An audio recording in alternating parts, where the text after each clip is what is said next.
Hello, hello, hello. My microphone.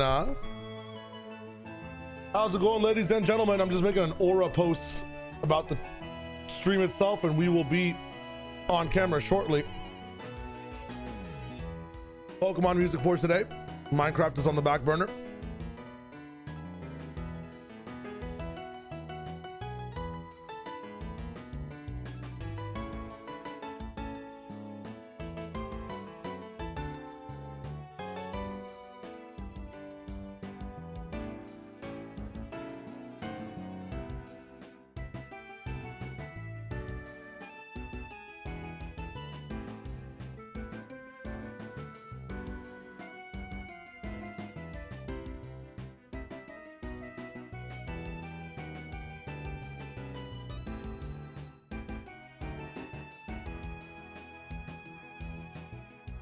All right. Yo, ladies and gentlemen, what is up? Hello.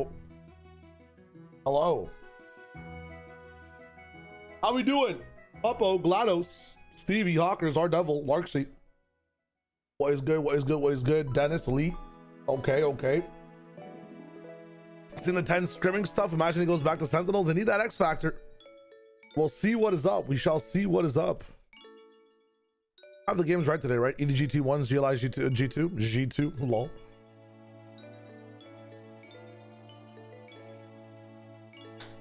And these are elimination games as well, right?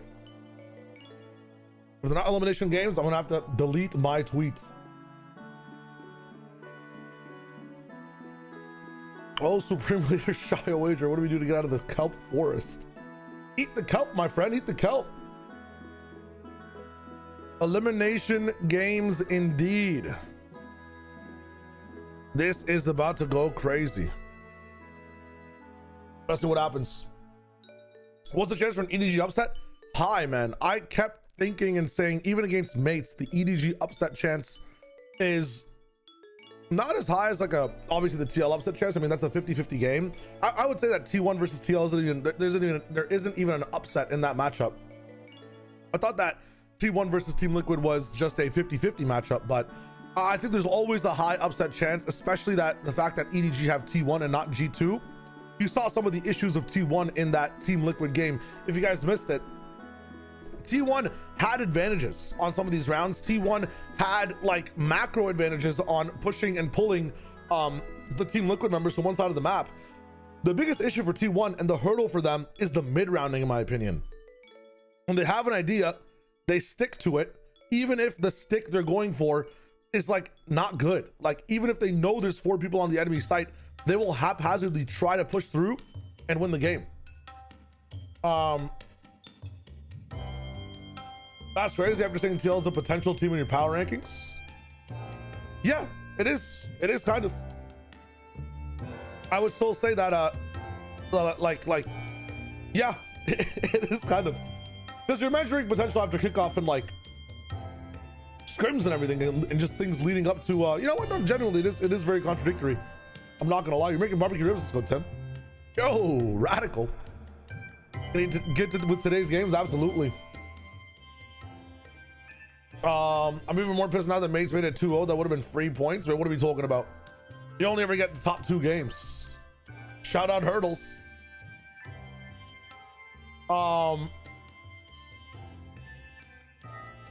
Yeah, dude, I mean, I guess it have to be based on my logic, a TL upset, but I still think that, like, I don't know what it is. You just look at the T1 TL stuff. No, that is crazy what I'm saying. Marino's right. It might be just crazy what I'm saying. It might just be crazy. Zyron, hello. Am I a Pokemon fan? I am a big Pokemon fan. I just haven't played like the newer gen games as much. The newer gen being like Gen 6 to like Gen 7. I'm a little bit more unfamiliar with, or Gen 6 to Gen 8. Gen 6 to 7, 8, 9, and what's going to be 10 next year, I am familiar with. Not as in some of the pocket Pokemon, but Leon, what is up? If G2 get upset, I see a roster change incoming. True. I'll take it back. T1 versus TL shouldn't have been a 50-50. That's also a big upset. I'll walk it back. I know in the heart of hearts for a lot of people, it was a little bit more difficult to predict, but a T1 prediction should be should be good too. Have you guys seen, by the way, unrelated to Valorant, we'll get into the pick ban stuff, but have you seen, unrelated to Valorant, Twitch Rivals has a stream coming up for International Women's Day, and the game they're playing is Overcooked 2. Brothers, I feel like that's as bad as the women's only circuit in Fortnite being the Milk Cup. Bro, what are we doing? I know there's women in these meetings too, probably just face palming the entire way through when these decisions are being made. What is we talking about? Radical, thank you again for the 8 months, bro. But man, so odd. So odd. I'm regretting making mini boom my IGL over Mada. I thought I got 3 games on a mini boom instead of 2 for Mada, but now I'm looking dumb for missing out on the double ace. True, so you want like the 3 games of maybe picking the top 2, right? But Mada's Mada, man. It's kind of nuts. Only pre-show I want to see is your Kubrick cosplay and TMV's Chinese segment on VODfathers. You're gonna be waiting a few episodes, my friend. There was little footage on TL coming in, it's true. But again, like, I just always say Team Liquid are the team that can upset. There's always going to be a higher upset chance for them, though, comparatively to everyone else, just because you don't know, right? The reason they're so low is just because we don't know. That's the whole thing. Gen 6 to what? I'm not going to say it. I'm not going to say it. This is the Burger King level 11. It actually is the Burger King level. It's kind of crazy. Armin and Mari Maro, welcome to the streams. Ace Trainer 0 with the pre-fire follow as well. Hello. Apparently they voted between 4 games and the only party game was Overcooked, so they kind of got funneled into it. How about you funnel yourself out of it, man? I understand that, like, in corporations we have to do things by the ladder, but it's a video game based company. It's a game, like, the whole advantage of esports and stuff is that we don't have to listen to John fucking CEO at the top. Like, we can make our decisions, you know what I'm saying? It's more free flow, grassroots. Where's that aspect? Anyways, let's get into pick bans. I'm excited for today. The goal of today's pre-show stream in the next 30 minutes is to catch you up to these games if you've never watched Valorant and talk about, but you still have some information on Valorant. If you've never watched professional Valorant, and talk about which team has a better chance to win on the day. So we tap in. Edward Gaming versus T1, the first matchup. China versus the Pacific. Specifically, I believe this is South Korea that is playing today. Yes. Okay. Why does the song always sound like 21 Guns, by the way? Anyways, T1 versus EDG. Shout out to Zakari in the community, always writing up a nice little essay for us on the Discord. If you're not in the Shy Wager Discord, you can tap in to get a pre-fire for this essay that I read up on stream anyways. But the entire idea is we are looking at the pick ban stage to see who has an advantage, who is more likely to win this game. Zakari's been pretty on point. In fact, yesterday was the first time on this stream that we perfectly predicted the pick ban stage between, I think, what was, man, it's so cool. I don't even remember the matchup. It might have been PR. Yeah, it was PRX versus NRG. That was pretty cool. That was pretty cool. But let's tap in and see what's good versus today's matchup. EDG versus T1 first. We'll get into the history of these guys first. So the last time they played was Bangkok in 2025. This is the tournament that T1 ended up winning. EDG were the ones to send these guys to the lower bracket when T1 already got a few wins. And after that, it was T1's big lower bracket run that ended up winning them the tournament. I believe that was EDG the start of their lower bracket run back. This is qualified for playoffs, my bad. So in their where the fuck was this? This was in playoffs. Okay, we're big chilling. Yeah, so they actually started off on Vitality. Okay, never mind. Yeah, so this is on the way, all the way up. Okay, cool. We're caught up. EDG wasn't the catalyst. It's probably not possible because obviously if you knock them down, you have to win something beforehand before you go all the way up. Makes sense. Makes total sense. Very, very cool. We're in the business. Let's look at what Zakari says for the pick ban stage for this, though. We're looking at the first ban being Bind and Corrode between these teams. I'm guessing that Bind is an EDG ban and Corrode is a T1 ban. Zakari says that this might be the most difficult veto to predict yet. T1 Corrode, EDG pick Abyss and ban Breeze second. EDG's map pool seems to be getting smaller every time they play their recent games because their Haven loss to mates also showed that there might have been a bit of an issue. Okay. I'm just trying to catch up on all this.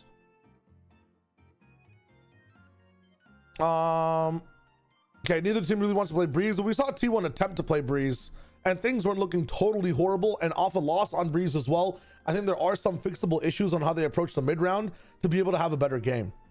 But yeah, okay, so we're looking at Abyss and Bind being picked in general, or Abyss and Pearl being picked if EDG ban Pearl itself. It just seems that there's a guaranteed T1 corrode ban. That's what it is. And I talk about the tens news, not really, because like Scrimbucks are like the most like untrustworthy things to talk about. So if tens plays, he plays. If not, it's all good, you know. I think between these two teams coming into things, the biggest thing you can think of as well, if you haven't watched these games, let's just drop pick bans for a second. But for EDG in specific, they are coming in not playing the meta totally well. They've tried to adapt to it. They've got CB and obviously Kong, who's like one of the best players in internationals across the world. I mean, one of these guys and a bunch of these guys are from the championship winning team. But the biggest issue with this team is that it's a double duelist meta currently, right? So you're talking about having a lot of Waylay on your team. You're talking about having Yoru on your team in combination with Neon, sometimes Jet, sometimes Raze. But I think the three target characters in the meta right now, and I'm fucking, there we go. The things are the right size. The three target characters right now are Waylay, Neon, and Yoru. All three, two of these characters, I feel like their star duelist doesn't play for the moment. This guy's more of like a Jet player, more of a Raze player coming into things. When it comes to Waylay, when it comes to more of these tech duelists, they've got CB who might be able to play these duelists themselves. Now Kong might tap into the Waylay himself sometimes. I don't even see it in the business. He's more of the Neon, but a lot of the onus and the pacing of the team falls on CB, who's been falling a little bit short as of recently. And in combination with Kong, the biggest issue in the meta right now is that these agents that I talked about, the Waylay, specifically the Yoru, when Kong can't play Yoru, he can't do the main thing he's really good at inside this game. One of the main things for Kong in the meta right now is opping and scoping. Is really strong, but it's very strong on agents that can be omnipresent all over the map. If you're not familiar with Yoru and what Yoru does in a pro sense inside the VCT, he's really good at setting up teleports across the map and being able to op multiple times in multiple positions really fast and have like very good coverage. With Kong not on the agent and still wanting to op, you have CB still playing Yoru on some of these maps. It's Kong opping on like Neon and stuff, and you have like what should be a very powerful EDG in terms of the duelist that they have, in terms of it being a scope meta, is kind of pulled back a little bit because Kong is not able to put this op to use defensively as much as many other teams are. Now on the attack, again, I think the synergy between Kong and CB just isn't the pace. Shy Wager, how did they make it to a champions then to China? In my opinion, it's from the consistency of these two players, Smoggy and Chichu. Smoggy and Chichu are both the controller and the pseudo sentinel of the team. These guys are very good at saving rounds and playing amazing like fundamentals inside post plants. Very good at baiting out some of the pressure from enemy teams and solving rounds for these guys even when they do make good space. The good thing about these two players is that they're still good at making space. It's just not the most efficient times inside the meta. But Shy Wager, Kong says sniper rifles are the weakest in the meta right now. God damn. That is a bit crazy. For me, again, this team has strong chess pieces. It's just that enemy pawns are able to move. You know how pawns in chess have the ability to move 2 squares up at the very start? Just imagine that EDG don't have that ability on their pawns, and all their pawns can only ever move up 1 space. That's kind of how I see EDG in terms of power on the chessboard versus other teams. Now, is it possible for EDG to win that chess match still? Absolutely. What song is this, bro? I thought this was a Pokemon song. This is the stream starting. I'm like, what did Pokemon get fucking, latammed up? Okay. That's my stance on EDG. Now, I didn't get to tune in too hard to the Mates EDG matchup that already happened inside Santiago. It's one of the gaps because I was depressed not being able to co-stream and just in bed sleeping, being ready to VOD review the games. But then boom, things changed. I got to tap into the NRG XLG matchup. For T1, we'll jump over to T1 because I don't have much to say about Mates EDG. If you guys want to fill in Mates EDG in chat, you can. For T1 specifically, They have a pretty good approach, and the coolest thing about T1 watching them play is that Meteor and Munchkin, the guys, or not Meteor and Munchkin, Stacks and Munchkin even, the guys who don't usually frag as hard, were keeping their team alive in these games. Itsu is a powerhouse as well, can do everything. I talked about, like, you know, these guys have a scope disadvantage because it's not on the opper's not on Yoru. Itsu opts really well, man. Itsu opts super well. You're at the venue yesterday, it was crazy. Sorao, yeah, this is fucking good. That's what I'm talking about. Itsu's like a big player to watch. Emily's in the chat as well. Did you win your game last night? Okay, we got to talk about it. We have to talk about it. Yeah, I played a game with Emily last night. I think I went 7-25, but it was not my fault. 3 rounds were definitely my fault, but in general, yeah. Did Emily drop 35? Did we have 40 kills together? Absolutely. We as a duo had 40 kills, but past that, my performance left much to be desired. Much to be desired. I was playing Veto on split, and I should have swapped sites so much faster. I think there were like at least 15 rounds. We played in overtime. There were 15 rounds where nobody touched my site, but we got the elo. We got the elo. Was Emily stressed, and did she have to clutch like 9 rounds that I couldn't? Absolutely. But no, I did not play more games after the fact. After that performance, I went and cried in the shower. Back over to T1 EDG. I just think that all 5 of these guys have a tune in for the meta. I feel like right now, when it comes to this team in T1, their approaches are very cool. Their adjustments are kind of poo-poo. For EDG, their setups and their approach is kind of poo-poo. Their adjustments are saved by Chichu and Smoggy, right? Like half the times on attack, if they lose touch a site, these guys can activate. As a result, I feel like there's a higher upset chance for EDG if they do end up making the first move right against T1. When it comes to pick bans, we'll get there when we get there, but I think between these 2 teams, we can expect to see Corrode not played. If Bind is played, I will be surprised, but Kong, and I feel like the rest of this team on EDG are kind of comfortable with that map. T1's pretty strong on it. You could see it banned. I don't think we see a Breeze because EDG doesn't really play it, but I do think we do see a Haven between these 2 teams as well. We'll see what's up, but Corrode probably not going to be the case. Let's talk about the second matchup before these games start really quickly, and I'll say hi to everybody in chat after the fact with as well. G-Lai Gaming versus G2. Now, G-Lai Gaming is coming in as a 2nd seed in China. G2 also coming in as the 2nd seed in their respective territory of North America. And I think this is a very interesting matchup because just like we put the term potential on Team Liquid, I want to put the term potential on G-Lai Gaming as well. From China, even though they're not the 1st seed, this roster is the most like we can play Valorant the proper way tagged in the nation. I feel like their approach, their consistency, their flavor is a little bit ahead of China in general. Why are they the 2nd seed then? What is the issue with XLG? They throw every fucking round. They get an advantage and they forget what the WASD keys do on their computers and their keyboards. They get an advantage and then one guy feels like he's Superman, except everybody on their enemy team has kryptonite, has announced they have kryptonite, and this guy tries to jump a building, block a bullet, and fly at the speed of sound anyways. You feel me? My issue with XLG is every time they have an advantage, they just shut down. It was prevalent in the NRG match as well. And I think in approach, the guys just weren't shooting as confidently either. I feel like XLG gains a lot of confidence playing inside the Chinese server because they frag out. But as a result as well, the Chinese server nerfs XLG. You can see the approach they have is very cerebral. You can see the potential for this team is really, really high. The issue with XLG is that they are punishing a lot of Chinese type of like hyper microaggressional mistakes when it comes to playing on a stage where, you know, people aren't playing as hunky-dory. People are locked in a bit more with set strategy. They're not as experienced at playing against that. Their practice is just not at a high level. So of course they might lose the first game. That might be a buff coming into the second game, but a bunch of the stuff that G2 will be doing will be much cleaner than what they've had to defuse against, like maybe, you know, Tai Lu or BLG or EDG or other teams inside China. I think that's where XLG might be lacking in this matchup.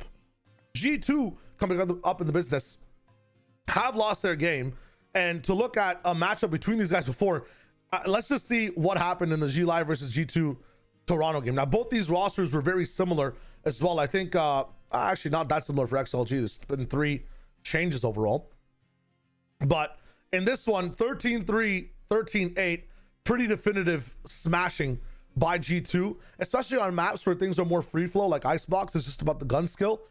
Things might get crazy. For the pick bans on this one, again, I'll talk to chat in a second. I'll say hello. I'll answer the questions. I just want to break this down while we have the time. We're seeing a Abyss ban from G2. I feel like that's been their perma so far, right? And then a Corrode ban from XLG. For some reason, a lot of teams in China don't want to play Corrode or aren't going to be playing Corrode. Interesting. First pick is Bind and then Haven as well. And then we're going to be ending up on Split. Do I see that as a possibility between these two teams? Absolutely. If they pick Split as well, the decider can be Pearl if we choose to ban Bind. Veto's also hard to predict, but it's easier without XLG or banning Corrode. Pretty confident XLG will ban Corrode since it's their promo. Very small chance to leave it open with G2's recent loss to PRX, so target ban Haven instead. G2 will ban Abyss since XLG have looked competent on that map and probably should have beaten NRG, and they've been banning it since they lost to Furia. XLG will pick either Bind or Split. Okay. Very cool. Decider will be either Split or Pearl. I don't think we go towards Pearl. I think G2 have a pretty strong Pearl that's very hard to defuse with, I believe, what is it? Leaf on Veto, looking really, really strong. I don't see XLG wanting to get that sauce. I think we end up going to Split here. So with that map Veto, what is it? Bind, Haven, Split. I mean, that just screams to me like a G2 win. I feel like that's very G2 sided. That's going to be crazy, bro. That is going to be crazy. Regardless, to talk about G2 a little bit and their shortfalls, G2 faced PRX, and G2 have adapted this very new fast playstyle when it comes to picking multiple duelists up in their compositions and using these duelists like a crazy double dive, literal PRX style of WK gameplay. The issue is PRX were very good at breaking the aggression down. If you're copying a team and their playstyle, that team will know the weaknesses of that playstyle. So PRX coming into things were very good at using utility at the right times, very good at positioning in the right ways to handle aggression. This is the caveat I have for XLG. XLG comes from a region where you have EDG, you have all gamers, you have some of these teams that do the crazy shit like G2 might be planning to do. Can XLG do the same thing that PRX did is my question. They also have one specific player who was the top player in China at stopping aggression. Happyway. In my opinion, Happyway is a player that's very good if anchored at stopping double duelist dive, at stopping fast pressure. Lysor in tandem with him, if they're ever positioned in the same site or if they have coverage on opposite things on the map, they're very good at stopping haphazard chaotic gameplay. That's my only caveat to if this XLG upset is possible. I think G2 are heavily favored in this one, but XLG have shown experience in some of these guys being able to stop fast pressure, and China sometimes just plays that way. That have experience in that sense. The biggest thing to look at in XLG today, the man to watch in my opinion, although I'm talking about Happyway, the difference maker is Rarga. I feel like the Opera on the team, the Yoru player on the team, he will be the first point of contact on defense for some of these guys, and he will be the person, holy shit, what was that for me? He'll be the person making the biggest space creation on the team on the offense as well. So defense gonna be opping really well, his shot matters. Offense, it's about taking the space. The big thing when it comes to XLG, in my opinion, did I bark? I think so. I don't know what the hell happened. Rarga sometimes misses that first hop shot. I've been seeing that a little bit. There will be a draw after today's matches as well, Nitro. Yes. Rarga has been missing some of these op shots, like in the very beginning of these rounds. Some of these VODs back, and some of these rounds, if Rarga just hits an extra shot per round, these guys have a much easier game. I think Rarga is the #1 player that can make a difference if he's playing consistently, and everybody else is also doing their average in a sense. So I think all eyes on Rarga for me personally. But overall, when it comes to this matchup, it's very G2 sided, and I think XLG have a shorter or smaller chance of upsetting comparatively to the other matchup in EDG versus T1. So in conclusion, EDG versus T1 is a team that's slotted to be bottom 2 in the region in EDG coming into, or bottom 2 in the tournament coming to Santiago, versus a team that is sometimes predicted or scripted to win the entire event, but is having trouble in some of these mid-rounding situations. If EDG can find a way to lock it down, gain momentum against T1, there is a chance for a win, and I think it's a more likely chance than XLG, who's coming in playing proper-ish Valorant from China, versus G2, who's lost to PRX. trying to play their play style. I feel like EDG have a better chance at the upset. And then just to recap, XLG versus G2 again really quickly. XLG, lots of potential when it comes to actually executing the strategy, winning on advantage. It's been a problem. It's very easy to fill the gaps and have space to play as the enemy team against XLG. Can they fill those gaps today? I mean, it's G2. It's hard to push these guys out. It's hard to deny them for getting the space and the kills that they want. So XLG up to a very big test. G2 gonna be playing their game. I think it's miles ahead of XLG right now. Predicted to win. We'll see what happens. That's kind of the two matchups. If you're coming in, you're wondering, what are we looking at? Watch Rargo on XLG. Watch G2 just play their game. Not predicted by PRX this time. Probably looking really good. And for the first matchup, genuinely hope that EDG give us a fun game. If not, T1 might just wipe these guys as like a mop to the floor. For everybody in chat saying, oh my God, both games are shit. You're picking shit 1 or shit 2. Go outside, smell some grass, go order a double scoop of ice cream from Baskin Robbins.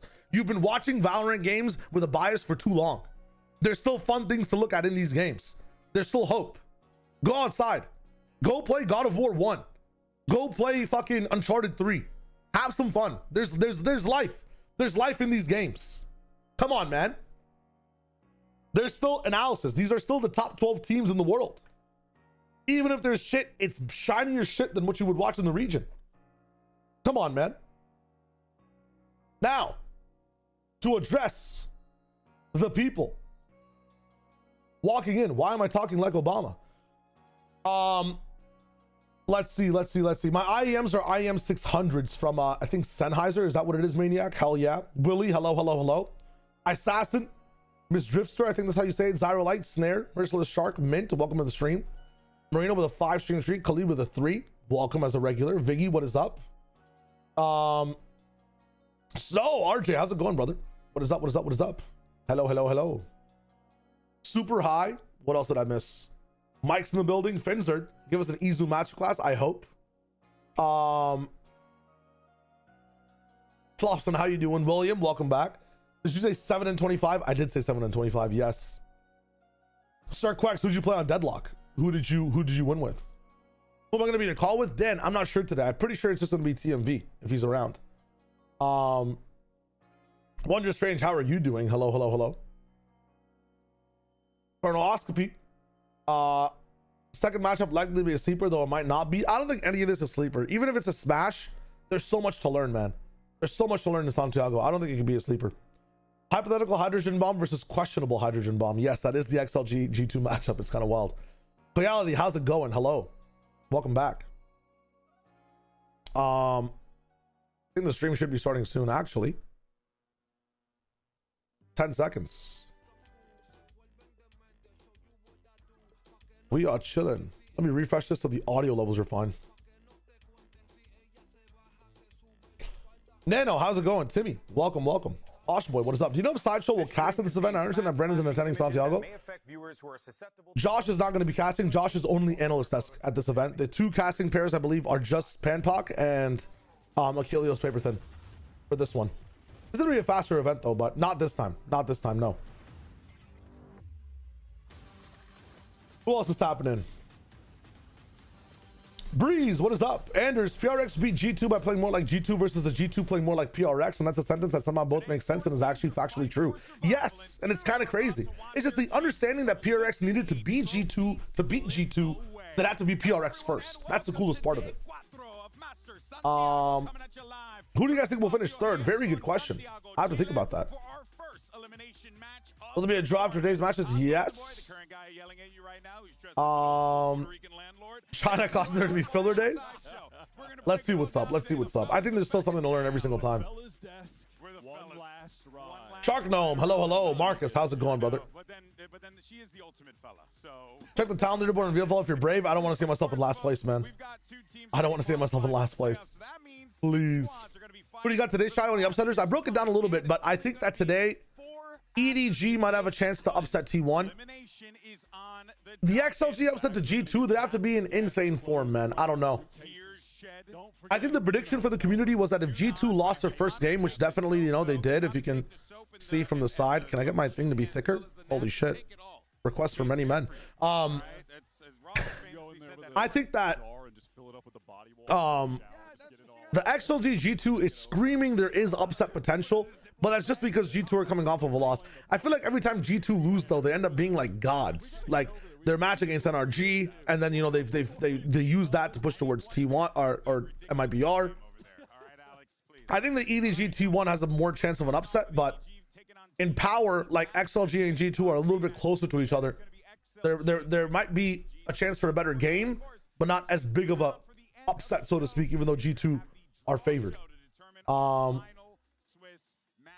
It's hard, sorry, man. It's so much. There's so much busy things happening when you're jumping on and off the desk. What are your opinions of Sen trialing Tens and Jonah P? Depends on what Sentinels want, right? Are Sentinels trying to win something this year, or are they trying to win something in 2027? If they're trying to go for something this year, of course, I think Tens and Jonah P are a good signing. But going for something like, you know, some tier 2 players, going to build up a little bit more of a roster that is long-term standing. I'm just wondering what the wave is, right? I mean, if you can't get Tens and Jonah P, cool. But I feel like there is some role overlap there as well if you do pick them up. Anyone remembers the Doritos combo bags? There was one Finzard for Stranger Things, which was very cool. Event's horrible for the Pacific viewers. I feel you, underscore, man. I'm trying to do some things that are easier for these guys to see what's up. There is a caster leaderboard, illicit, yes, on the website. I'm a bit behind on chat. We'll see what's up. We'll see what's up. Up Terry and Cheerio, what's going on? Anders, do you have an upset this today? Do you have anybody you think is going to be upset? Are you leaning more towards the side of an upset? I feel like XLG might have some sauce. Tens one of the best 2 pickups possible. I think that Jerwin is a very good shout though. I think right now, if you're trying to pick someone up and you're going on like maybe just a 1-year contract, you could be just going just for stage 1. There are some duelists if you need them, some waylay specialists if you need them inside the NA tier 2 scene. You feel me? Give me a name for Trico. Climb. CLIMB.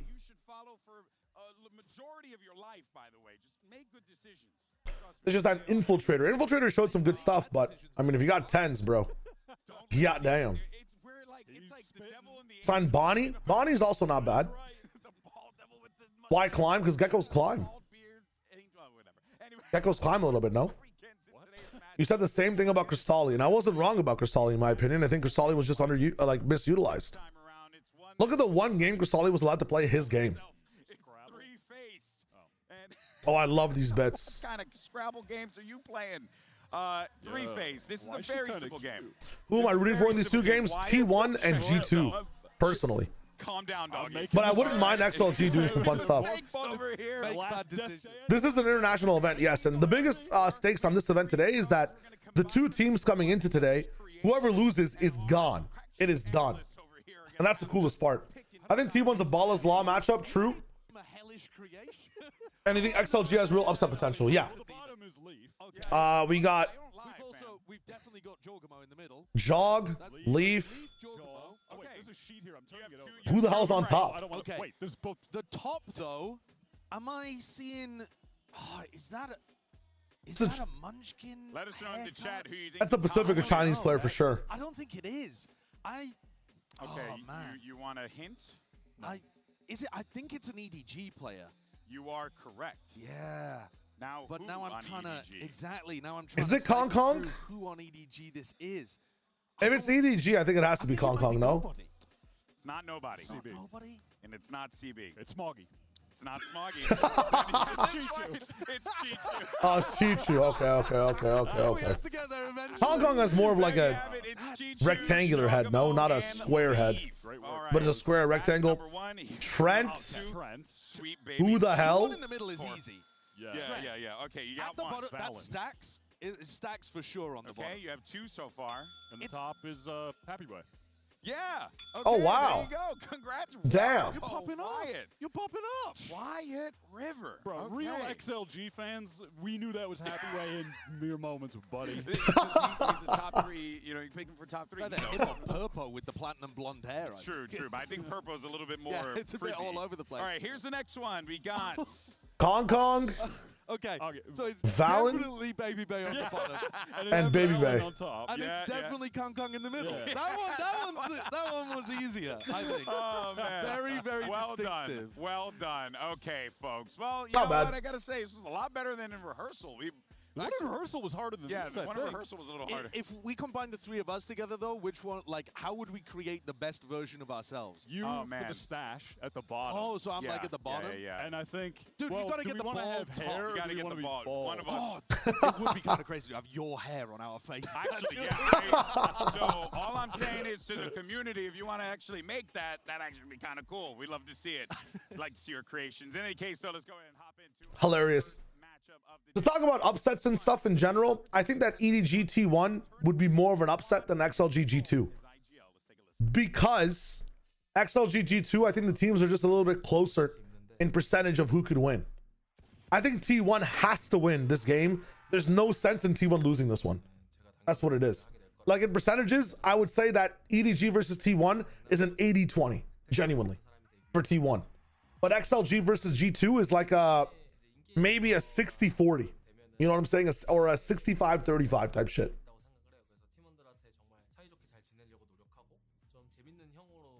But that's my 3 cents on the topic.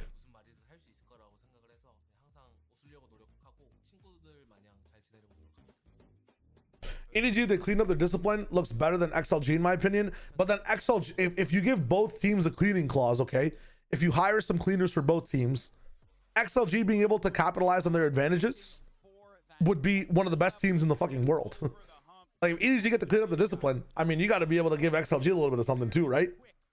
Team Liquid losing 2-0, and you know, look, it felt like Wyatt. There were moments. That's just my thing. T1 potentially rise up, get that win, maybe force that map 3, but it really. Oh, Steve, you're behind. My bad, brother. Giving them everything they had. Yeah, with Munchkin talking about joining this team, being the IGL, just going to refer back to like one of the talking points before this game, which is that I felt like Munchkin was adding some structure to the madness of T1, who have the ability to just run around and shoot everyone. But that All 4 of these teams are 0-1. They all have to win. Well, yeah, of course. I'm just talking about, like, you know, in this specific matchup, if T1 are going to be losing the EDG to get out of Santiago, that is some fucking horrid shit. You know, if T1 faced PRX and then had to face G2, I will kind of give them some slack in being knocked out of this event. But you know what I'm talking about, right? Of course. What if T1 subs in Carpe and wins Santiago and then in Bangkok? When they sub out Carpe for Sylvan, who would they sub out on this team then if it is Carpe? Typically be that like leader, in-game leader, especially emotional leader as well. Who you throwing out? Like Munchkin, I guess? Or not prepared for from Stacks. I think China win a map? His output, it was really impressive, man. And that's It'd exactly have to be EDG, and they'd have to be like what, Abyss maybe on EDG they win a map? Yeah, they absolutely are. But I think China could win a map. I think EDG could take Abyss from T1. If T1 are sleepy kind of, and that is still at like a 30% chance. And you still ended up in a 0-2. I think Stacks was frying though, and if he can get, I'm not even looking for this kind of performance again from the guy. I'm looking for maybe like 75% of this, and some other people to be online. 65 would be fine as well. We'll take it. Yeah, this was Stacks' best Yo! series of this year so far, and Max and Mac, welcome back. Thank you so much, my friend. I don't need all this out of It's gonna be a fun time. I still think it's a pretty interesting day, although a one-sided day, a very interesting day. Bala's Law basically states that no VCT match has a greater disparity than 70-30. My job with Bala is to always challenge his laws. I think that some matchups are allowed to be 80-20, personally. What made you and Mimi advocate for T1 so much? I just feel like some of the losses in T1's fashion were very silly, and some of the gameplay they showed us when the silly's not in the business is in some of their BO5 matchups and leading into their qualifier matches just looked so much like the team looked so much better when they are cohesive and when they are, you know, the opposite of Joe Biden, awake type shit, you know. I just feel like when T1 is online, they're like one of the best teams in the fucking world. In terms of frustration boiling over, and I think that that's something that they've got to be aware of, especially when they just got run down by Liquid. Yeah, I was actually. I also feel like T1 at international have a little bit higher of a buff. They're like experienced in the sense, right? These are just some of the qualities I can at T1 being a little bit higher in the rankings, and I feel like the most The biggest thing for me specifically is that in this meta of double duelist approach, in this meta of scopes, it just falls so easily into T1's lap in terms of being able to play the game a bit more. I think the reason people were down on T1 so much in the Tejo meta is that like the way the game was played was not really their style. I mean, they won not playing the way the game was meant to be played at the time, right? I feel like right now it's a little bit harder to do that, like play your own style, but thankfully for T1, their style is how you play the game. I think that's one of the reasons we're also very high on the team. Before, Itsu was like a question mark, and you know, some people only saw the vision. Now, people are fully seeing how good this guy is, and he's still performing inside some of the games they're even losing. The rest of the team's also leveling up, like, you know, Stack's actually having a showing on the day, and the rest of the team just having very good international placings and showings instead of meta that favors them. I mean, we're talking about Buzz and Stacks or double duelists. I'm talking about the way you receive double duelist pressure as well. Munchkin, Meteor, like they're looking, they've historically looked really good at stopping aggression as well as players, right? So I feel like it's nice to be, and it's okay to be high up on this team right now. But there are glaring issues with T1 coming into their first day, and big issues in T1 inside Pacific that I feel like some people just wrote off, me included, wrote off a little bit, right? Their ultimate usage, their mid-rounding, their general adaptation in a round. And these are big problems, are issues for the team. Are a lot of people giving them more benefits of the doubt compared to other teams? Yes, because their upwards potential gets hit consistently when it matters. And they're kind of insane individually, man. I think that's why you give them a little bit more leeway compared to other teams. People are just experienced watching them for a long amount of time. But damn, there are some problems that could arise with watching these guys play. Call this in the Chinese filtration system. It's crazy from Yippee. Cherry All 2K and Ash Torin, welcome to the stream, my friends. Thanks for the follows. Let me see. But T1's run with the best of 5 against teams, which they were still trying to figure out their identity. Yes, and they were also trying to figure out their identity too, right? That's the caveat. Now, Izu, since Autumn's moved to EDG, he's been implementing new ideas to his new team, similar to what he had done with you guys last year. So what's it like having Autumn on the other side, leading your opponents today? 제가 이제 감독님이랑 오래 하기도 했고 마스터즈 우승도 하기도 했어서 감독님이 충분히 이제 능력이 좋으신 분인 걸 알고 있고 되게 재밌는 조합도 많이 하시던 걸 알고 있어가지고 상대로 하면은 또 어떤 느낌일지 기대가 됩니다. Well, we actually spent a lot of years together, and we won Masters Bangkok together. And I know he likes to run some funky, unique comps as well. And he's a really capable coach. So I'm excited to see what it's going to be like facing EDG with Autumn leading the team. I forgot about that factor. And good luck today. Thank you. The coach for T1 is now the coach for the team they're facing today. It is so interesting. I forgot about that entire storyline. Holy shit. Bangkok with them is now coaching the team on the opposite side. It's such a weird move for Autumn. That's what he does, yes. To EDG. As far as I'm aware, he doesn't speak Chinese. I think things are having to go through. It is the biggest thing to remember for today is that it is Autumn versus T1. Holy shit. I can translate. He said easy too. I don't even need an ult to win. Goddamn. Aster, how's it going? Hello. That's a big task for Autumn as co-head coach. What a blunder to miss that storyline. Yeah, no, the games haven't started yet. We're chilling. It's okay. Suki, hello. We're good, Leon. That's why we got. That's why we got some time. That's why we have the desk coming in too. So we got interviews. And that being said, I always feel, and I feel that you have to. You think again might carry China? What are you talking about, Mr. Minger? What are we talking about? Global event. Ultimately, they still have Kong Kong and Chichu. Oh, AG. Do I think AG might carry China? Autocorrect kind of hitting you in the head. Yeah, you know, actually, I'm so glad you mentioned Kong Kong and Chichu because before the tournament, as we jump into discussing, I'm thinking AG have a strong chance to just shoot, bro. Big chance to just not care about shit and shoot. But some of the protocols are also just like very simply made to not be. It's not hard to implement their game plan at all, which means it's also very easy to counter, but the counter you have to shoot them. This is going to be hilarious, by the way, if it doesn't work. This is eliminations battle, yes. Yeah, of course. All right, well, I think AG can. Also, on command for the community VFL leaderboard. I would like that to GLaDOS. Let's go. My bad. I saw it before. I didn't get to respond to it. Any minute now. 3, 2, 1, go. All right, 1. Oh, God. Oh, no. Please. gonna be such a fast day, alright, man. we'll do some quick No. little movie magic, get reset, No. and then it's gonna be Chichu up. So, cut. We're good. Wow, movie magic. It's all reset. Anyway, it's time for Chichu's turn. I think you have maybe a little advantage because you got to watch Kong Kong go. But Chichu wins because he's shorter, actually.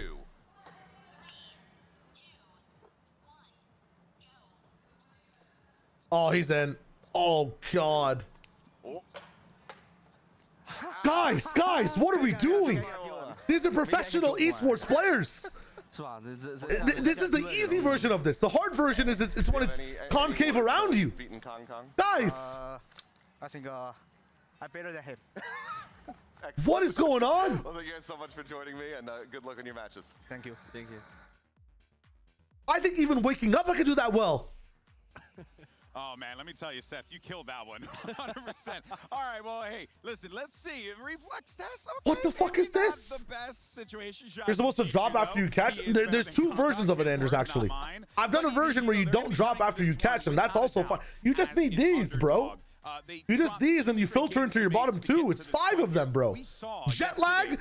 Put me on a jet with lag. I'm still catching these things, man. Was it a matter of mates just Jumping out the jet, I'm still catching these things.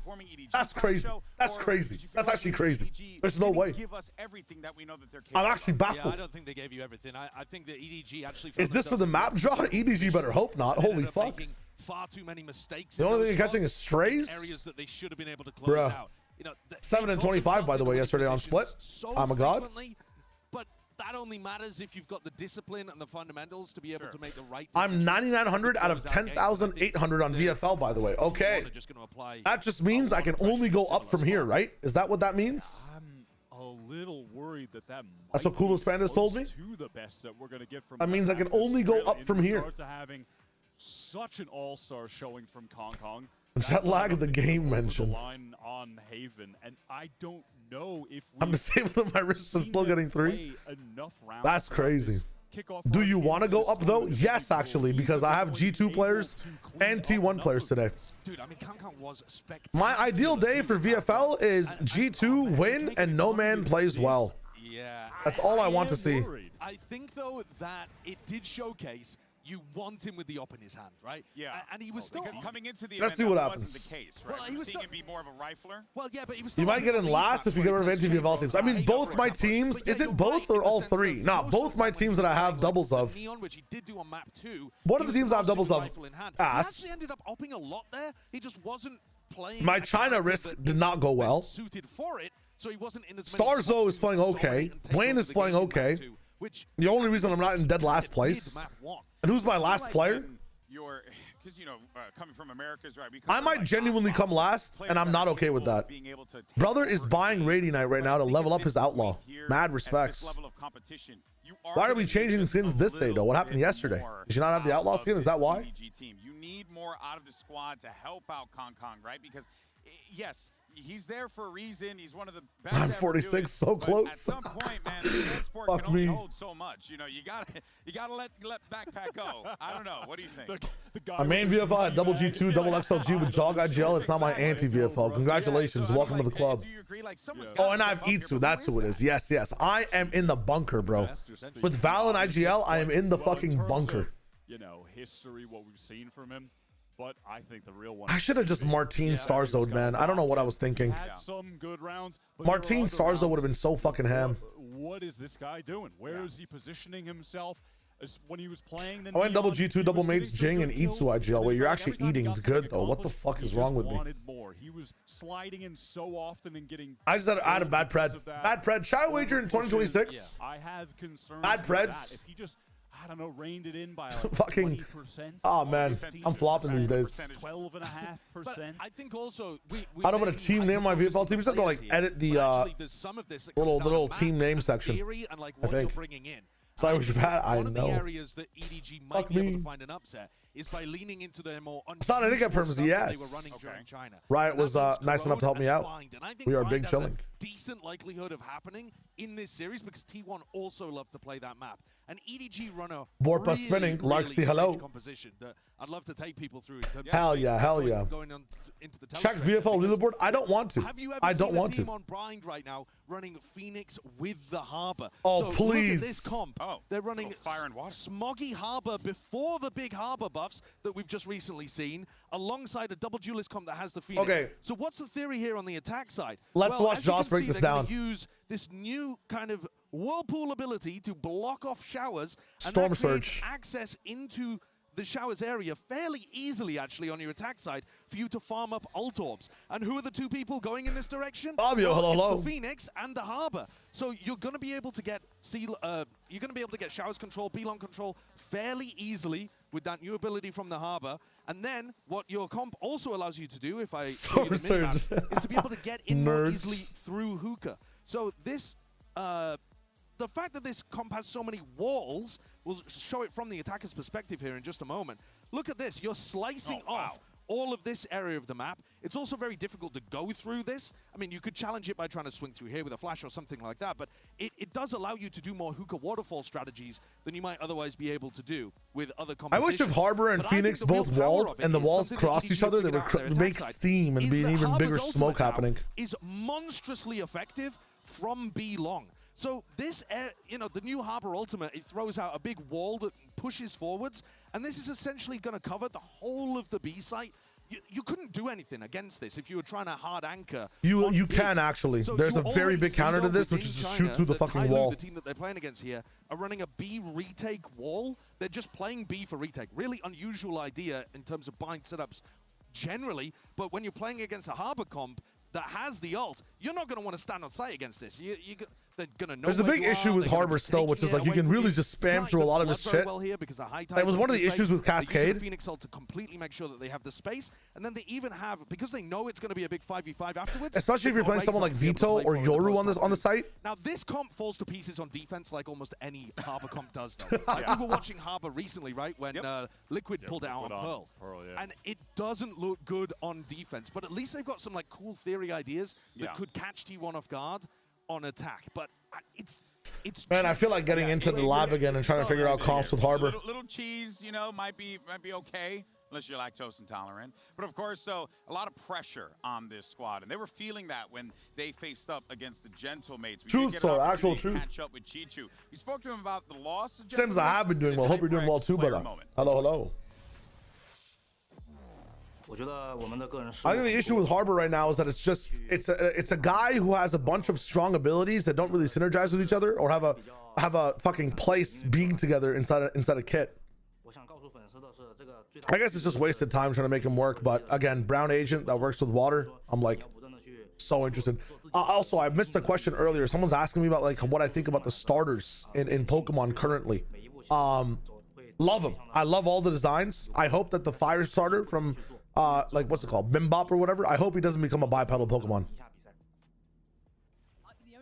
Hope he stays on all four legs.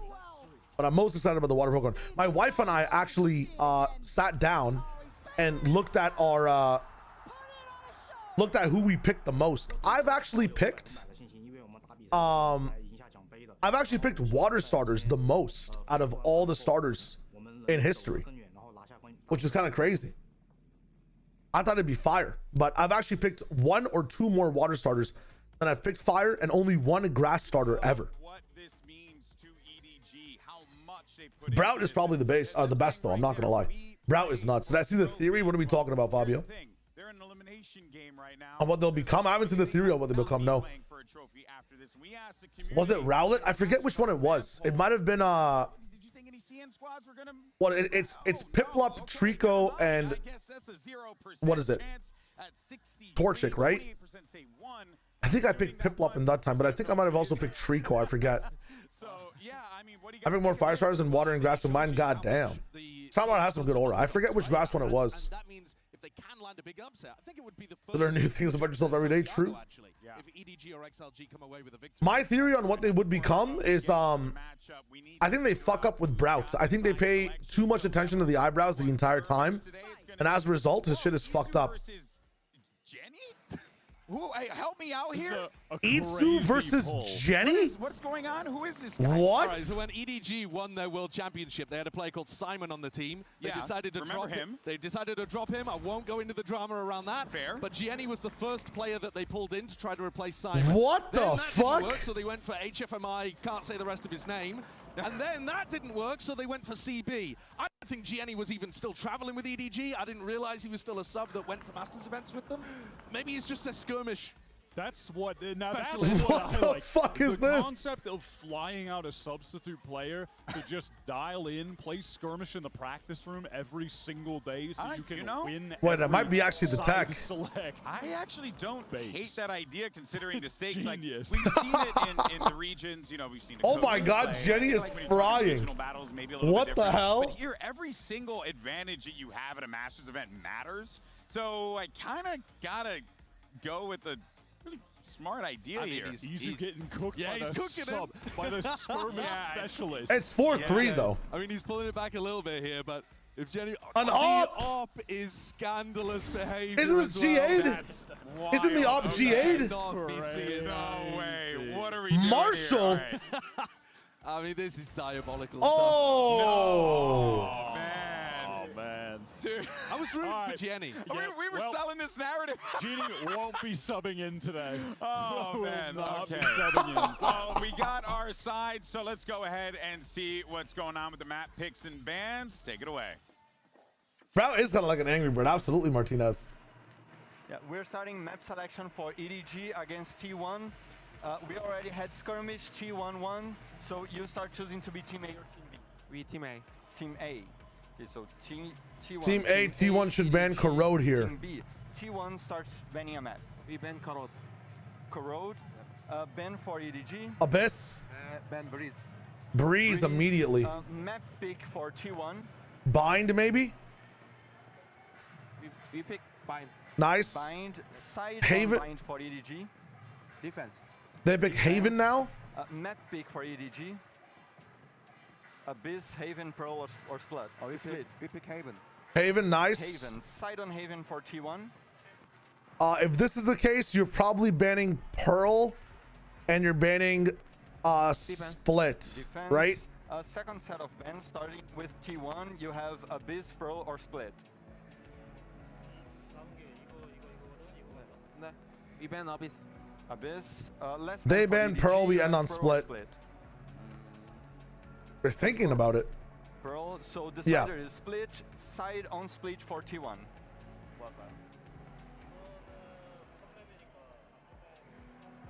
Yo, Suki with a We tier pick 1. Defense. Defense. Thank you for the support, That's it, Suki. I guys. really Good luck, appreciate have that. fun. Welcome to the streams. Hope you're having fun. Let's go. Back when I go on day 4 avocado, we're having a good time.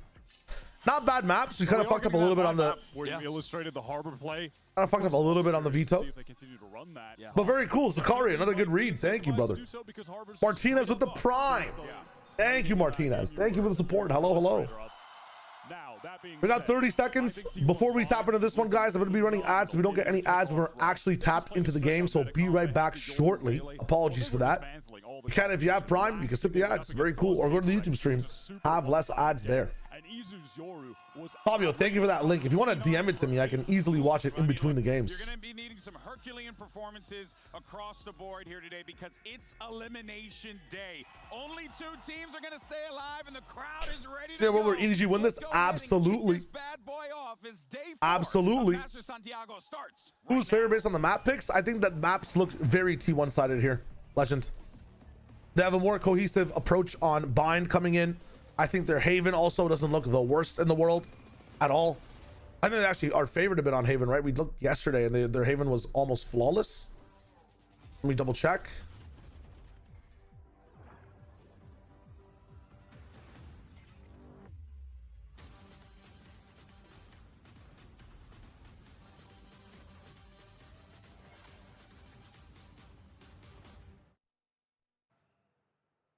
Oh, they haven't played that much Haven coming into things as much. Never mind. Their Haven is a bit more of a question mark. Am I getting confused with my other prep? In that case, then EDG do have a little bit of a chance. Not gonna lie. Thank you, Fabio. I appreciate that. Let's go. Hey, super enjoy work, my friend. Again, if you guys did ask me questions at any point from the start to the end of this, and I missed it, just at me and ask again, whether it was about Pokemon, whether it was about whatever. Marge, Mr. Oscaranis 12. Thanks for the prime as well, brother. Welcome back for 2 months. Let's go. When it mattered most in the lower bracket final, it was T1 who got the better. Prediction for this game, actually looking at T1's Haven, this might be a 2-1 or a chance for an upset. I'm looking at T1's Haven right now. They lost it to Nongshim, and they beat Nongshim, but they lost it to they beat Gen G and lost to Nongshim. And the Gen G match was kind of close on both sides. Their attack wasn't as impressive. I'm actually looking at this, and I think this might be a 2-1. If not, EDG have a chance to upset this one on maps. It must be so surreal for the T1 guys to look over. This should be. This should be. It has to be a 2-0 though. But Haven is a bit weaker for T1. I'm so interested to see what that agent select looks like, but I would agree with you. The T1 are the favorites here. GG, I'm so sorry. I know there's some of your favorite teams. Driver's seat during this game, especially if we end up on split. EDG gonna get battered. HFM with a hate watch. Prophet, welcome to the stream. Hello, hello. It's gonna be an uphill battle, a big upset. I can't wait to see Agent Select though. Let's tap in. One note on Bind with this Harbor. It feels like the usefulness of that comp will expire quick, and the meta-defining comp that is ran by T1 there should just be able to win over consistency throughout the entire game. Gotta believe in T1 not only for victims, because of smoking in the bathroom. God damn. Chamber gets to be that primary upper. How much of Autumn's understanding of T1's current coolest thing today though is Autumn versus EDG, or Autumn versus T1. That's gonna be fun. Sorry, my brain has to realize that Autumn's not on T1 right now. With this T1 squad to make it a little bit different to throw Autumn off the scent. They definitely. I wonder if they go up with their triple wall comp again, right? Neon, Phoenix, or what is it? No, it's just Phoenix Harbor. It's not Neon as well. That was Team Liquid. If they rock with this comp, I think T1 just demolished them. I think T1 actually demolished them. I think it will have adjusted to the point where having Autumn as a coach on the other side doesn't give you like a deep insight into your opponent. As much as you hey, let's go, King. Today might be a faster day, a much faster day. T1 side, they know let me see what Team V's talking about. To do the weird, wonky stuff. So they have to have that assumption. And as we've been talking about and breaking down all this footage, let's see what happens. Surely T1 Buongiorno. Buongiorno. I mean, are you ready for walls galore? Kind of fall flat yesterday on the defensive side. We talked about it a lot. Wait, did we see that call? No, not yet, but it's bind. Obviously, it's a very different yeah, no, I'm excited. Oh, it looks like we got a little tech. Whoa, what is that? Is that an X-ray machine? Do you think they're capable of showing that? What the hell was that? That was just an outlier. I find that I would assume, honestly, that it should be easier. Is this the XLG win waiting room? Holy, you are in a different dimension, my friend. Possibility. Possibility. Meteor can step things back up from having a real Spectrograph? That's the X-ray machine, no? Back on the streak. Thank you, HFMI. Let's fucking go. And thank you guys for the support, man. For you APAC viewers, if there anyone is, you know, watching in APAC, you can't watch the second game, I am working on some stuff for you guys. While these games are not online. Tuning in later today/tomorrow morning. It should all finally be ready to go. I think it deserves a bit more credit, perhaps, and we're even saying that. Think about the other teams that were around at that time, you know, Gen G. It is another way of saying soon. I'm trying to find creative ways to say it. The other squads that were around in 2020, they're not here. Before we start, give me 1 second. Heretics, for example, like these top teams of that year, they're all gone right now. Yeah. They are not attending Masters tournaments. EDG have managed, domestically at least, to still keep their head just above water where they can make it to these events. Yeah. And if you can just get that push, you can wake up a few of these players and remember what they were like a couple years back. And EDG, they were headed into this tournament with some positive momentum. Yes, they got knocked down to the lower bracket in their run, but they went on a run in that, 4 series wins in a row to get here.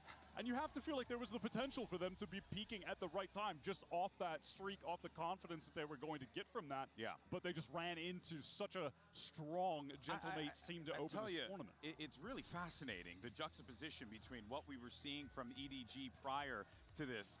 And heck, I would even go as far as say T1, because look, I'm going to call a spade a spade. When we went into that Masters Bangkok event, there was no one in the world that was predicting T1 to win that whole thing. So I'm seeing a team who won an event who was like, oh my God, we did it, versus now a T1 that carries way more confidence with them. And it's the flip side for EDG. They used to be the team that came in with all the swagger in the world, but now it feels like they are lacking a little bit of that confidence. Sure, I think that's reasonable framing. I also do think, though, in terms of early days here at Santiago, T1 will be more disappointed about being a 0-1 team than EDG. Ooh, I good think call. because they've come in with a decent seeding, they would have expected to win that opener. Well, I just got a little spoiler, which is the fact that EDG want to continue to lean into what works, which is Kong picking up the AWP, playing the agents where that weapon is most useful. Statistically, Man, the Chamber has been his best boring. agent this year.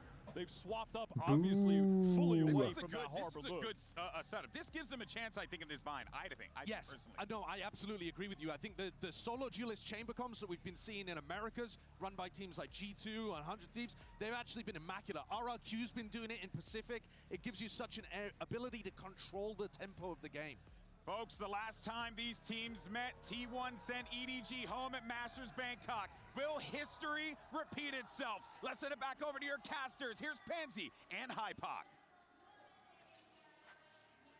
This feels like it needs to be redemption in my eyes, Mike. Both of these teams performing to a degree that I think is less than their potential so far. Definitely, yeah. They've got to show me something here to warrant moving forward. Yeah, I think more so for me, it's EDG on the side of that. I'm so happy, obviously, to be coming into God, bind. with the panic on your face. See some changes, because again, it was just...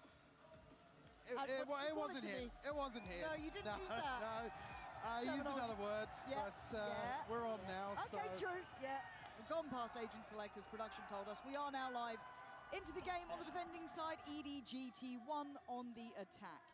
And we've got a set standard early, an adjustment in composition from EDG, which, as said, I think is a very good indicator, hopefully, that they are looking for adjustments at this point.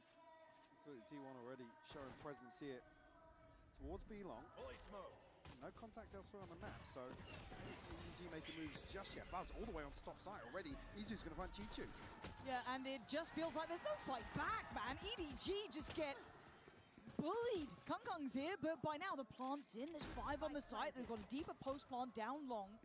Where are you meant to find that next layer in? It would be really hard to take away all of these crossfires that can be put in play so quickly. Down to 3 HP, but he's able to disconnect here, and already Izu looking to wrap that. back behind EDG here. Smoggy hasn't made moves just yet through CT. It's gorgeous though, a proactive post plant, I'll take that. CB, not bad. But they've lost out on Kung's here, down to 2, so you're starting to really lose it in the numbers and the time. And Izu with 4 insane kills. That reposition, Mike, that's what I want to see. Take the ball by the horns, get active, get involved. And so much time to piece something together there with EDG, just desperate to, well, somebody to overpeak on site. Just huddled into hookah here. I mean, it has been the conversation of discipline. You got any T1 players, Shail? To be fair, I don't think T1 are the first team that comes to mind for it, but you're not going to get that many. Yeah. Sorry, I had a fucking thing to do. What did I miss on comps? It was a key issue with they're playing something quite dull. What? Well, higher chance to win than no. Disadvantage situations or advantage situations they lose in. I want to see. And I have Itsu from T1. Higher chance to win, but more dull. Yeah. A good start. Takes away Kung. Do you have any T1 players or EDG players? No. Shower, and Smoggy's gone. There's only one. Itsu got a 4K first round. Okay, happy for me. Here, CB obviously still towards. Sorry about that, guys. I had a pseudo emergency to take care of, but we're good now. Sorry about that. 6 on the way back in here for EDG. 3 left standing. My streamer, by the way. To really break through and find an opener here, and Buzz just looking to farm up. I mean, this might just be a Buzz ace. There's no way. 4K into an ace. Oh, the Sax! the steal. What? But yeah, don't be laughing, Stacks. That's wild. You saw a little like shot. Stacks is like, I don't have you on VFL, bro. I can't let you get the ace. Stacks. already had a We've really got to good look for game. this synergy early on. Everybody looking to work together. Stacks. Unshot, welcome back. He's on the yellow card now. Yep. Instant yellow on that. But What do you think about Tense coming back, and how do you think he's gonna play? So many Tense questions. Maybe we gotta make a pin about it. in the game. Well, I'm not sure if he's coming back, and if he does, Buzz would have just seen the scene already has so many like controller duelist hybrids. Nasty. He has a little bit of competition since when he left, right? Like his play will be scrutinized, I feel like, a bit more. But I feel like he should be playing well. I feel like he should be playing well.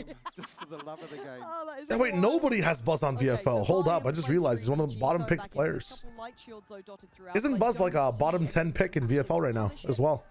On the other side, Yeah, I doubt he's Slow and super steady. popular. You know, there's people who are in the playoffs that are more popular than Buzz right now. Like people have Rose There's picked no more. way. Yeah, they're right. Fabio was true? telling me. Yeah, he's like, when I was doing my VFL, he's like, I don't know, you're picking Buzz, and it might be okay because if he gets points, somebody else gets them. People are literally picking AG players over Still Buzz. just two here, but now CB looking to make moves. Lloyd, hello.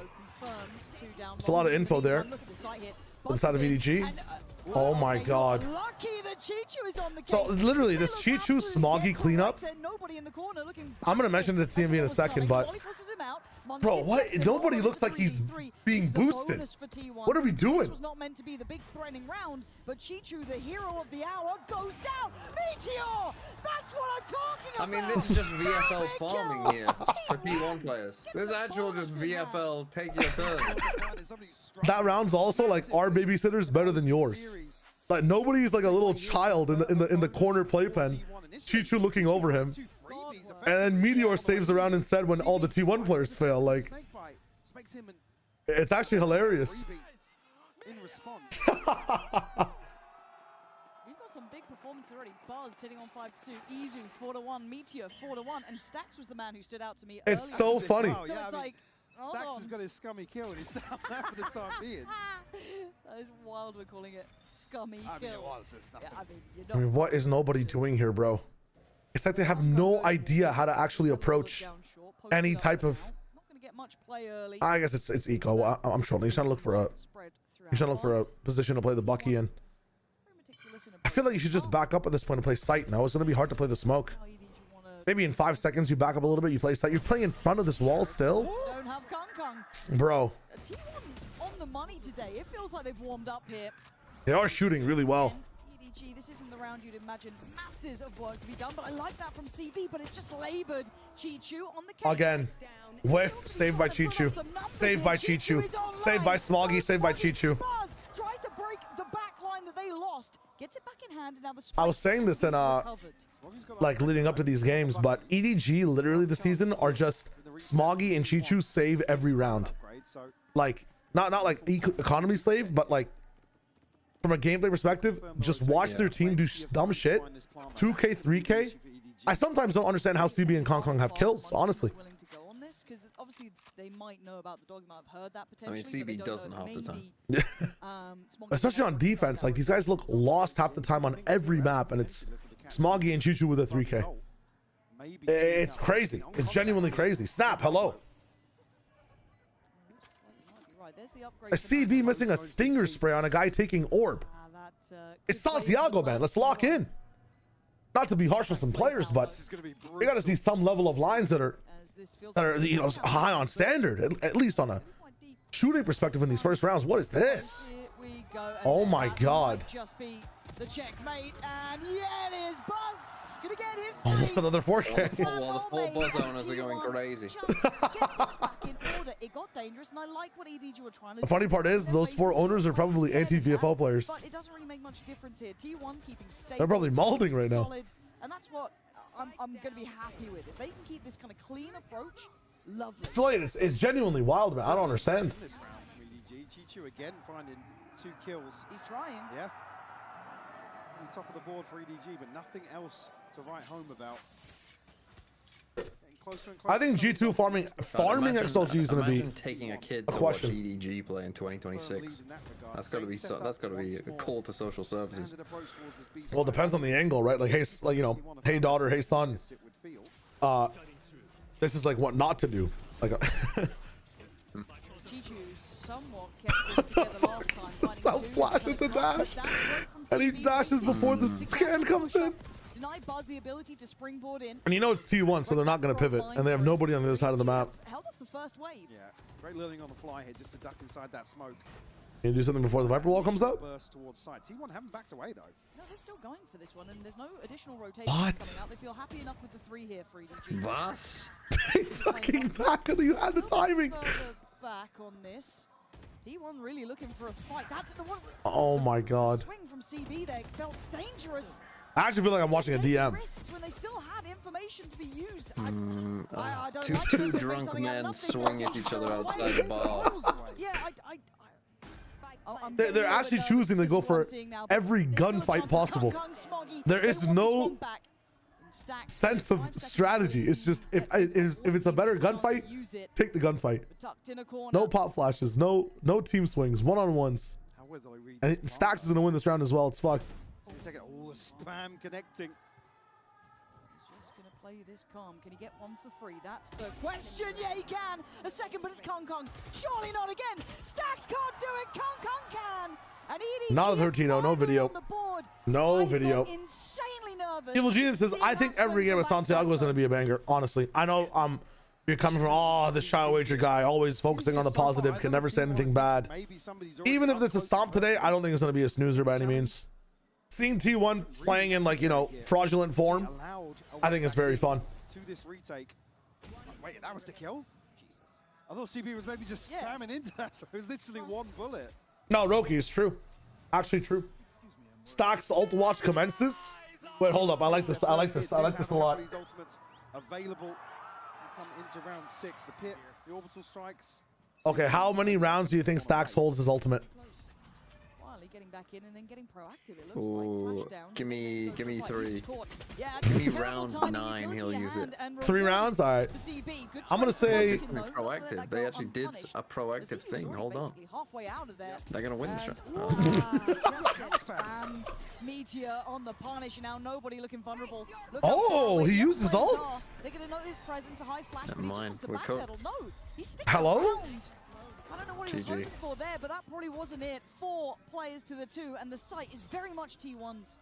Whistle. Start whistling. Too big an investment to risk here when they're already up against it in terms of the finances. T1 probably already reading that very well with how deep Meteor's exploring towards CT now. Chichu tagged up only down to 89. Plenty of time left to Wait, Smoke talking back, talking facts. Every duel's a 1-for-1. God forbid we fight against each other. Let me see. Tell me you had fun watching the Mates CL 13-3 yesterday. You really talking about the bracket during the game? It's true. It's true. I was. Just because I was wondering if you're gonna be having more fun. Nice from Kong Kong. Doesn't mean that I wasn't having fun watching the game. Come on now. Come on now. I think it's too tight an angle. All right, so it looks You're right, like though. You're right.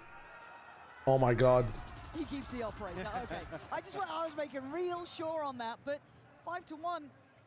Castle, how's it going? Hello, hello. Like EDG aren't getting the information they want early. I don't know how they want to go about finding that. Again, and just looking at the timing on rotations, they've been behind the curve a little bit, and then with nobody kind of overstaying. If this is an EDG timeout, I need to see Autumn's perspective. Allow him time to back. What do you think Autumn is saying right now? Chichu's already there.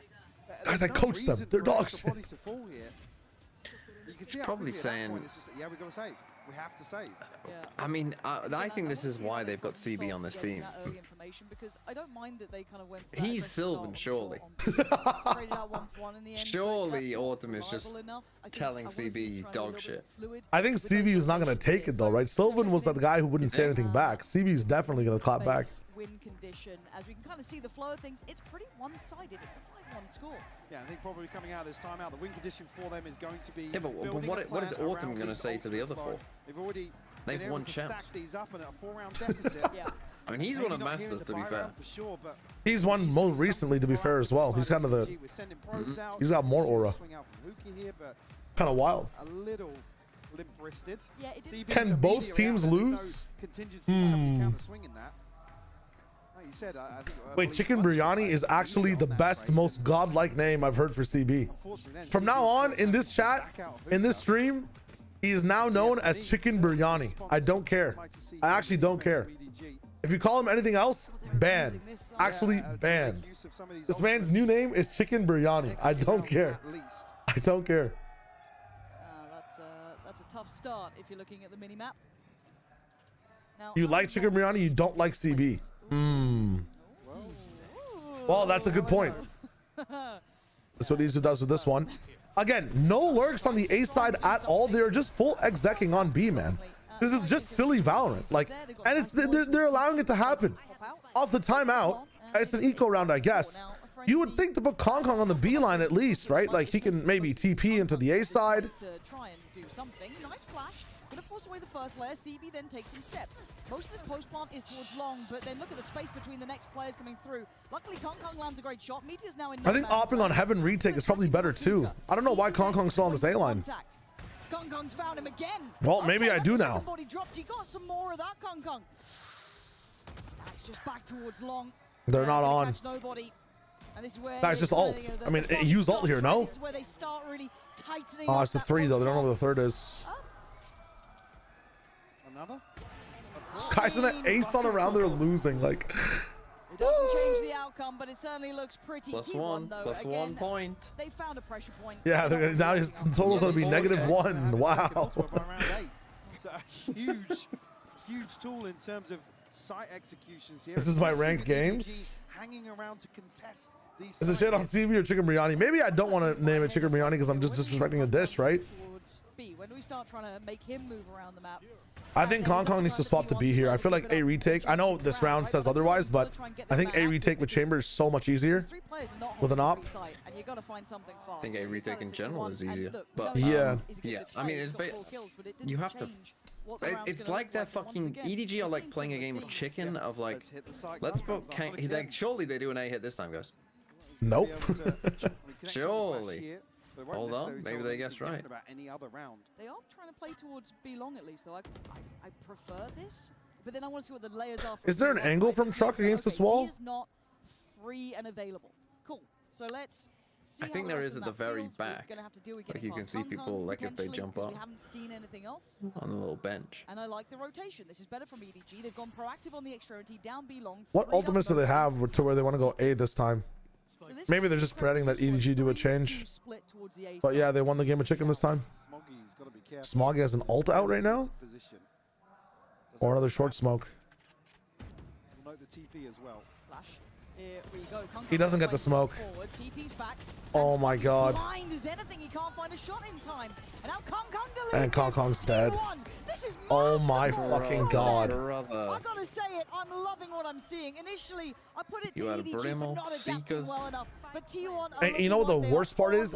Like on the other side of the map, and they've been except on like 5v5 this time, right? They've never had a lurker except for like one anti-eco round.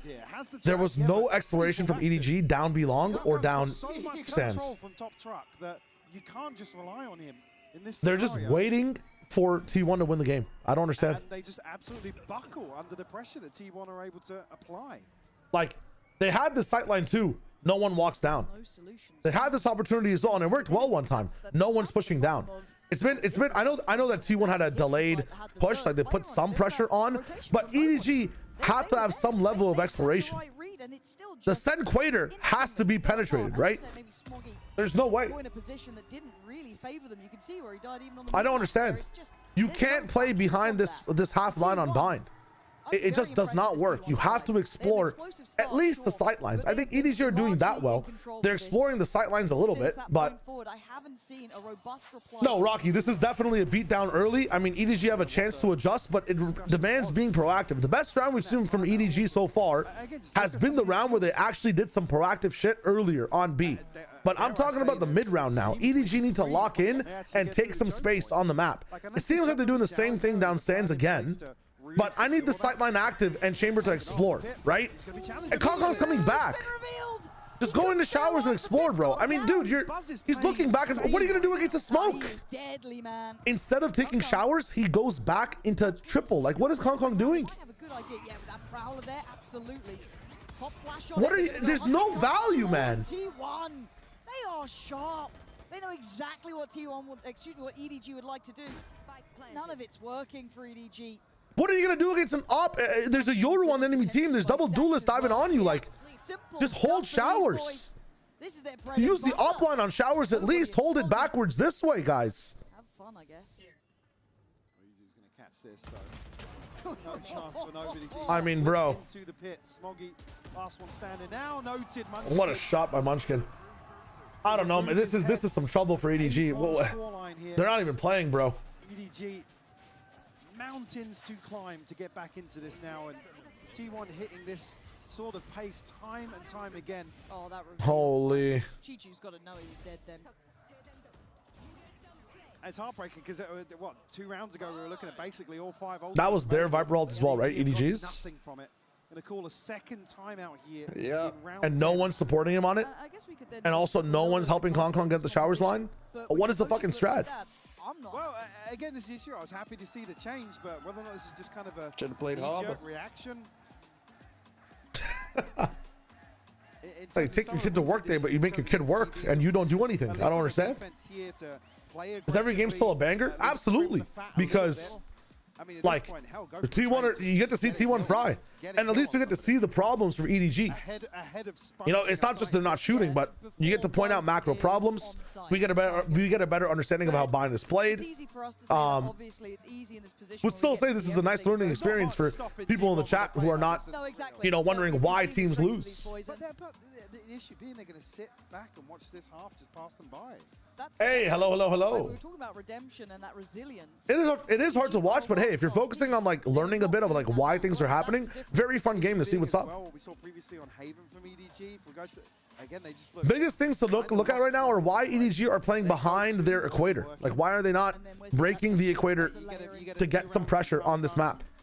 And why on rounds where you know you have people that need help setting up, you know, Viper on this side, Chamber on this side, do you not have a 3-man A first and then a rotation back to B? Now, you could also say this is an issue for EDG not running Yoru, right? Yoru would be very good to help this Viper, help the Chamber, and then maybe fast TP onto B for the 3-stack. But because they don't have a Yoru player, because they're running this Neon, you can't, you know, maybe the thing is, Shy Wager, they don't want to supplement having more players on A if you're already investing an op and an ultimate into it. Sure, I understand that. But someone needs to be there to help initially. Yoru's good at not keeping numbers on that side and then switching off. E2 finally taken apart. Nice double setup from EDG. Again, that setup gets countered by the wall. Don't need to do any more, right? We can chill now. I don't want to see this. I don't want to see this. I really don't want to be seeing that. T1. Why? There was no Lauren is freaking out. The advantage. You had 2 players up. Okay, they can deny the plant at least for 45 seconds. Munchkin's got his own. He's still got a molly. He's still got 2 smokes. Do you molly this? And he does have Stacks by his side as well. Oh dear, Stacks! I can't believe it. I actually can't believe it. Genuinely, I can't believe it. Just go. I mean, like, why are we even here? Have Yeah. you ever considered we might be wasting our lives? And again, Well, if you've never watched EDG before this season, you're learning a few things about how dog shit they are. True. I remember some of the reaction to like the tier lists and stuff when we were putting teams, like all the Chinese teams at the bottom. There's always going to be some people like, there's no way that all the Chinese teams are at the bottom. Yeah, but hey, man. I think we're learning that there is a way. That will kind of shatter. People still questioning me on like Team Liquid being below EDG, but that's only because we had no idea what the fuck Liquid were gonna do. For me personally, but this is like, yo, honestly, my bad. Pretty shy yesterday too. Yeah. We're off the starting block. But this, I might have. I don't know. Is the mystery of not knowing while a team is default bad worse than a team just being bad? So they're going to invest Smoggy deeper. You're hoping for Maybe I fucked it up. Maybe I fucked it up. Yeah, play in with the rifle here, but it's going to be the full force of T1. EDG's going to be able to reveal absolutely everything that's going on here. It's so simple. T1. This is just systematic. Oh my god. Actual tier gap. They're pulling no punches. Why would you at this point? They want the job done. They had a rough start to things, and they are not going to let it happen again. T1 are in form, Mike. It is just lovely to see. They're just so efficient with this composition. Nats Factor should have put TL's default higher. just finding Interesting argument. You could argue that round after EDG round. being more of an international team, because we've seen them historically fix a lot of their mistakes in the China server internationally, could push their factor higher, and it did a little bit for me. T1's map, you know, but this is not what you wanted to see. This is not I knew the idea EDG had coming into things. The only reason T1 is low or TL is low, I should have maybe put like a different square around Team Liquid. I can't stress it enough. So Buzz is about to get his third goal. It's just tough, man. It's tough. Yeah, Team Liquid also have the it's idea that just there's a bunch of people who are not playing experienced at like an international stage. Look how many ops there are, Michael. Yeah, Michael, why is there three of them? quite a three. Yeah, yeah, yeah. But I think EDG are performing lower than expected, which is crazy because I expected them to be so low in what they could offer us in power. Predictions wise, maybe they're playing accurately, but for me, they're playing much worse than I thought they would. This is not good. Meg, hello. So going to take the extremity on that. That's fine. Chinese bird. That's fucked up. React, right? Where do they want to then put their attention towards? EDG wouldn't even be here for not the K-Knight stuff. Honestly, looking back at the games, Daredevil, I did do a little bit of a K-Knight deep dive. Maybe I didn't get to watch the EDG match close enough, but for the XLG versus BLG match, Bianc was phenomenal doing what he was doing. And equivalent to having K-Knight play, honestly. Maybe in the clutch things that have been different, but Bianc was definitely not like an outlier. Dude, these conversion paths from Buzz have been absolutely amazing, man. Oh, the stun. And again, you can understand the intent. Counter stun's insane there. Hold up. Chichu's in a great position. And that's an EDG Slayer, though. Oh, I see. Well, here comes Meteor, flattening things down. Chichu versus Stax. Now, these are the rounds. This is where Chichu wins the round. Like, these are the rounds he just ends up winning for EDG. I know it's going to be 10-2, but if he can't even win this one, he has to go for. Down here, we'll cut line of sight. Chichu won't be able to pressure this. Might just spot the edge of it. But the confidence is going to be on Stax' side, but the HP is on Chichu's. Gets to get a step closer, still a seize and the horn in hand. Stax playing on the corner, spots nothing yet, and then the penny should drop right about now. There it is. Stax turns, looks for it. What a call from Lauren. Holy shit. That was so sick. Chichu has to clear everything. Oh dear. It's there for Stax. Wow. T1 looking untouchable, Mike. Just absolutely insane to see them. Wait, that was like some of the sickest play-by-play casting I've heard, man. That's so dope. Breaking that down. Similar thing we saw Holy in shit. the opening series. Just that next level of adaptation. And Stax did read that really well. And we were waiting and hoping we would see it. Simply did not come in time. That is actually 11-1 to score. genuinely actually. Go anywhere.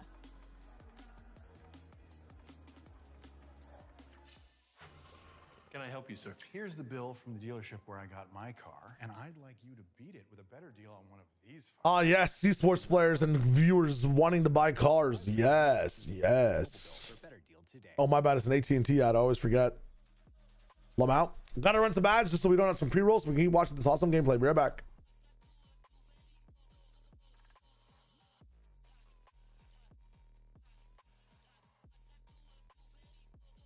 Oh no, most talent are really fun to play D&D with.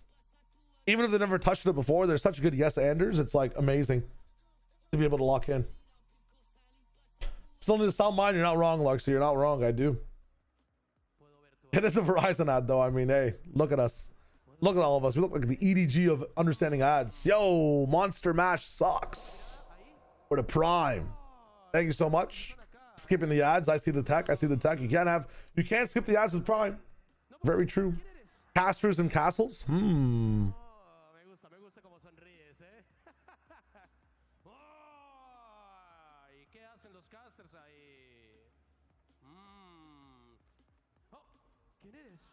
Damn.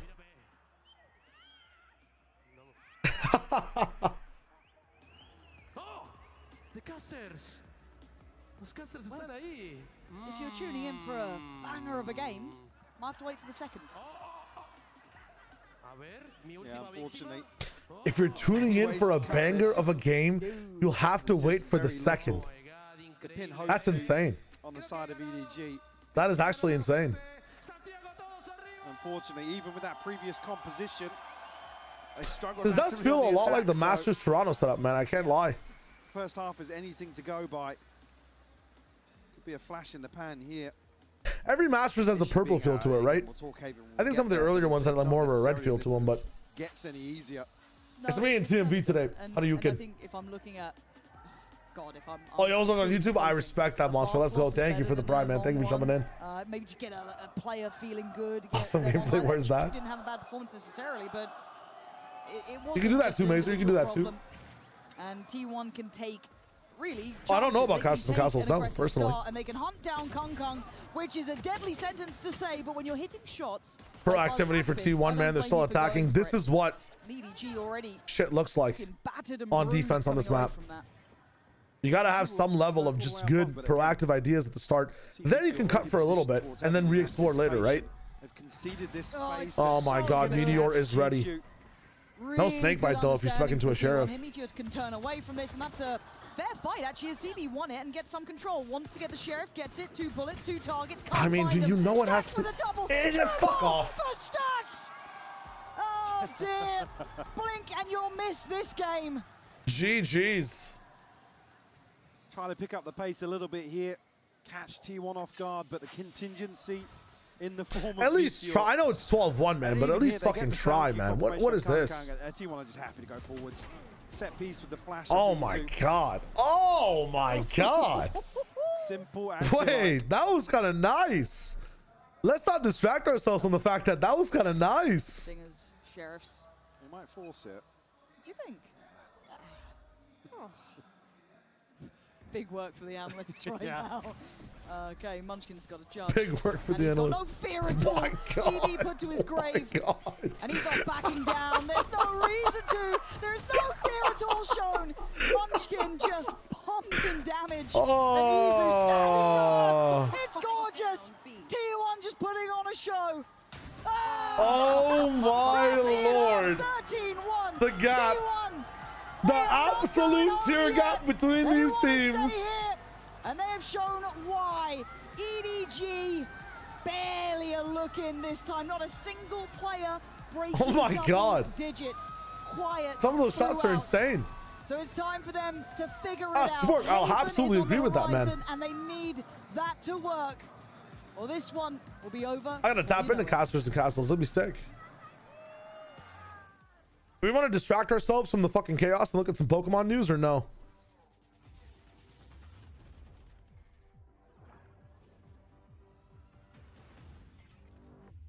GG, la la la.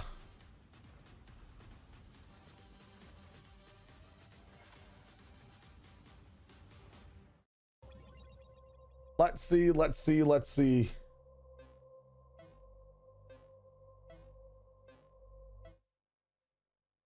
Gonna stay on 2 legs. I'm really sorry about this Pokemon community. I'm sorry, but he's not gonna stay on 2 legs because Pombon is a calligrapher. You see that thing on his head, the little red tuft? It's the same as a calligraphy brush. Gekwa, the little gecko, is a geisha. Look at the eyes, look at the eyelids, look at the eyelashes. A geisha, traditional Japanese art forms of calligraphy and geisha. Now, I thought the bird was just a bird and this theory was incomplete. I couldn't find the missing link, and then I looked closely at the bird and I was like, he doesn't have anything interesting. There's nothing happening with him. And then I was just like, what are other Japanese art forms? He's a sumo wrestler. The bird is a sumo wrestler and is therefore the best. What? I cannot wait for giant fat cloud bird. I would die for Brout. Brout supremacy. Come back in 2 years, see if I was right. I don't know, but sumo, calligraphy, geisha. I kind of like that. Wait, that makes some sense. That is a lot of Japanese art. It could be right. Could be right. And I think one of the biggest things when it comes to sumo wrestling, you look at some of the, you know, who's that guy in Street Fighter who's a sumo wrestler? I forget his name. He like Honda, C Honda or whatever. He's got like very prominent eyebrows. A lot of the sumo wrestlers sometimes have prominent eyebrows. Zangief is just a regular wrestler. E Honda, my bad. I said C Honda. That's on me. That could be the wave. A lot of wrestlers have sumo wrestlers have that prominent eyebrows look, right? So that means we're getting a grass fighting type. Wait, that could be very cool. Calligraphy with fire could be like what? Fire, I don't even know. Fire ground, fire fairy. And then geisha is like what? Water. I don't want another water fairy by any means. I don't even know. That's a good video though. That's a very good video. Here's the threats in the Indonesian locations. What are we looking at here? Sorry, I enjoy doing Pokemon stuff midway through these games. If you want me to talk about that game as well, you think there's gonna be a grass flying?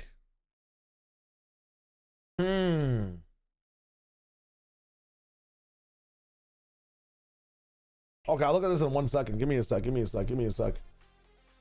Chicho's my one VFL pick for China. Why do I need to look at this region? Goddamn.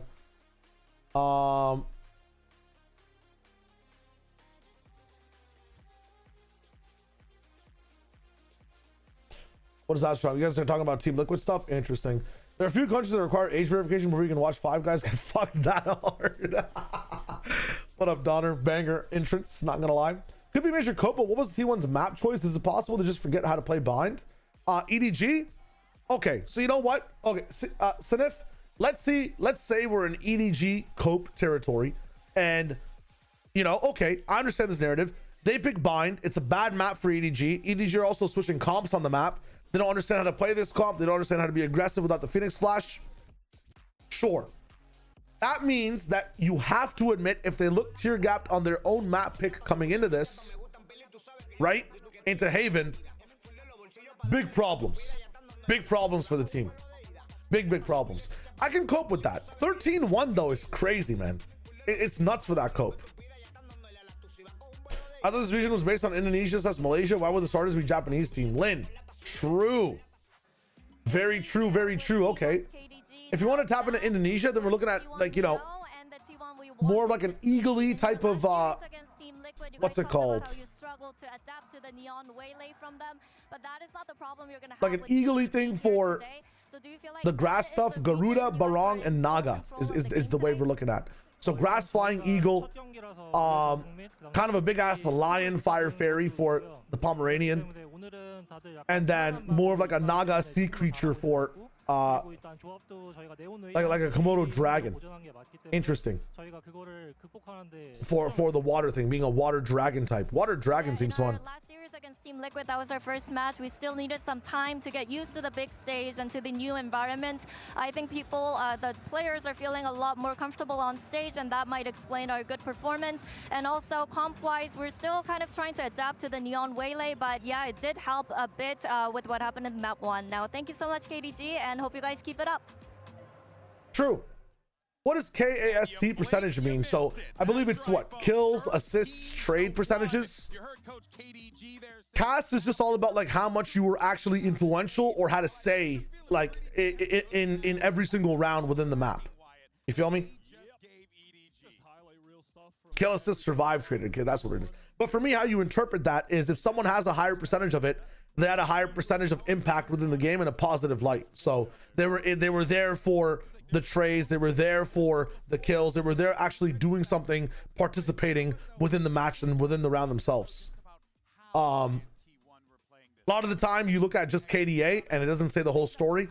A lot of the times, like, you know, they can be someone with a very low kill percentage, but they have a, how do I even explain this? Someone can have like just lower bad stats but a higher cast, if that makes sense.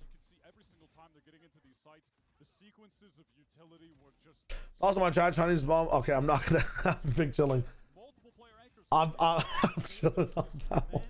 Like the defenders didn't even have guns. Like they felt like they couldn't even shoot back. Even when you saw adjustments, like flashes, everything, right? Even when you saw adjustments, though, right? It wasn't enough because they would just find another pivot that they would move to, and then they would find a way to exploit that. Yeah, bro. Where were the adjustments? Kang spent most of the game just AFK on A. They didn't try to post him up on hookah or anything. I mean, this round, look, this one's a fun one. They go for the pit in this round, and oh, apologies. This is a different one, but again, look at Kang. He is almost AFK essentially, holding short in a lot of these positions as T1 group on the opposite side and are just looking to overwhelm. It's very difficult when how many wins do I have on VFL? Not many, man. Most of my teams didn't have a good first round showing. And he's just static in one position, and T1 get around it so easily. Unfortunately. I mean, listen, I don't, brother. Also, the 5-on-3s that were being lost as well. Just frustrating because it's not like they weren't in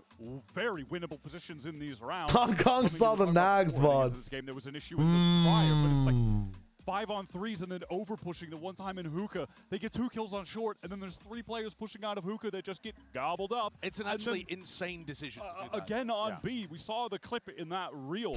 Yeah, where it's tough. CB just jumps up into hookah and dies after Where you going, 5-on-3. Relax, man. And also, too, you're I mean, in winning position. Needs to be mentioned as well. Can we talk about Buzz's impact? He had 5 insane. first kills. He was all up in their face, all up in the grill, nonstop, gave him no room to breathe. That Waylay was just oppressive, and there was just nowhere for these players. And again, you're just seeing on the executes when he's going in. Sankaza, it is bad. It is bad. You come back to 13-1 Jalal. Welcome. That round where they so thanks for the bits as well. EDG equals ever dying gaming. Last map is God's tended. Thank you, brother. Goes over the top, instant double dash. It's fucked up. 3 kill fighting in that pit when the Viper gets lit up by that initiator util.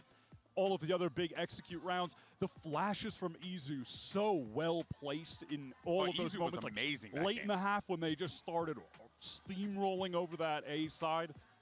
They just are so good on bind, man. Yeah, they are good on bind. I mean, we're looking forward to Haven and maybe the Kang operator having much more value over there, but I'm just... Will I go bald if EDG wins? Absolutely not. I don't think I'd ever do a bald bet. I've done some in the past, but to seriously do a bald bet? Dude, look at my hair. Lanes that they could just kind of work around the map. It's a bigger map than bind, so they can move I feel like a bald bet is not the wave. EDG have to really step up their ability to make Kang's positioning a threat. And I will say, I absolutely expect that to be the case on Haven because they have been playing this Haven. Nah, if it's Indonesia, if Pokemon is Indonesia based and, you know, what RJ's putting down, I guess, yeah, Naga, stuff like that, like Water Dragon would make sense, Fire Fairy would make sense. I really want to see a grass fighting mon though, man. That'd be so sick. Grass flying is interesting, but I don't feel like as palpable. That strat book though, let's actually send it over to Jen Lee. She's getting an opportunity with Autumn to hear his thoughts ahead of map 2. Potato, thanks for the follow. With Autumn of EDG now, Autumn, Autumn interview. Triple controller on bind, you put Kong on the chamber, giving it a little bit of a change in composition. And it seems like the general theme for EDG here in Masters Santiago. So heading into Haven, where you do run the chamber as well, what are some adjustments that you can make so that you get more value out of Kong and his operator?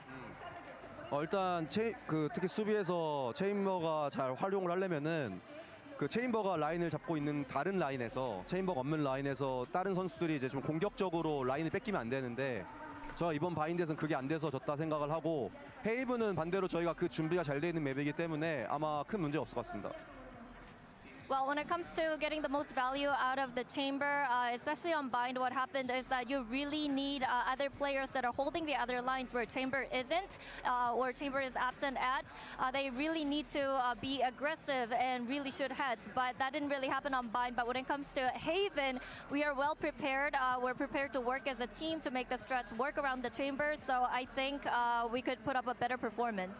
Thank you, Autumn, and good luck. So inexperience on the map, which is what some of the people in chat were alluding to, the fact that like T1 have a good bind and EDG might not be ready for bind as much. It makes sense, but let's see what we're looking at here.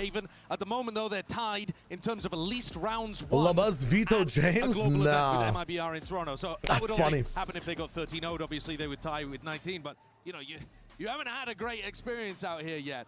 Buzz trying a little bit with the veto hover for a second. Oh, you can link Fnatic, absolutely. No, I will be playing the Neon actually, but this is all. Decision why is already grass fighting? Yeah, because he's red. I feel sad saying like I want to see fucking an actual, not even just a type matchup, but the actual Pokemon be grass fighting team. You know? Is Kang has to play like a literal god descended onto Earth. Let's go, Saberface. W Windows Defender, yeah, thank you. My virus is a big chilling. Because he had those moments on bind where he was trying we'll go back and look at this tweet in a second. Just by being caught, and we saw that on Haven the other day. This has to be his best map of this tournament so far. or else EDG will be going home early. EDG needs to dig deep, but T1 just needs to stay the course. Let's send it over to your casters, Pansy and Hypoc, for the call. What are my thoughts on the new starters? I like all of them. I genuinely like all of them. In Santiago, there is nowhere to hide. If there are issues, Fire's what I'm picking. Water looks to be the one with the coolest potential. And out of all three, the grass is the cutest and best one as the actual starter objectively. But subjectively, I'm picking the Pomeranian. My dog is a Pomeranian as well, so, you know. Basically adopt a new approach. They have Gotta tap in. I've already got the fire starter in real life. I want him in the game. But I think the grass one is the best by far, and the water one's probably gonna have the best evolution. Cute ass dog, hell yeah. Don't allow EDG to build any sort of snowball alongside CB and Kankang. Maybe there's still hope. There is a big difference in players at this caliber. When met with a brutal beginning, you can pick yourself back up.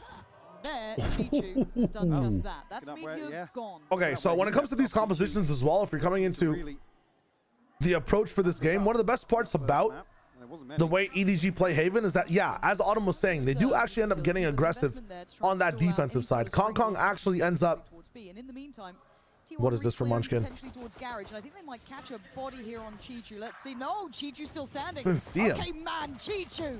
I guess he's so good for Munchkin. Nice pickup. It's that proactivity you need on defense.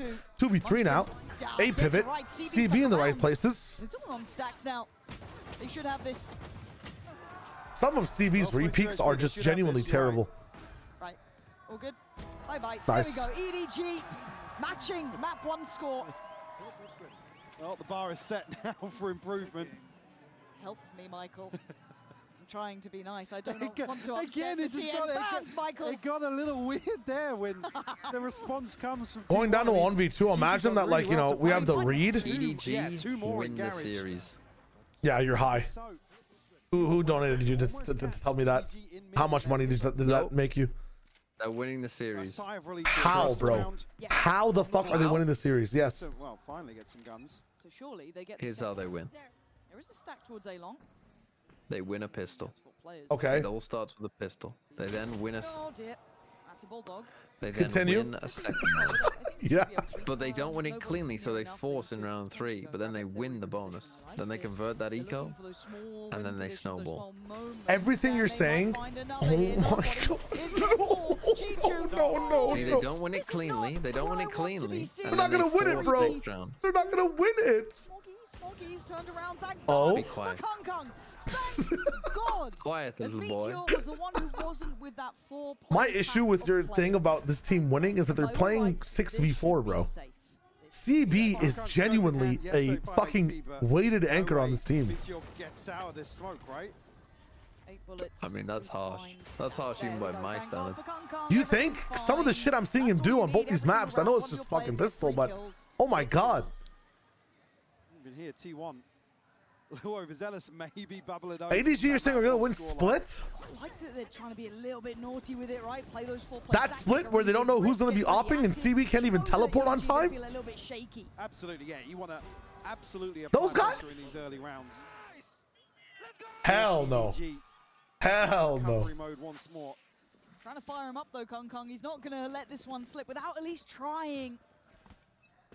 See if there's more in the tank, right? This is where it gets a little bit sketchier. Yo, Stephen Liggy, hello. Our videos decided on skirmishes? Anyways, yes. How many rounds of EDG won so far? I believe that was their round 19. I'm not sure. Actually, I can go back and check for you guys. Hold up.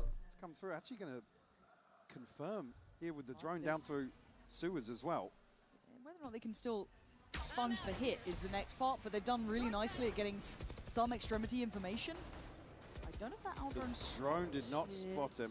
21 now. Okay, nice. No. Well, Isu, you have been given a gift. Fanatic, I didn't see the link. We actually talked about that link before. Oh my god. That's stunning! And a mistake gets how's that narrative going? And frustration surely for EDG. Round's not over yet, son. A lovely step in the right direction. The 2 heavy hitters thus far, though, still alive. But look at Kong's HP. Yeah, barely.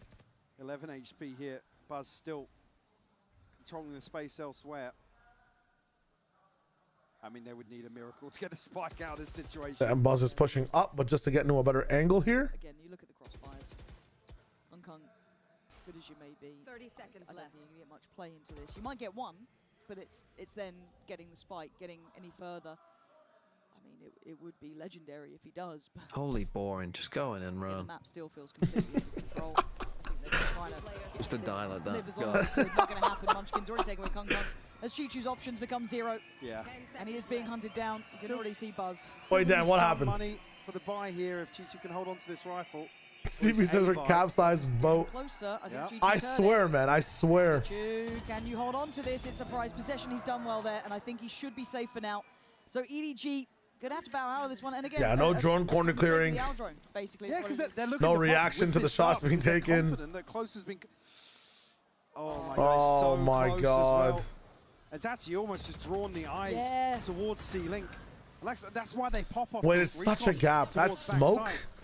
that Absolute smoke up confidence in top here utility, but also blocks the dart from seeing this side. Some copers would say that, like, okay, the dart is there to be able to see this. Why are they saving? EDG. Fly back in will be shaky. Why are they saving? Yeah, and CB trying to play ahead of this. 1, 2, 3, 4 people can buy, and Kong has a rifle to save, and they double buy a Stinger and a Sheriff. So the numbers are sitting very well with T1. Up for the brawl, up for a fight. They bring it into a 2v2. EDG at least have some safety in space. They don't know how much so yet. We need to get the spike and reset a bit. Look at the HP, T1 can wait this out. CB down at 51, Kong at 72. 4 of these guys could have bought themselves again. Expecting T1 to come They would have barreling had back one in to less secure rifle, and you this have Kong playing chamber. He has a Guardian anyways, Again, with just 8 question bullets. marks elsewhere. It was fairly all in. And it's still going to work for them because it's close range Stinger fights. Huh? Both rifles here. I mean, if Munchkin's I mean, what do you do here? You just gamble, see retake? chance to open up the A site. Yeah, they certainly could. Munchkin playing Munchkin just chills. You just gamble, see retake. Want for information. I think that's fine. Start to mount. It's there, and he's actually got the drop on him. Oh my God. It's a great shot. He gets to recover Munchkin, a little bit of that HP man. down to 39. Good from Kong, I guess. Not going to utilize it, and he looks for the fight. Spots him out. This has Oh, to this be is clean, dangerous. and it's Never mind. not Meteor's that Meteor's good. there. T1's actually playing Nice really stuff well from today, man. T1, again, taking risks, but taking names. Beautiful crunch immediately. And even there with the paranoia, you're just so worried Izu's not going to find anything off that. Yes, it sets the rest of the play in from long. Yeah. Izu does so well to adjust here. You can see what he sees here. It's the ping on the recon. The adjustment is beautiful. CB actually just waited for them to die before deciding to join. T1 in this situation. I'm telling you, bro.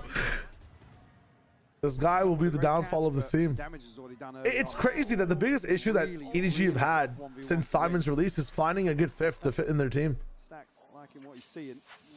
And yet they still qualify. That's 2 big rounds. They've gone Who? quite close as well. That's quite hard for EDG Simon. to Yeah, I mean, fighting back into this map for sure. Yeah. Even in like, what would Simon play that's not breach? Which will probably send I don't T1 give a shit. a little further Just back pick him up. Fuck it. to a passive Put him hold. on Neon. Fuck it. Damn. Online here, Actually, pick up Sylvan. both sides. Sylvan speak the need language? Sylvan for Autumn. Yeah, it doesn't matter. He'll understand Autumn. Apply a little bit of pressure But here. Autumn's reformed now. He doesn't do the same rage shit. That smoke doesn't cover window, bro, and you still lose? Interesting. That's lovely. That's a big pick there. So nobody looking to clear garage this time. Meticulous. It's time the drone's clearing everything. Don't quite know about Buzz yet. That operator is in play. Yet to rattle off a shot. So if they try and scale through garage with some commitment, it could end in tears. This orb just causes so many problems on a couple of these key angles in garage. Again, creates a question mark for EDG to play behind. Not going to be able to get the info on Kong's whereabouts, but Stax wants this.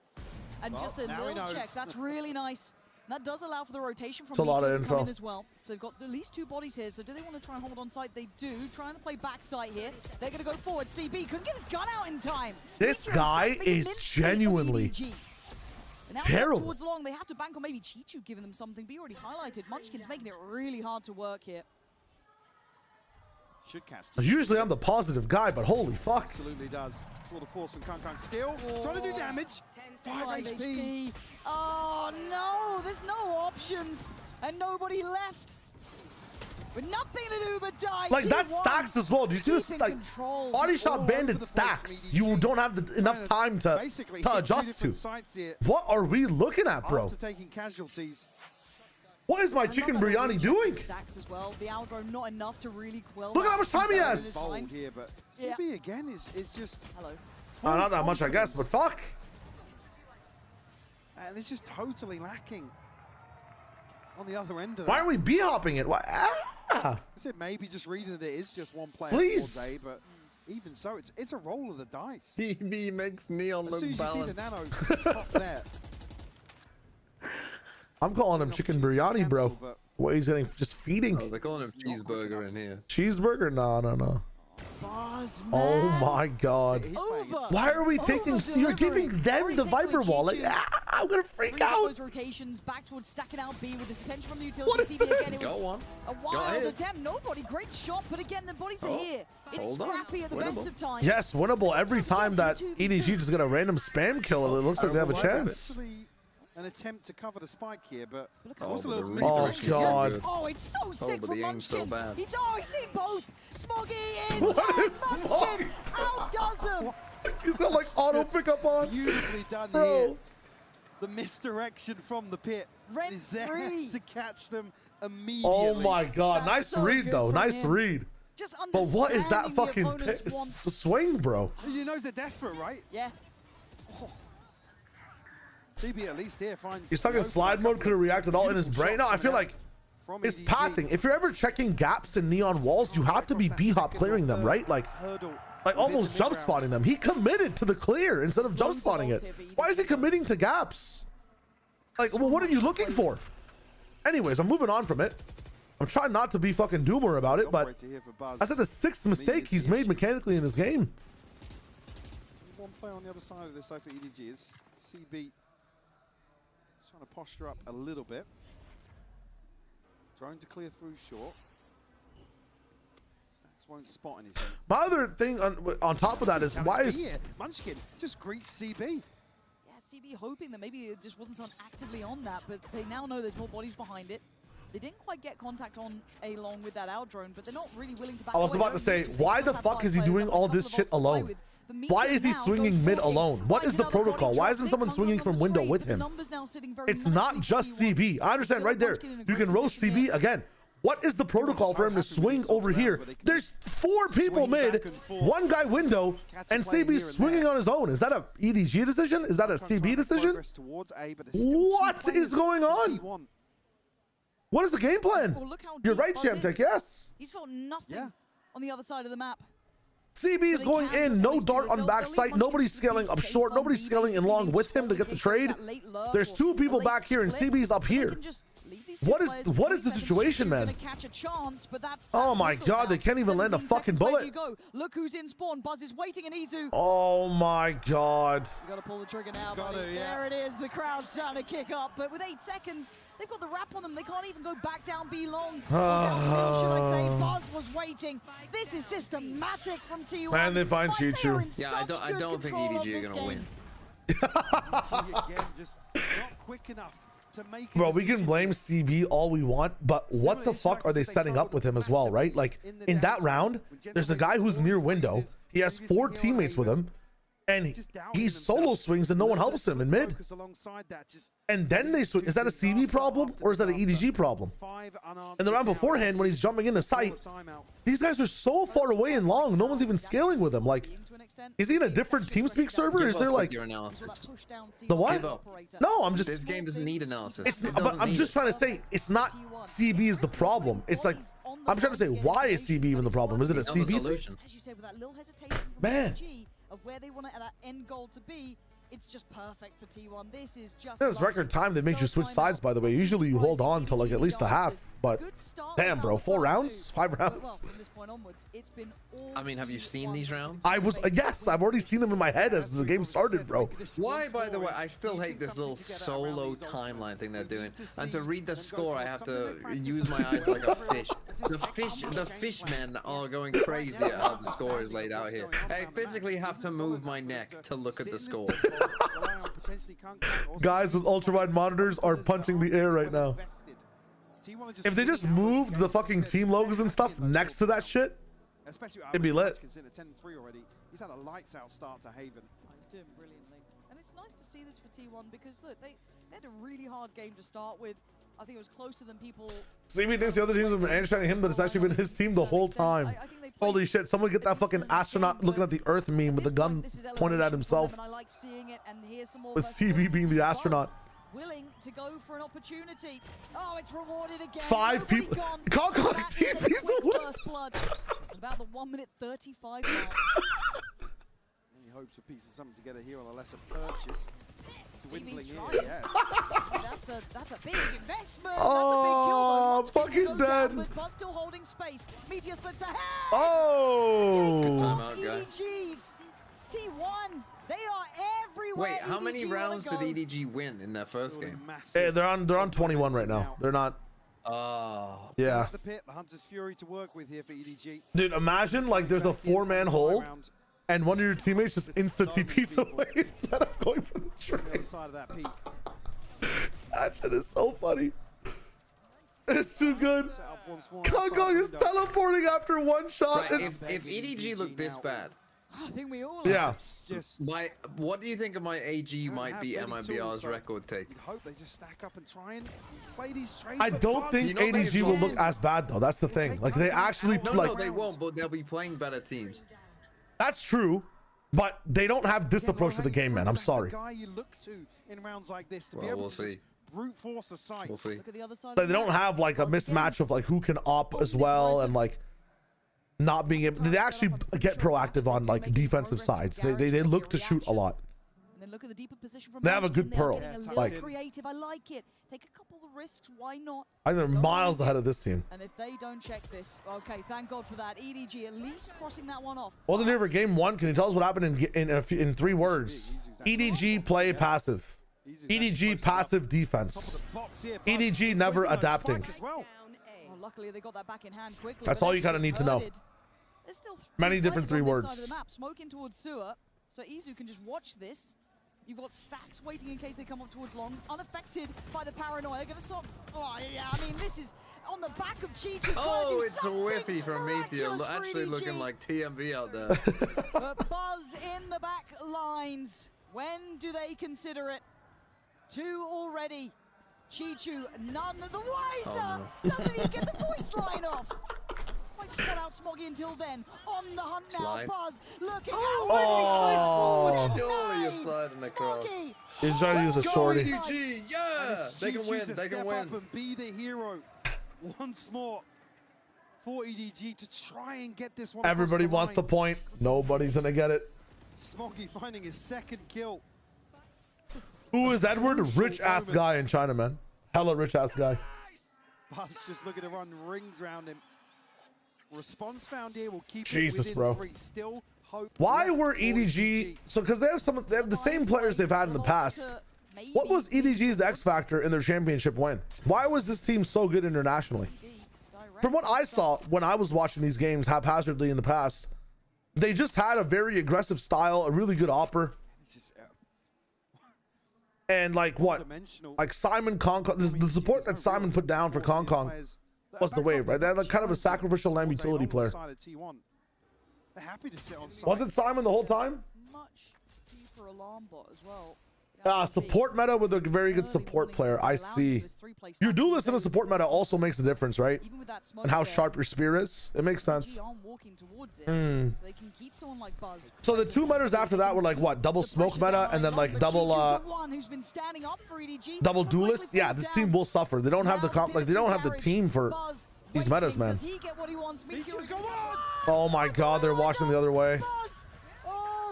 Holy shit, he's using every single part of his kit. Absolute Buzz masterclass. Up one side, shorty the other with a slide. Bring out overdrive to cover up any aggression. That's really fucking cool. Garage will freeze, force T1 to explore elsewhere. He's going forward here. Chao W, absolutely Suki. Much on this one. I think they were pretty good on this with 20 seconds. Wow. He's got places to be. Oh my God. Gotta know there was another behind Do you this. counter smoke this? No, you're using a. The cross Might be the death of him into the smoke and hoping for the best. 9 seconds not Nice gonna try. happen. It's T1 again. It's a hard win. Just the information game is theirs from start to end. We'll break the This guy is actually polarized, bro. They can win. End it. Board. Well, a second, I should say. Sorry. What do you want me to say? I don't know. Honestly, TMV, I don't know. A blind man could see this game's over. It's not going to be pretty, if anything. Bars. Kang just one away from the tour de force. Do you think that the UK has some of the best sayings in the world? Like, are they the kings of sayings? Like Bob's your uncle and shit like that? You can see the ping over towards C-Long there. Absolutely going to challenge it. Well, I would say probably. Well, I mean, I don't know, because in other countries they probably have sayings in their own language. Like Chinese proverbs are also good, you know, like, you know. Yeah, China is known for their sayings, but yeah, we do have quite a fair few sayings. But then again, like that's because you're like Canada and America, it's like you haven't had time to make sayings. We've got some sayings. Yeah, no, but we've just had more time to make them up. Doesn't feel comfortable as Buzz closing in as well. Oh, they missed the molly. He might still die to it. And scream. Misses the molly. Calls it in, and he's got the shot. In the meantime, Izu's taking down CB. T1 starting to close. Did they just steal that away? In the wide open as well. Oh my God. Damn. The defuse no, going me through neither. there. Show me the replay. How the hell did they get away with that? I thought there were still bodies on long to fight back in. That's just inside the smoke. Oh, just no pressure back towards side. Some of those flashes, Chichu Prime form, clutches everything. True. True. It's as simple as W alt, my bad. I missed it. I tuned out for a round. I genuinely tuned out for a round. Tour de force here. That's about it for EDG. All right, let's lock back in. Buzz on the hunt once more. And I like it. I like that he's got that killer instinct. Reward or not, yeah, he does have Oh his. my god, bro. Again, EDG were wishing that this is possible for them unbind. Oh. What is Kong Kong doing, bro? That is Izu here with the operator. I've never seen this in my life, man. Can you get any further progress here? Stax is already. Oh, Munchkin was working it on defuse, yeah. Something in his mind that's gone like that. But I like this discipline as well from T1. An aggressive start. They fall back. They've got man advantage. And they give up the A side. They can play retake. They don't need to overstay their welcome. They still got a lot of kit on Izu, a lot of kit on Stacks. Buzz still sitting pretty good on Util. This is nice. This is good quality Valorant from them. Now, whether we see them stick the landing or not, yet to be seen. But they're making EDG have to play into this. You're not getting freebies now. Yeah, they have to work so hard to even find something feasible to work. This one's going to be tough. Plant will come through here, but it's a full 5v3 retake for T1. Operator in hand for Izu. Standing ahead. Only Util left. Someone's to the meaning of Ohm. It's a 7TV thing, so there's certain words you can say in chat where they end up being emotes. Retake though here from Team 1. Ooh, nobody, nice. Oh my god. Nobody, but still, Chichu trying as best he can, leaving CB in a winnable scenario. All right. Quick reposition and understanding of where Meteor is. This is big from CB. Time. Keep your calm, keep your nerves, and get yourself. Nice. Let's go, CB. Here we go. A Red Bull clutch, keeping they win this alive. now. We wanted rounds from CB and he delivers one You're here. a fraud. Call it a lifeline You're such a fraud. for EDG after a brutalizing first half. That was crazy though. Buzz's movement, like dodging two people shooting at you. Again, there's a chance to come back here. EDG certainly putting up a fight here on God the second damn. map. That is as best we can hope for their recovery at the Dude, very end. Lysor really changed the scape of all of Valorant, eh? Like, nobody before Wolves in Toronto was standing up even on the loss. Like, Lysor really changed everything, bro. No matter what the fuck happens, people will stand up now. Red Bull gives you wings.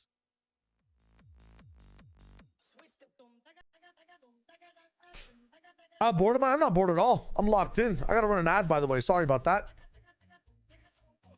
Just so people coming in don't have pre-roll. We tap in. CB is coughing, baby. Don't give him that title. Sufa did give Live Squad the confidence, but it's crazy, man. One team gonna change the entire scope of Valorant.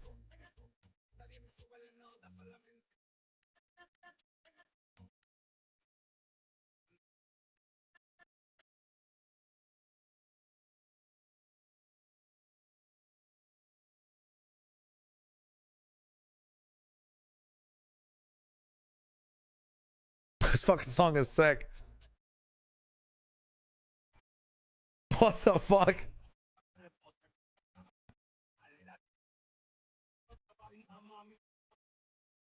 Hakatoon? I'm adding this to the playlist. What the fuck?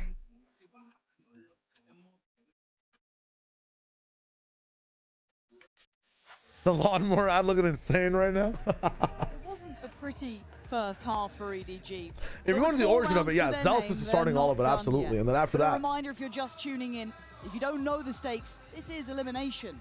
There is nothing to be left outside of the server now. No time can't for bear to see excuses. chicken biryani insulted this way. Listen, we gotta find a way in, right? We gotta find a way in. Elevated in my eyes, Mike. They've looked far This is a T-sided map, bro. I don't think EDG will win a single round on defense. I mean, two things, right? First of all, yes, attack has a bit more of a prio on this map when it comes to owning the game, but at the same time, like the way Haven's evolved, you can have onus and control of this game on defense as well, as you just saw from round 15. What the fuck is that as a shot call? I mean, what are we on right now? I guess so, but round 15 is like in 2 rounds. What the yeah, what the fuck? Things. What they have is what we wait and find out. Look at Munchkin though. He's gonna get so much info here. But for now, it is T1. It's not even the fact that it's a T1. It's a attack sided map. It's only defense sided if you don't play passive. And EDG, as we've seen, have one of the most passive defensive sides ever. So this match, yes, is absolutely over. You can genuinely skip this half. Yeah, hold up. They're trying to quickly pivot. Or T1 are just trolling. That's good. EDG, right place, Kong Kong knows about this as well. Munchkin might be dead here. Yeah. Let's get the kill. 2v3, but we have prio in position on Meteor. Stack's low HP. I think for Meteor, it's all about cheating as much space as possible here, but cheating it in the right direction. So I think if we stay on site, this is lost. He needs garage control, and he will be pushing for it. And Chichu, and suddenly everyone on EDG are taking ones. Surely Chichu doesn't walk in alone, right? You wait here. Doubled up. Not cleared.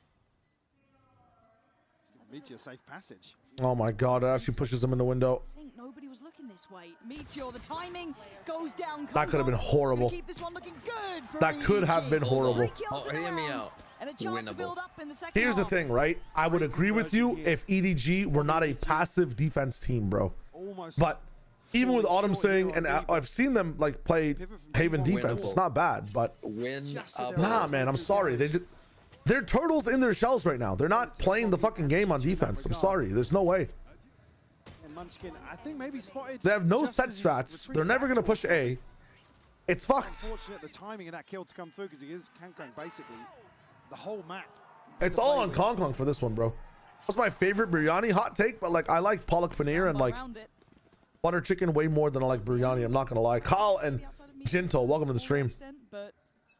Again, if all your aggression is this Kong Kong push, it's not enough. Staying on a line, staying on a line, staying on a line.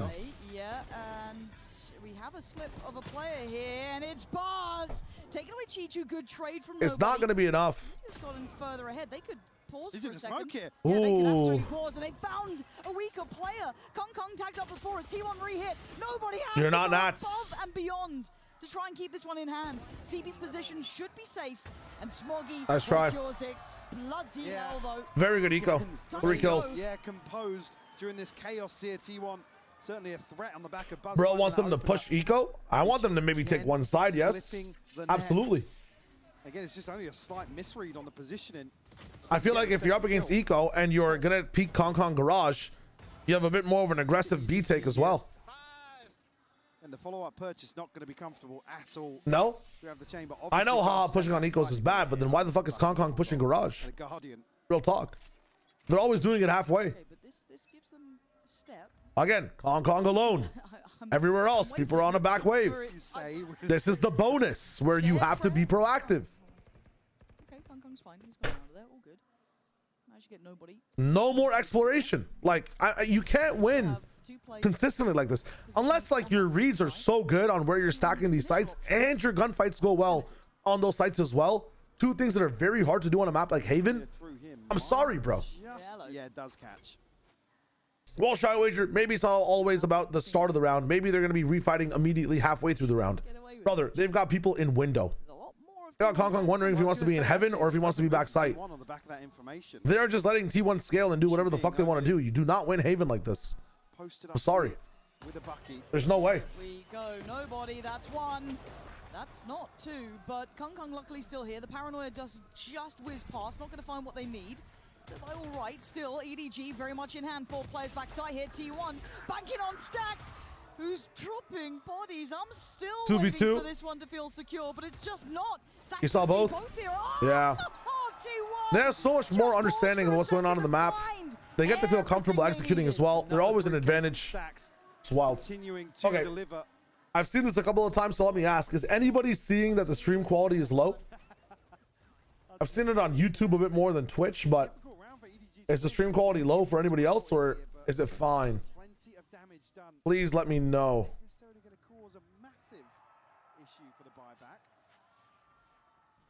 I can try to fix a few things. It's fine on Twitch. Okay, let me just see what I can do on my side. Yeah, this is the one EDG really need to springboard themselves into a string of rounds. This is the one that kind of makes it feel possible, right? Like, you're still very much in the game. 9-6, not over by any means. That 7th keeps it well in check.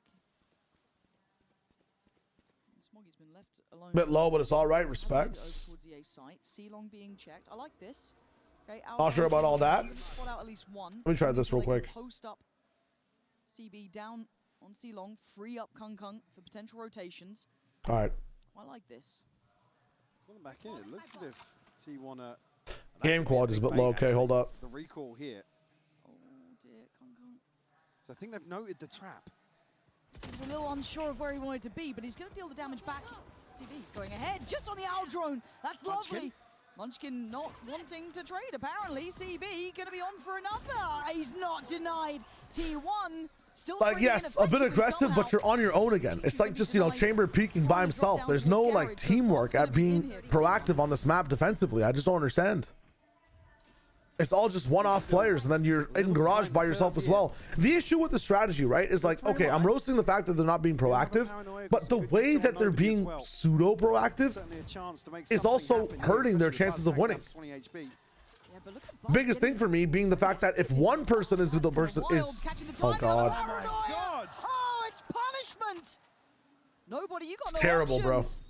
Don't back away. This outcome is rough, Mike. That's double digits for T1. And this was the round that could have brought EDG right back. This is the one that they ultimately want to stabilize off of in terms of the finances. Yep. In terms of just My about GG, I first mean, ult cycle. terrible game. Chichu's still less than halfway to the pit. A huge tool on the defense. Let me try restarting this real quick. Looking to stretch their legs now. In touching distance of closing there we go. This series. Again, CB with a chance to really run away with this round. Yeah. I thought he was going to double down on that. Yeah, I mean, the stun almost catching. Better or worse, not, let me know. What does my camera record at? He's looking to I believe it's 60 FPS. Buzzed with 20 HP going aggressive. You can tell when the confidence is there, can't you? You can really see it. Again, the problem is the buy, right? We've alluded to it and the importance of this round. I think T1 reading that early utility quite nicely. CB will at least get to claim A-Long as a start, and they've left Kung Kung on the other side of the map. Left him with a lot to handle if they do decide to pivot this way, but the B site is looking like the end destination for T1. Hunter's Fury, obviously. That's lovely. Off the back of the orb, will connect it. Easy will fall. So. Oh my God. Munchkin's down too. Okay, game on, fight on. Buzz still standing on the site here. Where's the fight back? There it is in the form of Kong Kong. Tour de force. Should be a good round, but again, it takes an ult and it's not over yet, honestly. What are we waiting for on this side from Stacks? Stacks has still got Hunter's Fury though, so they can buy a lot of time here. But oh my God. Vicio has to get a kill. He does, he's trying, he's not got it though. I think Stacks I knows don't like there's this from. issues. The shock dart not enough. He sent another one, but nobody's sitting on this, and here it comes. He tries to Wait. get away in time, so half is achieved. Stacks, this would be legendary, Yeah, no chance. not gonna happen. They It's actually honestly winnable if Meteor doesn't peek and they use the ult. EDG we were waiting for. Oh, good. It takes an ult for EDG to do that, though. Let's see if it's replicable every single round. Chance to really run down the clock here, but it's forced standing for EDG. The Hunter's Fury just. No, I know they meant the gameplay quality. It's just sometimes my camera takes more resources for some reason, which makes the gameplay quality lag, which is why I like restarting my camera as well. Get this orb, give them an opportunity to contest. It's all good. That took a Sova ult. That took a Sova ult. EDG should win that round. That's totally fine. As well, as we've come to expect. Operator back in hand for him. And now another chance for EDG. Okay, they're playing C retake this time. Solo Neon in long. No short action. They get free space over here. I think you pressure Garage a bit. Maybe take this out and then go back to A. Oh, they're going back to A without any of the work. T1. I don't know about that. You got to do some of this work to maybe pull off one rotation from A. I mean, you're playing into EDG's game plan, man. I don't know about this. Very good drone dodge, though. Yeah, these guys are already rotating over. I don't like this one, bro. If they're not exploring Garage, if you don't see anybody B, it's definitely an A-hold here. Nobody picks up our Munchkin. CB is fighting by himself, though. And T1 flood the site. There's the Hunter's Fury, but Stacks not finding the same success as Smoggy. Blunder from T1. The site itself, leaving Meteor and Stacks. Very limited amounts to play with here, and EDG having the numbers and having what could be a key round. I mean, this is poo from both sides, bro. Do it, EDG. You're playing into EDG's game plan, which is a piss poor game plan. No solid info here for Stacks to follow up with that. Insanity. Fury. A chance to really punish that position towards Graffiti, but the pressure here from CB just enough to keep their head above water. I mean, Ooga Booga, for you, you're good. Your video's good. EDG or shit. Ah. I don't know what T1 are doing here. Oh, welcome to the stream. But T1 are doing this without like taking any other map space, letting these guys know they're going A with a fucking 40-second pause. Oh, now he's starting to doubt. I'm doubting T1. I'm not doubting. I don't know what the fuck they're doing, man. You gotta time that shit out. You think it's losable, don't you? I don't think it's losable. I'm just questioning. No. I am literally that meme. You know the guy of like, I know you're frauds, I just can't prove it. Yeah. That's me in T1. They are fraudulent. Well, I'm about to be proven. God, if they lose this game. If they lose this game, I'm wondering why. If they lose this map, I'm gonna be rooting so hard for EDG to knock this team out. Yeah, I think I will be too. I actually will be too. EDG is not being proactive at all, and T1 is still fucking losing the shit on attack. It's disgusting. It's hoiteux. Because look, we've all been kind of talking. I don't want to say talking down EDG. We've been talking accurately about their form. I think, well, holding them to the standard that they are currently seeing, right? But it's like we all know the potential highs. We just haven't seen that really spark yet. So if this is enough to maybe reignite a little bit of that, I'm all aboard. We all know what they can look like when the ball gets rolling, when things start looking good. Just got to keep it going now. They're still not in the lead. But they've certainly Stella, hello, welcome back. Okay, next round. This time it's a B peak from EDG as a setup. Oh my god, they're gonna actually walk into them again. Like he wants to hunt towards that right side. Big shot. That's BuzzCon. He's still standing. He's still looking for more chances. No It's an eco though. It's okay. Given, only it's an eco. But it is a 4v4. I was gonna say you could. I wish to just pace change like push A or something. Maybe they just have no idea where the op is. Like, it could be B, could be long, could be C plat. He was the one with the ult. He was the one with the Bucky that could have maybe built something around it, but the Stingers still remain. And there is only one on the A side. This is fine, man. Just go with this control and push. Oh, okay. You want to play the clock? What? Take 30 seconds? Pressure Garage, double back? No, we're bringing KJ back now. Okay. Interesting. Very interesting. What the fuck are these guys doing? We're gonna push C just by maybe hoping for map advantage, like, or map space advantage. No, we're gonna push back into B, and somehow there's less people here from EDG. They've predated an A push. Nobody better be prepared. Gonna get one, and he can't get the second. There's the overwhelm we were worried about, and that judge. I can't believe that worked. The style of that entry, I can't believe that worked. Lockdown as well.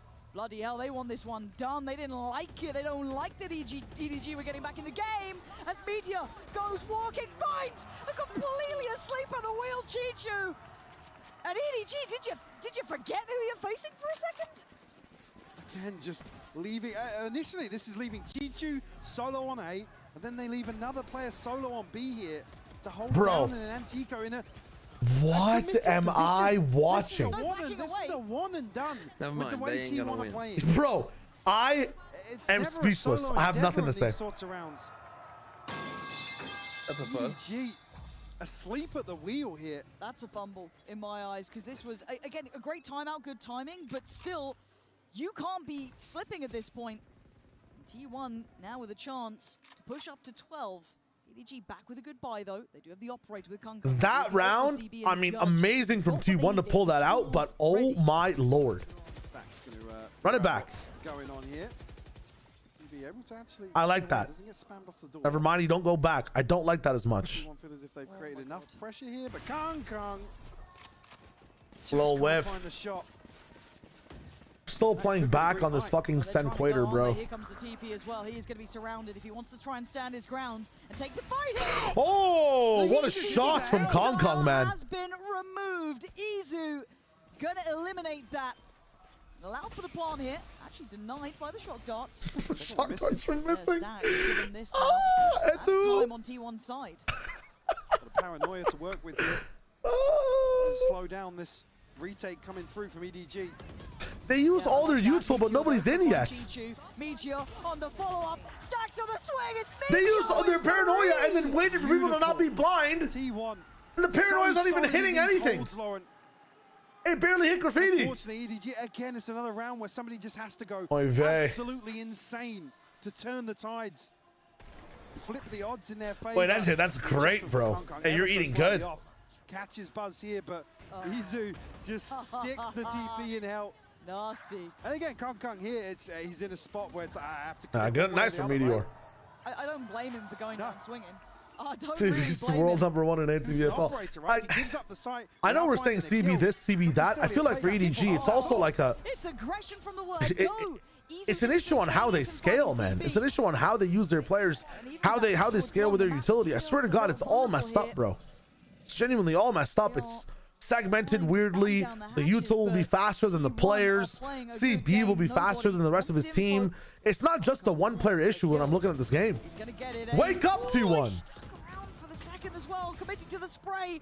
This is desperate and it's dangerous. And Smoggy gets the backpedal. All right, at least he brings it. It's a 3v3. I mean, some of these fights, oh my God. Removing the threat on the A side of the map. And now you're locked into going C or B or winning a gunfight here from T1. You have to win this garage gunfight, okay? That is an EDG 1 round. Buzz on 20. This would be something to remember. It's not just CB, guys. It's not just CB. I can't put all the blame on CB. It's a genuine issue with how these guys scale on both attack and defense. It's really just incorrect. I'm not sure why. Is it because like they're used to Kong being there as the second level of support for CB? Whatever it is, their solo duelist stuff, a lot of it is on CB as well, but it is not timed correctly. Maybe they're used to having double duelist or playing on the comms and the wave of how Kong goes in. It's not just CB. 3 chances is crazy from Stephen Leahy. What the hell? No way any of these teams will play off with how they're playing right now. Yeah, I would also think so. At least on Haven. I like T1's bind. But I think the biggest issue for T1 on Haven right now is that they're not actually pushing for any control anywhere else before they hit their site. If you're playing against T1, you should do what EDG are doing right now, which is play hella passive. Do nothing. Somehow that actually is a better way to play. Over-rotate. Like, they will lose to some of the worst defense holds I've seen in my entire life just because they're not actually exploring the map properly. Like, this chamber trip has never gone down wherever it's put. Never hit in garage for like the last 6 rounds. Now it's on B, but the fact that T1 have never actually broken any Sentinel utility is wild. It makes it so that against Oppers, you are going to be dying. It makes it so that against anyone else on the map, like, if they have the right read, you just lose. If they have the wrong read, they have numbers to play against you. Like, Reposition is nasty too. on retake, you have to be able to push properly. Kong's going crazy on this round. Nice opener, nice second. Munchkin left Big third as well with a Guardian The C-site hit. to knock all that down too. Nice upgrade for him. End of this round, you're going to be able to go back down and get an upgrade on nobody as well. Big because look at the money for some of these guys. Slightly low. Munchkin now put in 2 chances. Well, much healthier. 2 chances. Full 1v4. Let's talk about what T1 are waiting for though, right? Like I guess this ult, this ult. But imagine, guys, imagine this. It's 12-11, and EDG decide to be proactive on a round. Why would they be proactive? Maybe they have like a nobody ult A main while like CB runs it down short with like a phantom or something. I don't know. This ult from nobody is actually scary. This ult is one of the reasons teams do get proactive on the defense. For EDG today, absolutely. And I hope I don't have to eat my words in these moments. No way, Munchkin wins this 4v1, by the way. Oh my god, they're all coming from the same side. Wait. Wait. Wait. Mistake. Hold! Munchkin, especially now. Come on. Come on! Oh my god! Okay. Nothing could go wrong here. The expected outcome. Hello. Wait a minute. Of course. It was almost there. 12 to 10. It was almost there. If he gets that third, he can flick the 4. I swear to God. He's droned. He's reconned. They know where he is. Beautiful catch here from Kung Kung. Yeah. I mean, the TP, yeah, the TP up to the top of the box.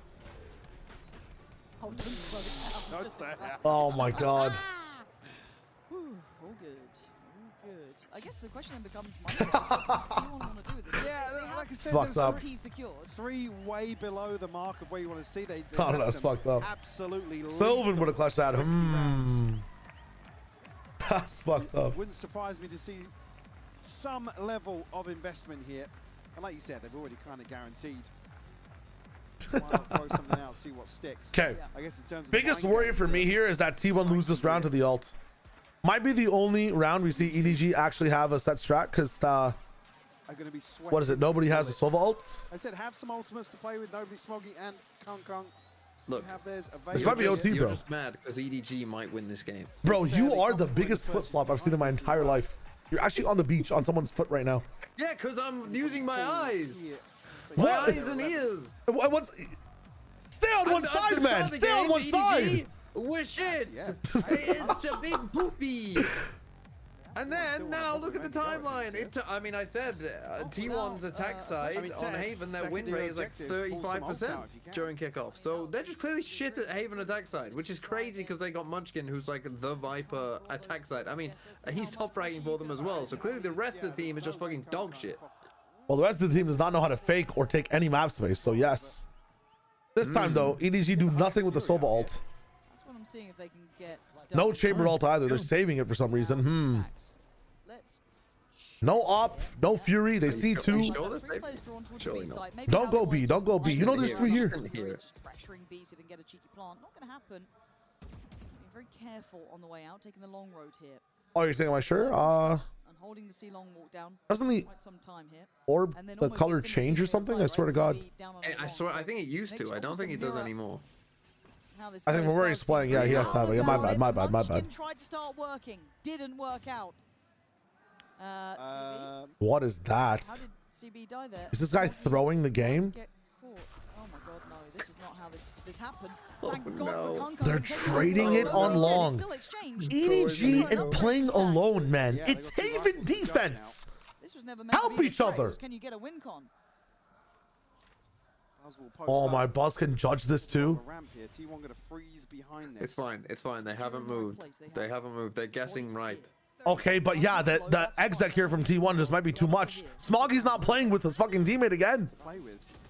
Oh, he's missed. He's missed. And then fuck. Can Kung Kung save the day again? Come on, Kung Kung. You can do this, buddy. To keep them alive Come on. in the tournament right here, right now. Oh, look at him trained. They are waiting. Give him a haircut. The issue with being an icon is they know what you're gonna do. 13 to 10. EDG bowing out as T1 right their wrongs. Good day for the VFL T1 eaters. Would you say if China continued to put stinkers as a region, they should be integrated into the Pacific or not full 3 out of 4 seats of the Masters Champions and instead the other region gets to play for it? No, give them time. Just give them time. I think if you were playing, fantastic from them today. I think if any of these teams were playing 2 years behind, they'd also be dog shit. Give them some time. Hey, good night, RJ. Take it easy. I think they do need to switch up the way they prep for some of this stuff in practice, but like, yeah, I mean, Korean boot camps are a definite, like, you know, Boboski's kind of spinning.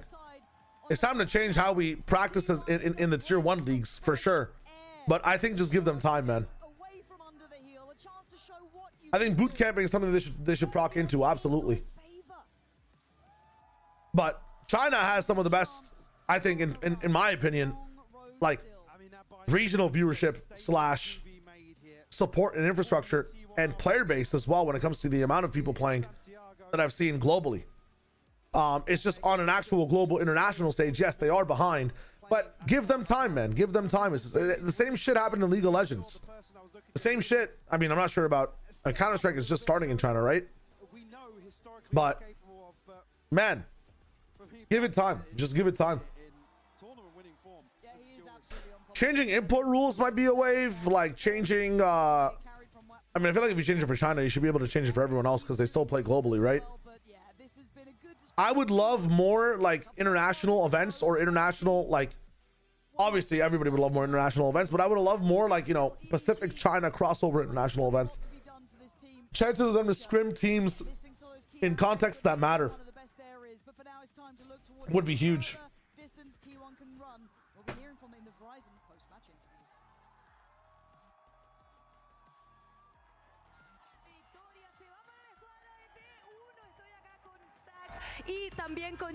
But also, like, how do they catch up over time if they don't have good practice?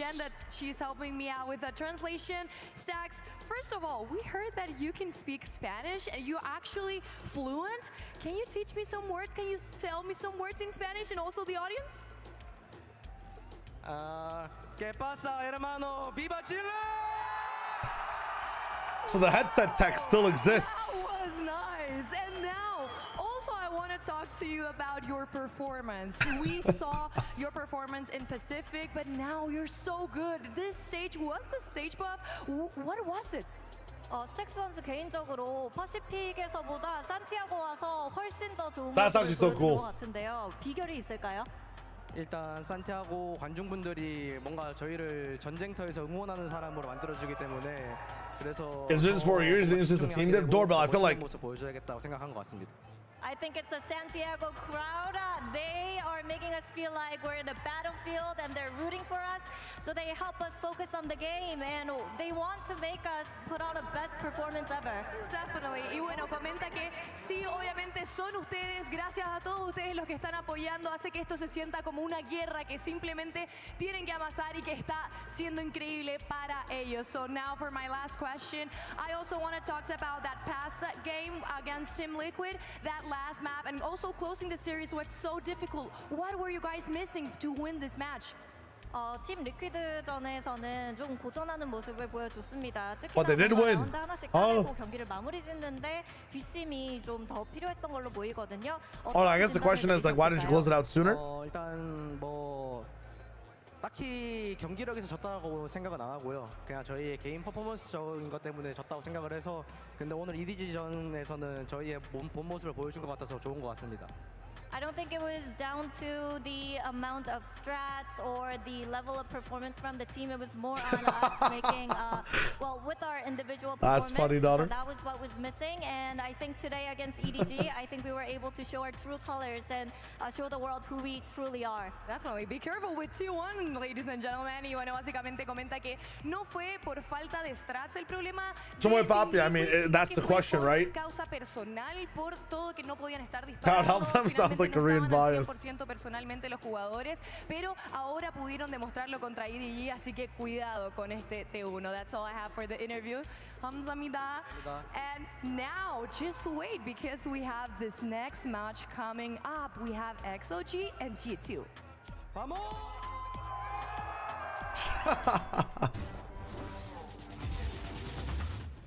I mean, okay, so the question kind of is like, why did China go from winning champs to becoming a region that plays suboptimally every single time we see them in internationals? I mean, I think you can just akin this the generation of gameplay to the meta's changing, right? The map's changing a little bit as well, and the understanding from all these other regions also improving over time.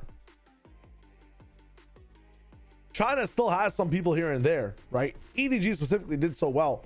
Simon was in the business as well, but Simon was on the team again in a support meta, right? My eyes have been open as to I asked this question, the chat answered in a very good way. Like, the idea is there's not as many, like EDG specifically is not a team that's playing well because they don't have the formula to play well right now. In the past, the formula aligned with the game. Right now, their formula does not align with the game. That's the entire idea as to why EDG are playing worse. So beforehand, you had, you know, a team that was heavily supporting Kong moving in, had the tools to support him as well. And now Kong needs, like Batman needs a Robin now. But the sidekick they have in CB is not translating that well. The way they're utilizing each other as a team is not really working well in what you need to do on some of these maps, on some of these defensive sides, on just what you're supposed to be doing in this meta. EDG can just run double initiator. There is a formula. They're just forcing double duelist chamber and they suck at it. Well, here's the other thing, right? If they want to keep Kong and run double initiator, Kong's got to be a 5-finger duelist, and he's not. He likes playing his specific jets, raises, and dude, I don't even know if he plays Waylay and Neon's kind of. I don't even like his Neon that much. Like Kong, if he wants to be playing in this level of, or in this day, needs to be a Neon player, needs to be a Yoru player, needs to be a Waylay player. But he's not. The issue I think EDG have right now is they can play one specific way of this game really fucking well. Now, even in that specific way of the game, they've lost their best player who helped them play that way, like Simon, or they've lost a good player that helped them play that way. And in combination of all of that, they've also, like, if they had Simon and everything was going well, Breach isn't even that fucking good. So their peak level of gameplay would still not look good enough, man. Like, I know these patches aren't coming out later, but I'm just saying that this is, I'm just telling you the whys. They choose not to adapt well, right, Doorbell? The big thing too is that, like, one of the issues again is Kong. Like, he's not playing some of these other duelists well, and the gaps that EDG are filling to try to, you know, stay within meta at least, or give Kong as much power as possible, give the team still as much power as possible. Those gap fillers aren't playing that well either, and the gap fillers are not being accounted for too, like CB. And the way he plays, the way he's more hyper aggressive, never on time with the rest of the players. Again, is that a CB problem? Is that an EDG problem? I don't think Simon coming back would fix anything, by the way, at all. If anything, the team would probably end up playing worse or as bad as they're still playing. Now, the entire thing of, like, it doesn't matter, it's been 4 years, China still aren't good. Give it more time, man. I don't think you understand how long it takes to get good at a game at the top level, for the whole region to have good practice in general, for a game that switches up its fucking style of play this much. If Valorant was delayed by even, I'd say, 4 months in how much they do patch changes and map changes and meta changes, it'd be much easier for China to catch up. But China are already resetting every time they fucking play, just because of how fast the meta changes in Valorant. For real, bro. Genuinely for real. I got you, Doorbell. No issues. Shio Simon. No. I'm sorry. There's no way. But we move on to XLG versus G2. Once again, I'm Golden Boy here yet again with Sideshow and Wyatt. As fans begin to roll in, they're getting excited. Cheesy Foxing, hello. Hey, listen, lots of question marks coming into this one, and you know Wyatt's sweating over here with his top 3 predictions. I thought you were about to say, and regrettably, I'm still here with Sideshow and Wyatt. What do you mean? That was guys, that's the last last opening for the fellas' death. The fellas. Guys, can we please get a prayer hand? Simon's moving different in the AQ games. You know what, Pyron? Maybe we do that. Maybe we do that for some of the China games. You might watch. I mean, Ascension's not a thing this year. But maybe pre-stage 2, that's a good shout. It's actually a good shout. XLG wins this 2-0. Call me crazy. Biboski, you are crazy. Yeah, another quick XLG 2-0, guys. Let's go. Oh, look at that. That's words we can string together to make a cohesive narrative. But here's the thing. Unfortunately, here's what I'm going to do, right? I'm going to go check on the wifey. I'm going to go check on the house real quick. I'm going to run some ads so we have time for the game when it starts to finally play, not to get ad interrupted for some of the people tuning in. I would really support you guys in getting some water in your systems as well. Walk around a bit. It's a bit of a shorter day. Still a long day. G2 have everything, Hotshot. They have everything. But I'll tap into more of your questions for sure. I'm just going to be right back in 2 minutes. Yeah, give me a second. No worries, no issues. Running an ad as well. Walk around yourselves. Go say hi. See what's up. I'll be right back. I'll leave the desk pumped up. I'm not on board with Wyatt. I'm not going to cope crazy mode. I'm not going to cope crazy mode. Just to touch on G2 though, back on that map 1, I was really impressed with Jaw. He had a great second half in that game, playing the Neon, was turning things around. And honestly, I thought Trent was okay in that series, despite that horrific one singular moment. But I thought he was playing all right. Aside from that, like there were some glimmers of hope from G2, but you know, ultimately not enough. Yeah. Well, I think we do have to talk about like the mental of the team coming out the back of that, because there were some absolutely kind of heartbreaking moments, as you're alluding to, and it did feel like they were still trying to find their footing. They heap pressure on themselves. Yeah, they do. But here's the thing. One thing we were worried about was whether or not this team would find a way to bounce back, whether they could motivate one another. And this is actually an opportunity we can go behind the scenes a bit. IGL Valen tried his absolute best to rally the team, but here's what he had to say to the squad going into map 2. Boys, listen. Whenever we're down a map and we feel like we need to catch fire again, it's not by one person. It's by the whole team, okay? We're a team of 5. It's 20% each player, all right? You have 20% of a job to do on this map to win us this map, not 100. You know what? I can't disagree with that kind of logic. Unfortunately for them in that map too, it just wasn't happening the way that they wanted it to. And you can, of course, attest that to an incredible performance from PaperX, undoubtedly. But there were also, Wyatt, some rounds there that were just going the other way, that were just depressing sometimes. Yeah, the guys who were hot on map 1, Leaf as well, they started to cool off on map 2. And I felt like you could just see in real time things crumbling. Players, I think, showing more negative emotion than they typically would. Like Trent, who, as I was saying, I did genuinely feel like he was playing pretty solid in this series. I think even on map 2, aside from, again, like that ISO moment where he missed this, you know, divide here coming out of the kill contract, he was getting some big impact kills in this game, but it just, in a reaction like that, tells he said, the story. I shot him so many times. At least that's what it sounded like reading the lips. And there were moments after that, too, on cam where it's like the negative reaction just continued. Yeah, and I don't think it's like that entire round that ended in the ISO falling to pieces was a 5v3 that should never have got into a 1v1 scenario. Baby is one of those other players that I think you have to be putting the focus on, and I think the fact they're up against XLG here is a great opportunity for him to find his footing. When I was looking at what Baby was up to in terms of just watching his POV, I feel like he did not adapt to the big stage against PaperX very well. I was seeing a way better performance from the guy in Americas. The stats are going to tell part of the story here, obviously, because he's playing like half as well as he was in Americas. But when you actually just watch his POV, his aim was way shakier. He was less confident about the fights that he was taking. And I think this game has to be where he gets back onto solid ground. In terms of what he brings to the team as well with the vibes, I mean, he's trying to be positive right now. He's literally doing it now. I mean, he's trying to get the ball rolling early, which I think is a good idea. Let's be real.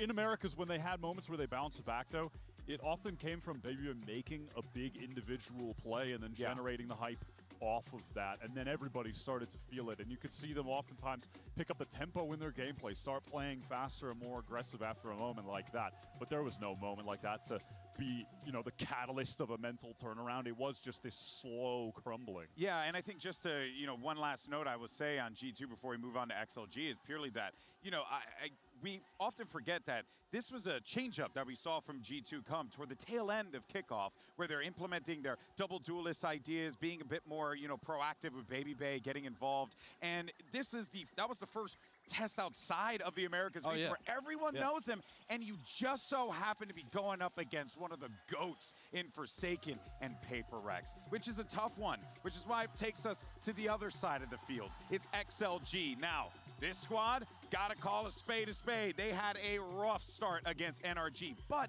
they did manage to pull up a couple of rounds, Wyatt, and I want you to give the viewers a little bit of that hopium. Well, contrasting to G2, they're a team that has leaned into double duelist, the strict Yoru, basically full-time meta this entire kickoff run to get here outside of On Haven, which is clearly their worst map, and they have a perma ban. So that just put them down significantly against NRG, who are masterful on Haven.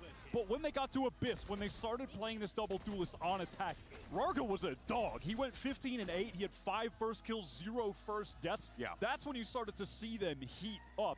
And I think genuinely, if they can get off on the right foot, if their shooters are shooting, and they've got shooters, we know that for a fact.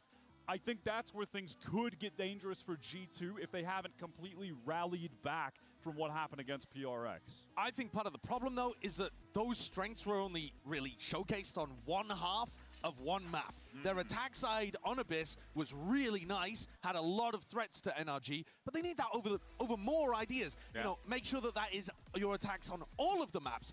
Find some more footing on your defense sides. You can't just have that one note to success. Yeah, there's a lot of question marks here for this XLG lineup. We had an opportunity to catch up with Lysor following XLG's opening matchup for this HyperX player moment. 这场打 NRG 虽然输了，但是怎么说？我觉得从中学到很多东西吧。然后我现在真心感觉下一场我们会赢，因为我发现更多是这个从中学习，然后从中进步。然后其实就算这场输了，我也没觉得就是我们就失败了，因为我觉得我们还有下一场可以打，我们可以从这场经验中跳出来，然后学习，然后把所有的精力和能力全都用来把下一场拿下。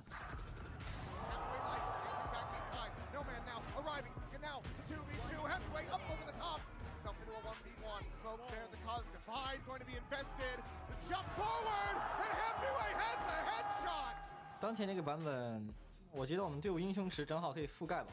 然后我可以玩的位置很多，然后 Happy 可以玩的位置也很多，我们可以兼顾双烟、双哨，然后单烟、信息玩一个哨位，基本上版本主流的版本我们都能拿出来。然后 Noman 的可以去玩到决斗，玩到信息，然后有时候还兼顾哨位，我们所有人都拼尽全力。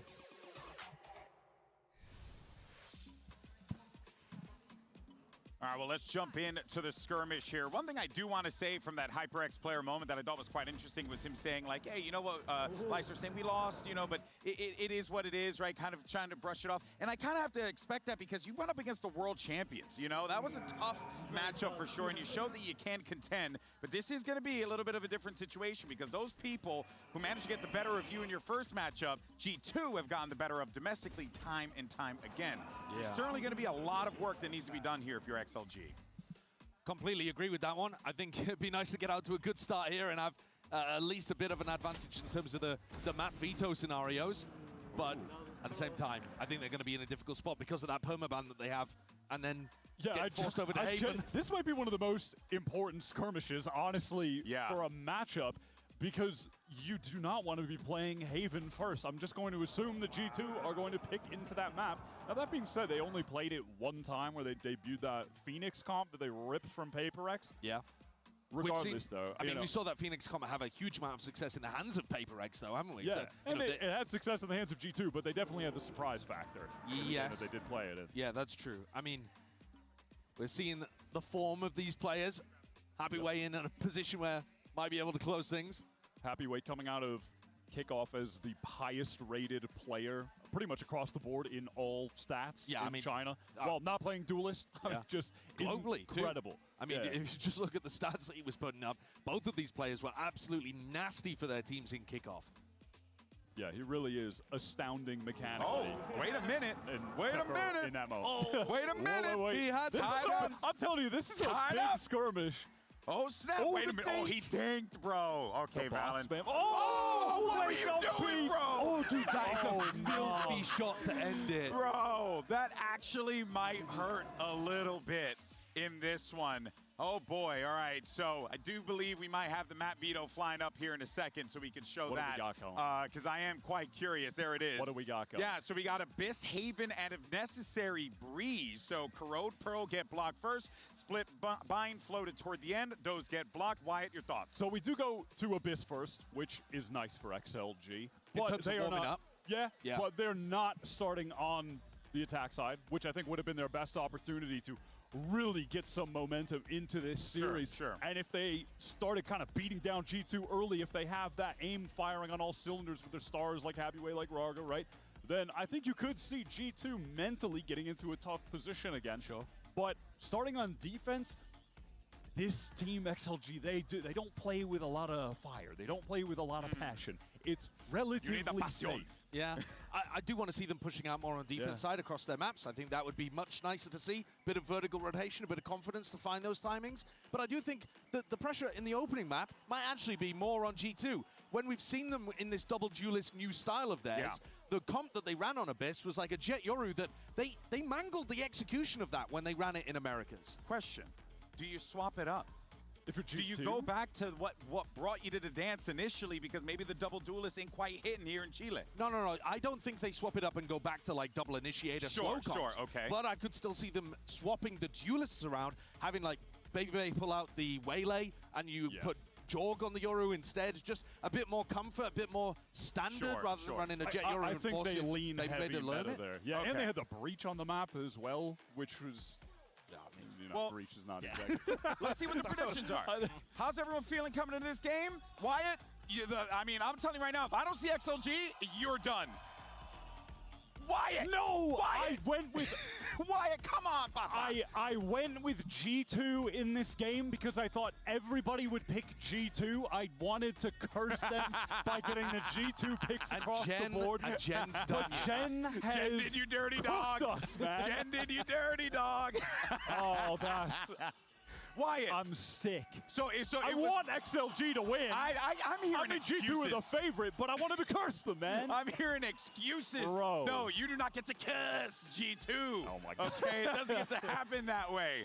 Oh, man. All right, folks, well, you hear the crowd. They're ready to go. Edes is hyping them up on the stage, but this matchup is going to be wild. Can G2 find a way to dig deep, get a clean win, or does XLG manage to send an America's champion home? Let's bring out your teams.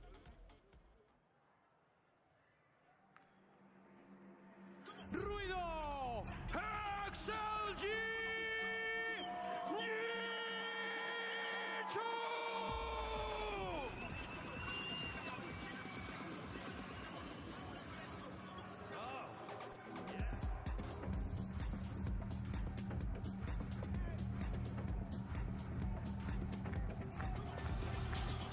G2 Esports coming into this one having to feel confident because they have been in these situations before, these pressure-filled situations. For XLG on the other side, they know they're going up against a juggernaut, but they know they have what it takes to be able to take down the best of Americas. Let's see how this goes down. Jibby, you can feel the aura permeating in the air when Lysor steps onto the stage and is ready to stand up. I know. This is an insane matchup. Honestly, it almost feels wrong to say this. Hard to believe at this point since G2 have been around for a while. But that being said, these are two of the best Ascension teams of all time in Valorant. Are we some of still the most success following that narrative? I mean, it is legitimately true. Yeah, you do kind of have to say that, don't you? Oh, wild stuff there. Once again, your series layout, your HyperX series layout, of course, Abyss, Haven, and Breeze if necessary. Sideshow. While XLG are massive underdogs in this game, and you've just watched EDG get destroyed, I think this first map is going to be genuinely way closer than the rest of the series, perhaps. As Abyss, well. Haven, Breeze. Because I think that We have yet to see Only G2 Abyss really went prove through that they can on master for this G2. map, and they've looked a bit uncomfortable in comps that they've run previously. And this is home territory. Someone put 70K on G2. It's already at 101,000. Yes, it's an enormous Holy uphill fuck. battle playing against the Americas three-peats, but XLG can start off running here. But we know that G2's starting on the attack. So you're an XLG fan, you're Wyatt, you got your XLG t-shirt, you have your XLG hat and your flappers. And Wait, oh my God. How many rounds do they get on defense here, Sideshow, that you feel confident about this XLG team when we swap sides onto the attack? I mean, they need as many as they can get, obviously, but I mean, it's an attack-sided map in general. I'd be really happy if they ended up getting 5 on the defense side, maybe even 4, I'd be fine. But I think the win con is that G2 crumble their attacks strats, because that is what happened when we watched them play against Furia. They beefed their attacking execs over and again. Yeah, and Furia on that map were incredible at those fast retakes, floods back in onto the site. And God damn. That's something that this Cam, I got you guys. I was just eating food. Let me just clean up the situation. Playing like overly aggro in early rounds. Now, look, man on screen right now, Rarga, you have to pay attention to him in this matchup. Like I mentioned before, yeah, Rarga was incredible on the attack side. He was putting up so many first kills. Happy Way, serious shooter. They need these guys activated. And on the other side, it just has to be all eyes on Baby Bay. His debut map, he struggled. All right, He bounce let's see what is up. Yeah, the pressure is on Dre, but the thing is that pressure's been on this Oh, guy. turned off the wrong thing. What did I miss a little bit earlier? Where he kind of is like a make or break. Tens is trialing, yes. The EDG versus T1 match can be boiled down to EDG can never play proactive on defense. T1 better shooters on the day. CB just utilized poorly. CB playing poorly. And again, T1's attack side on Haven not looking the best, but good enough to beat EDG. How did G2 lose to PRX? If you guys missed that game, G2 copied their new style from PRX, faced PRX with it, and PRX knew exactly how to defuse it. Very good individual plays from Envy, Forsaken. Very good reads from the whole team. Perfectly thrown utility to give Envy kills with scans.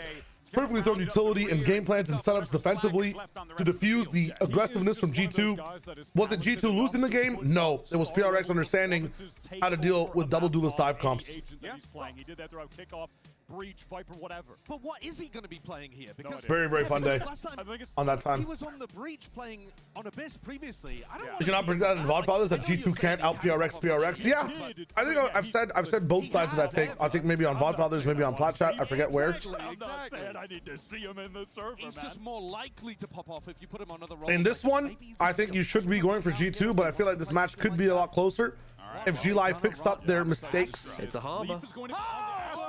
Oh my God. Oh my God. It's a harbor. I like that.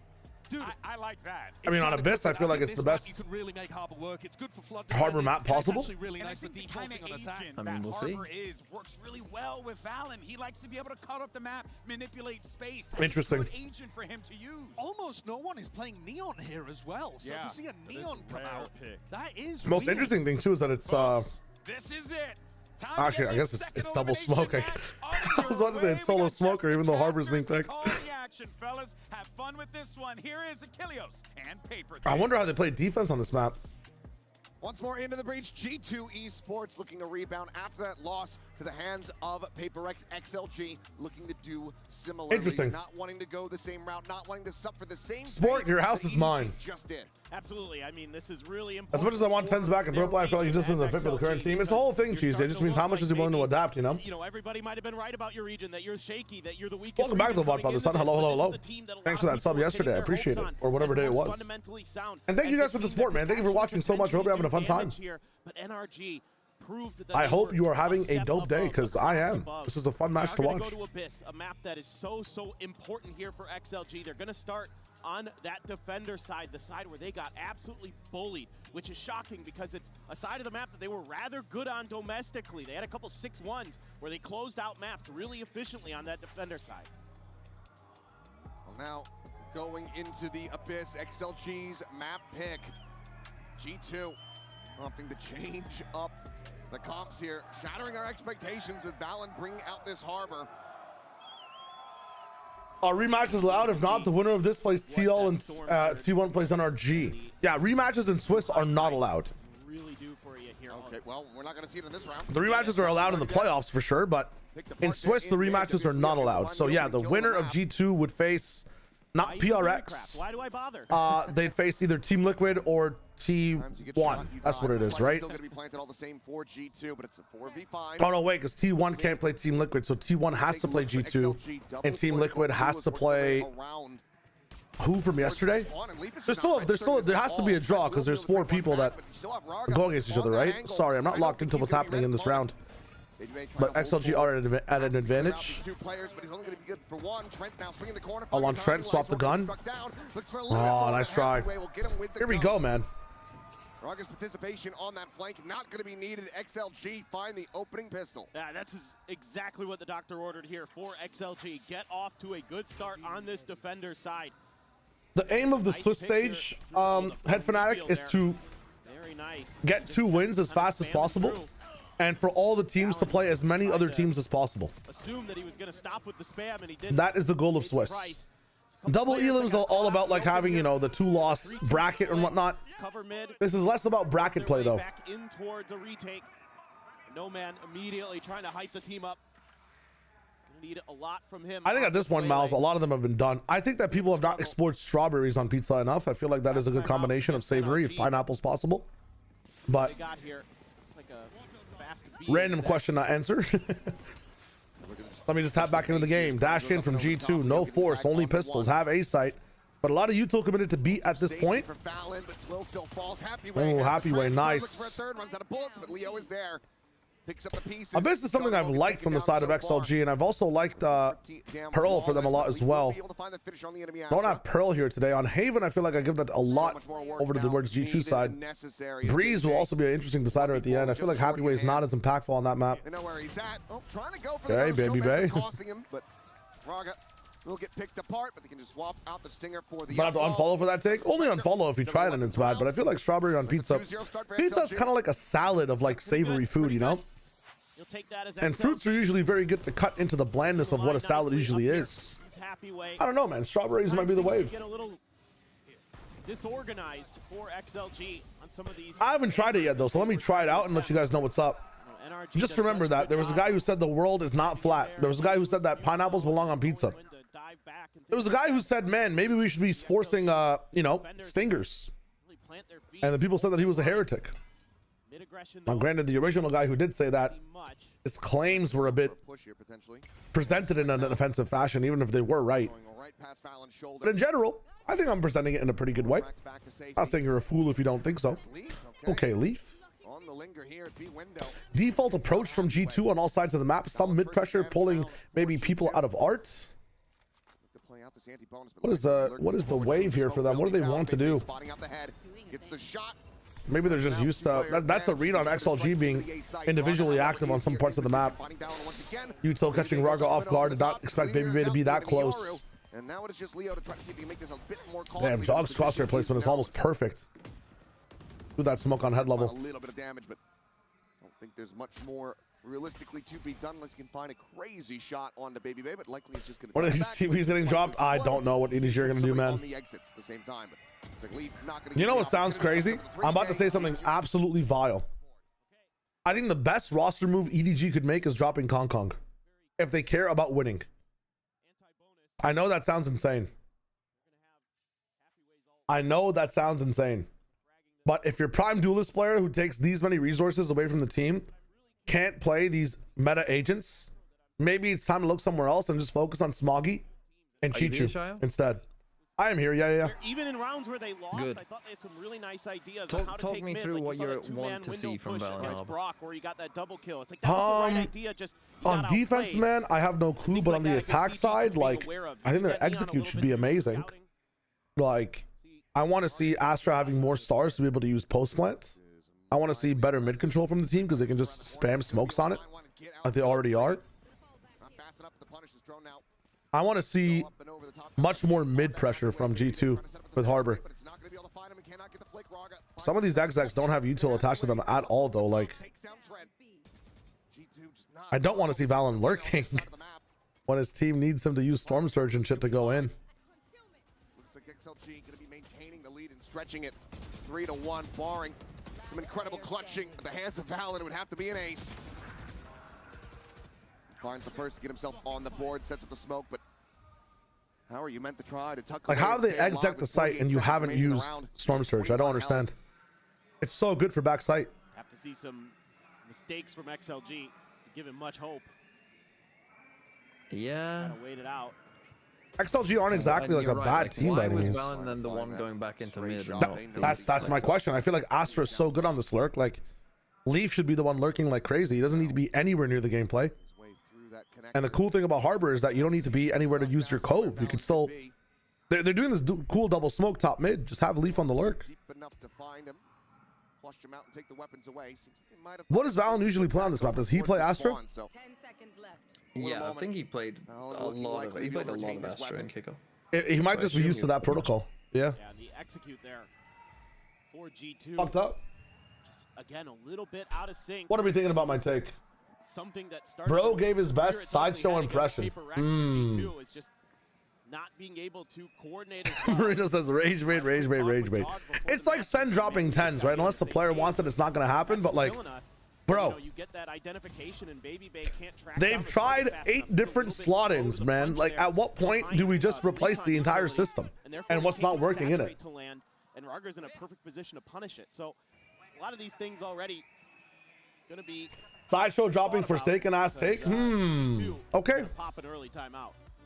Yeah, not liking this early deficit they find themselves in, and I think for good reason, because XLG, the defender side, wasn't exactly where they were putting up the best performance versus NRG. That's the argument for why 100 Thieves should drop Cryo. I mean, they picked up a system where, like, yeah, Cryo is still a factor in it, but causing so many pains for NRG to try to I don't know. I slow down that pace. I think you could drop Cryo and be very successful. They're pretty well slated to be able to take this map. Yeah, absolutely. And to add insult to injury for what was going wrong for XLG, because what you're saying is 100% correct. On the rounds where NRG started to slow the pace down, where they started to... I don't know, I'd say some of the mains you have to, if you're willing to explore things, explore away from Kong Kong. We haven't tried that yet. I think the constants in EDG for me from watching them over time have been Chichu and Smoggy playing really fucking well. And I think they've failed to find someone that can support Kong Kong properly in many different styles. And the alternative is Kong Kong needs to buckle down and learn these. For me, the best thing EDG can do is actually make Kong Kong learn these roles. But if he doesn't want to learn them, like, they're always going to be at a disadvantage. What happens if they... Okay, here's my thing, right? What happens if you sign someone and this meta looks amazing for EDG in stage 1, okay? You sign, like, I don't know, instead of CB, it's B... You sign BS. You signed BS, and BS is one of the best players ever at playing the meta. I'll log into the round after this. Apologies for that. Oh, hold up. Mid-exploration's about to clash with Leaf and No Man. Let's go, No Man. Get some kills. As long as you're not killing Valen or Baby Bay, I'm happy. What an interesting switch to put Cosmic Divide as a starter for pressure, forcing the A guys to be locked in, and then you move over to B. That's kind of cool. You know this rotate's going to be like 5 seconds later as well. As this execute goes down, imagine they sign someone. Storm Surge misses, by the way. Holy fuck. He's missed his Storm Surge again. I mean, fuck me. Sprinting around that flank, working his way across the attacker spawn now. You sign BS, they play really well, but then a meta switch happens again. And you just need a solo Yoru player in that meta. It's like a double initiator meta. Baby Bay! It's chaos on all sides. Astro Ball's up, we're about to get to half. Hello? Hello? The transfer will drag him off. Happy Way looking for the turn, and it's going to be Trent Too narrowly close. Coming out on Never top. in doubt. That was almost catastrophic, but G2 will be able to find the round win. That is... You're signing Kong Kong to put him on Perma Chamber is just disgusting. And Perma Neon, I think, is just also a subsection of like what he's actually good at, which is, you know, the Jet Rays. Hitting some good shots. Just want to throw it out there. Excited to be able to cast. I don't know. Good friend. But that's just my thing. That's just my thing. It might be worth exploring that path. I know it's not the best. I'm not saying it's the fucking #1 option they could choose, but I'm saying a hot take. I'm just giving a hot take. Again, liking the macro from XLG. We'll talk about. I'll present this take on VODfathers and see what the reaction is this week. I promise you. I'm not saying it's good. I'm not saying it's the way to roll. The ult there. Import Exter. Oh, holy shit! Wait a minute. The attacker spawn knows that XLG have been going on these flanks. Ni hao, we are cooking. Rather than be the one that got punished. Seems like they're suspicious of it. Oh, the timing from Leaf. Some weaker weaponry, but now Trent taking Now that he can. point. He has to swing from behind. Finds the first. I mean, this is fucking Leo. They could just push forward. crazy timing. The players that are there And they've got rifles. Up the pace, and it seems like that's exactly what they're going to try to do. Is Valen spraying and praying, but eating a bit of damage in return. Slow down the approach, but at the same time, Happyway's able to find Baby Bay. Balance tagged down the 2. Still finding that elimination. It's all down to Jogamo and Leaf.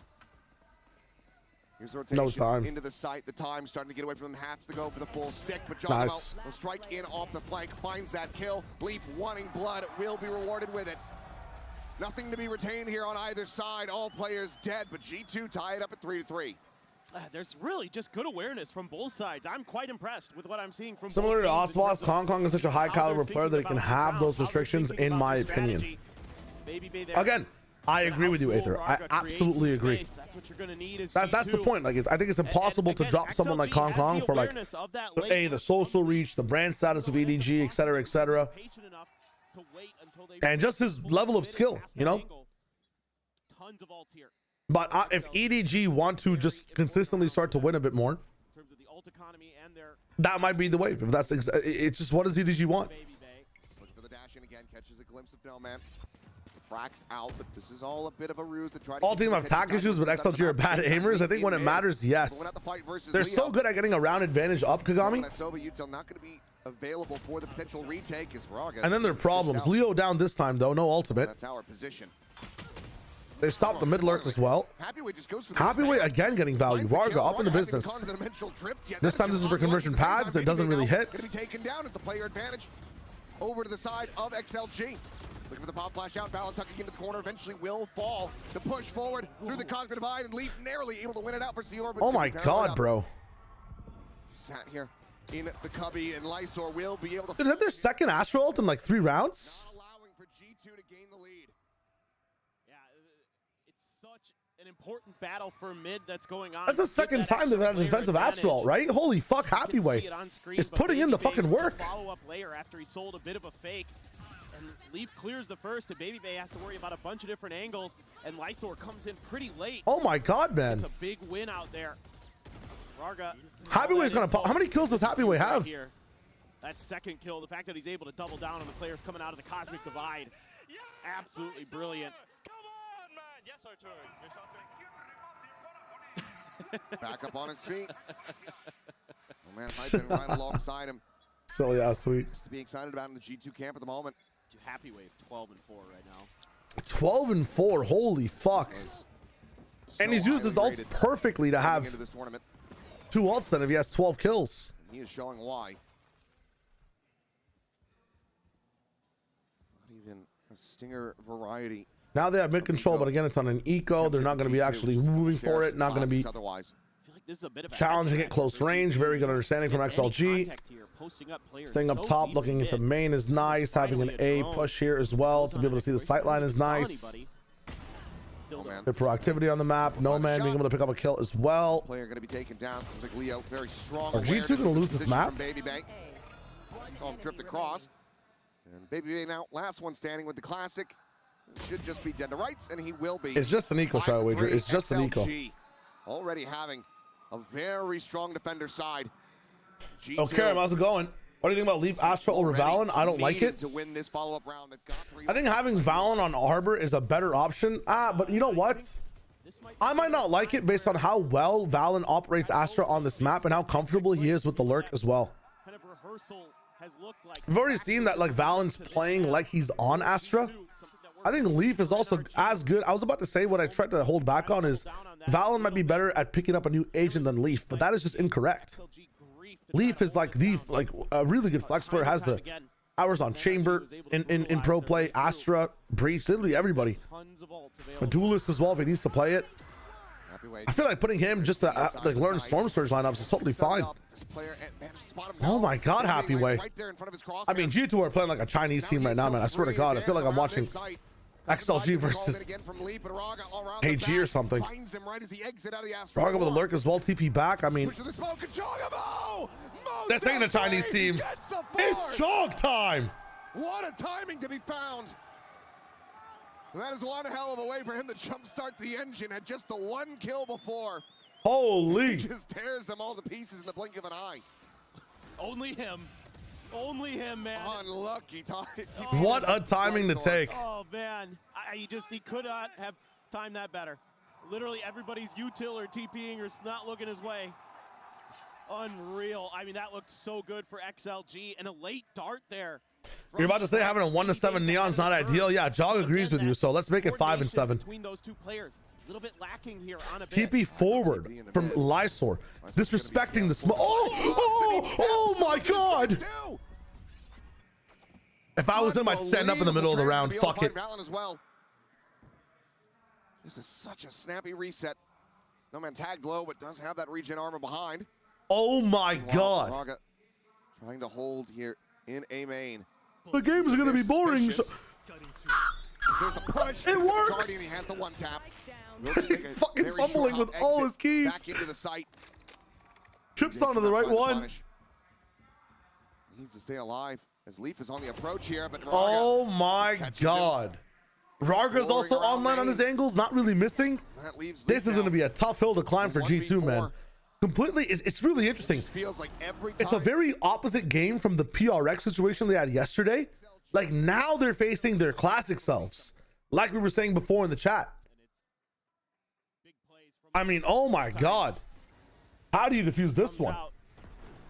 Z Toby, Glorp, thanks for the follows, and lesbian anime girl. And Raga, tough angle for baby. Clear there. Thank you for the 2 months. You got Leo on your view, let's go. TMV died. TMV died on that round. See the frustration. I think fucking Lysor's bullets might have hit TMV. That second time out in the half. This time, maybe I have to use some more util to defuse what could happen. Welcome back. Now available for Jogamo. So decent amount of firepower into this. Is he still dead? Hinder will connect, but he died the round before. No. Meanwhile, noise made in mid. No man just scales in. It's flush against the bottom. No man's been a problem in this spot as well. For Jaw, but no, hasn't gone around that top mid. Jaw can't see him either, man. Holy fuck. They at least suspect. Danger pings over in his direction. Now they know. Well, now what does No Man do? Gets him killed. No Man value on the Antico is always looking like Lover's Rock out here without a scope. G2. Clear the recon. No info going to be gained there. XLG aren't throwing away leads. Hold up. Pause. Finds Lysor. The Harbor now taken down. Spraying and praying for Raga, but eventually finds the reset to eliminate Leaf. Drop down baby Bay! Saturated, still able to find himself a third. Wins the round. And they're gonna go for the backside plant. But no, that changes the course of this entire game, man. 7-4 versus 6-5. Baby Bay might have just saved the entire game with that one. I'm actually not going to lie. That just helps their thrifty situation. To set this up. Stop fighting alone. To be fair, he was fucking hindered. It's just we didn't move fast enough and some of the hinder kind of waved off. Oh, he's faking all the util for spawn and going heaven. Oh, if he had just waited a little bit longer, fuck me. Once again, G2 was unable to get these round wins cleanly. That's tough. Sparse when they pick him up as well, but Still got Jog on GL, baby, happy way. No man, don't know who to root for. Hey, you want to root for a map 3, Nano? That's what you're asking for. It just feels like some of these rounds come sometimes Barra TMV's internet is a little bit iffy. You feel me? He died on Jog's 4K. Interesting. Hey, welcome refugees. Welcome refugees. Hope you're having a good time. Unagi, hello. Trigger discipline. It's harder to find trigger discipline there fiscally, you know, because sometimes you could be in that guy's cone of sight. No mid pressure this time, but again, Raga being able to peek a little bit and TP back is nice. Here's the first Harbor all coming in. Where are we stopping it? All the way back here. Interesting. Happyway isolated, picked apart. Wow. Nagamo not looking to overstep, however, as the Hunter's Fury is now Very going good to be scaling with it. Hunter's Fury to diffuse the pressure that it provides. Raga getting all the info again, exactly where almost every single player is. Okay. Bingo. All 5 seen. Except for Baby Bay. And he finds his again, Baby Bay, making an impact. Can you discover No Man? Yes, and you can win the fight too. He's going to push it overheat a little bit, but puts pressure on Leo. Baby Bay winning another round for the team. What is this? And Valen will be able to find the shot on the drop. 6-6. Oh, because it's the end of the half. I'm like, why are we ulting? What the fuck? Leo Ace, yeah, max terrain. I don't know where you're. I don't know what you're trying to watch, but it's not the stream, bro. Hell no. Really nice setup on this one, and then he can just hunt him down. You have the Nova Pulse there too. Great stuff. Well, G2 were able to G2 auto choke, fall in. Attacker side previously. What have they learned, and can they shut it down? We'll find out. Oh, Lifu still kills me.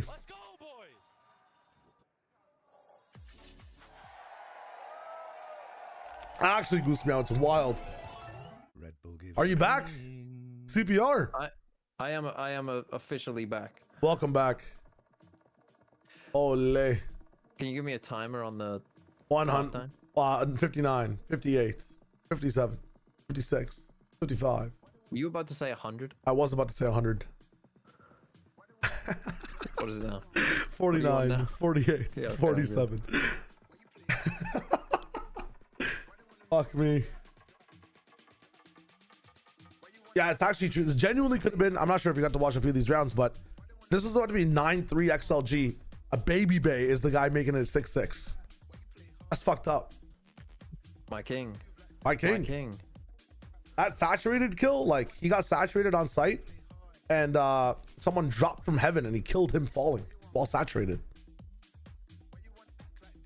Craziness. Kent, no worries. I will see you soon.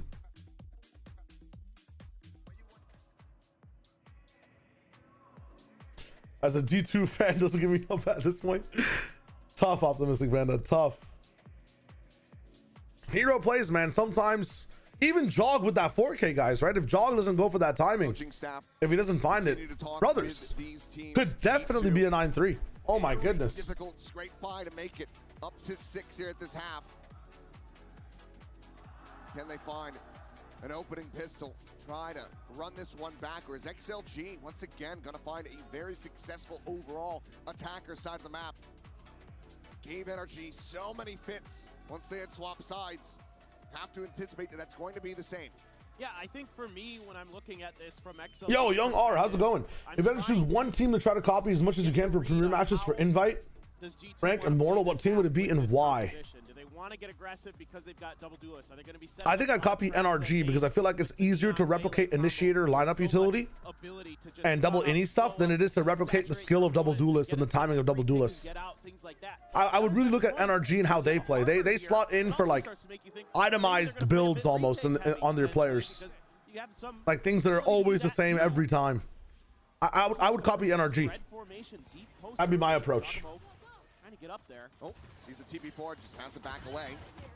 Drops down, giving up that space, and for now, XLG will be. Mata's also free to kind of do whatever he wants on that team when he's playing. I feel like it's easier for duelists to be more comfortable on their own timings. Happyway finds strength to the head. Wow. Raga's also there on attack. They've pushed up a little bit to Tetris. Will be able to peel one back, so a 3v3 is the double up Heaven swing coming in, and there's no flank, so it's all on G2 with these trades. Leaf on his own timing, jump up. Baby Bay finds one again. Trades it. Leaf again now on the hunt. Goes up and over the top. He's unanticipated and unread. The Cove! The Cove there to try to protect Leaf, just body Cove blocking value! Held up to completion. Cove on a pistol is crazy. 3K for Leaf. Well, here's the other thing. Oh shit, my bad. Here's the other side of it, right? Harbor just needs like 4 or 5 rounds on attack. On defense, these guys must, like, they have to be locked in. Like, it's such a defensive-sided comp, no? Great presence of mind there. Absolute Cove value. Should be good like that with the Harbor, but look at the meta for. If I was XLG, I would just be kind of like taking a site. When you take a site, like just aggro, go fight them. Really nice retake yeah. for G2. You can't play you can't play what this map is usually known for, which is playing in the mains and shooting the spike though. Bit of damage. You just have to perma fight more. 3 players tagged up. Happyway eating the brunt of that. G2 do kind of change the rules of Abyss here. Follow up, not going to be able to find anything more, but still, G2 very well set up for. You guys are allowed to say 6-7 while it's 6-7. It's totally fine. It's the only time you can say it on the stream. Any other time we cut off your right hand, feed it to the dogs. That will come in. It's just Lysor, lone player. But during this hour, it's fine. Let it happen. Playing his backside position, trying to see if anyone falls into his trap. Seems like maybe Jogamo getting a bit of a read of this one. Just sliding forwards, turning around. He's trying to find him. Eventually, we'll be able to do something. What the fuck is this round? Cleanup will be swift. 4 players surviving. G2, damn clean. Move up now, 8-6. Bit of a discussion. Who wants the ult orb? Make sure you get the orb onto the right player. Make sure you've got all the good weaponry. So I really like this round for G2 in terms of what I'm seeing in their defensive protocols. The patience here. Yeah, BBB's impact so far has been huge. Waiting for that second follow-up dart to see if Trent can. All right, microphone. If you fuck up one more time, I'm selling you. I'm selling you to the highest. All right, you're sold. Of XLG in half, and then you've got the recon stuff. Why? Why though? Why does it fuck up? Where is the issue? Play that flood retake, so they have a much harder time getting that it's plant sold. down. Flood retake, but it's sort I don't of understand. A hold, we'll call it. But all that looked really No Man and Aurarga have such a big job to do on attack right now, man. It should be tough for them to figure out what G2 are doing, and it's tough for them to fight them as well, man. I feel like Harbor is so much better at just having random combat around the map. Fires out a shot. We'll be able to find the clone. Tucks into the corner now, though. Is the saturate. Oh my God! Amazing from Baby Bay. To avoid getting caught. Shocks at the ready. Decent baiting here from XLG. Just trying to get this util out of G2. Again, amazing from Baby Bay. Gets Leaf on the angle. Unfortunate no man crossfire situation, but now you have the knowledge about the two. Left side, diffused. Right side, still active. Live sword. A man standing on his own, and he might stand up after this round too. Valen diffuses his right side. The cove. A bit too much pressure from Valen and Leaf. Oh my goodness. 1v1, the spike never planted. So Leaf just backs away. He dips out of the side. No spike down. Yeah, I mean, the onus is on Raga to make the first move. Give Leaf the information. Where does Raga? Valen getting 2 is actually crazy. Oh, no way. You stay on the side? Oh my God. Think that he could cut across. You're thinking he's doubled up on the A side? Leaf tucking in over towards mid. Raga. There's no way. He's gonna have knife out. Oh my God. Another 3K. And now what? A conversion for G2. What? How does he read that? Li Fu.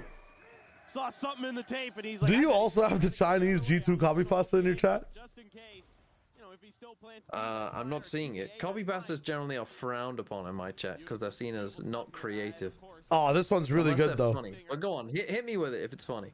I can't say it, but I can send it to you. Why can you not say it? It's just gonna be fucked if I say it. It's the same reason you won't do the Chinese accent on Podfathers. Why can't you say it? Just look, it's like it's just their names, but in like Chinese phonetics. I sent you a DM. Someone type it in his chat once. Let him know. Gonna be in a shakier position, could be a buy down, Bucky Stinger, something like that could come in, but they go to the coin-based win condition. And I mean, I'm curious what they're gonna look to try to do off the back of this one. Because now every time like one of the players pops off, they just spam like the Chinese way to pronounce their names in the chat. That might be what he's talking about here. Just some ideas and how to maybe set up your spacing a little bit for these post plants. Tien2 is crazy. Genuinely crazy. Are extremely scary. You have so much util to cut off space, to cut off vision. Fallen is also wild. Into an area and take somebody out. With that neon waylay, it can be really, really tricky and probably just calming the team down a little bit too. You had some opportunities there to not give over that bonus, but a few shaky moments despite some really good stuff at times from XLG today in terms of sharp How's this 6-9? Truly a good question. You want to know why? Baby Bay. That's why. This time able to be avoided. Baby Bay value. A little bit of damage on the Happy Way once again. Follow up going to be sent in. It actually started with Jogabo, but to give you a definitive, more like nuanced answer, G2 have just had more hero plays working for them. Although XLG have had better setups entirely. No one is stepping up from their side to stop the G2 hero play. Raga not reading that he was being flanked out of that position, ends up onto the wayside. Maybe looking for another no scope. This time won't be able to find. Nice shot from Lysor. I think that XLG have had the better approach, have had the better setup for retakes on sites, have had the better approach defensively in middle as well, and the better offensive takes too. But again, there's a factor in this game, which is you get shot, you die. There's a hero factor and an X factor in this game as well, and I feel like XLG, although they're playing well, G2 just have fucking the power of God and anime on their side right now. Like, they just have that X factor activated with Jog and Baby Bay at the moment. Really nice setups from G2. On the second half, I mean, it's been 4 rounds. The half has barely started. There's been like a pistol on the switch up again. Like, Leafs won the clutch on the flip round. You can't say much about the attack side, but you can also kind of akin hero plays and player differential factor on that as well. G2 have been using this momentum they found from some of their catch-up wins on the attack half to supplement their style of play on the defense half as well. This round, though, should be like XLG should win this one. They've got the better ults. Ragra's close too. The biggest factor in this round, in my opinion, is about to be Valen. This, I don't even know what it's called anymore from Harbor. The Reckoning. He's going to use it early and skill behind. Oh, what a counter. Absolutely tears him to pieces. He's just locked him completely out of the sight. Now sets Holy up Harbor, wall. bro. I mean, this is how you play Harbor defense, apparently, bro. Fast retake.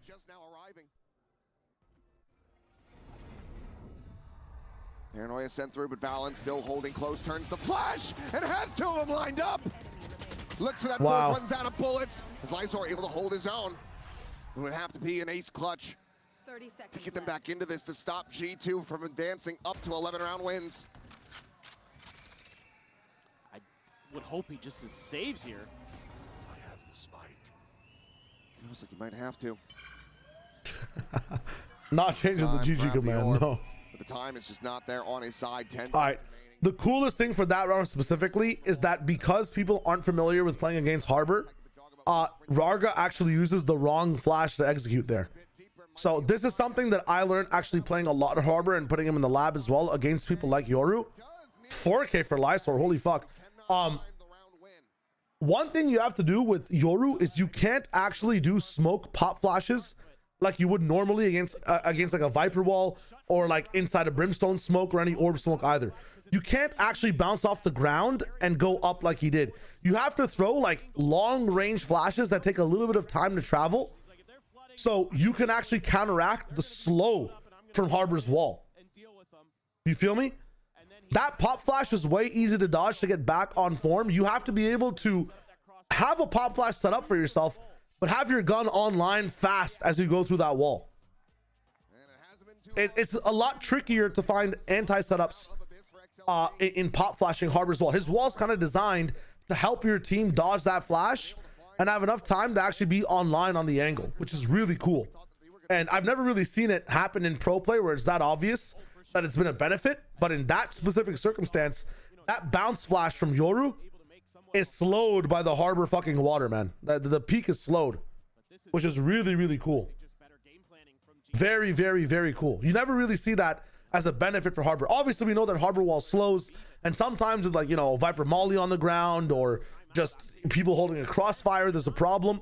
But the Harbor slow on the wall is also very good at counteracting pop flash floods with very fast, immediate bounce flashes or sky pop flashes.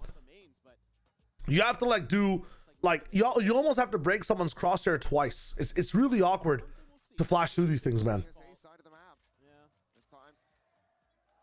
Yeah, the Cove does not slow. The wall slows though, yes. And the Mega Wall slows as well. Wide angle from backside. Maps 300, Wagugan, and not a penguin. Welcome to the stream. I understand that TMV died again.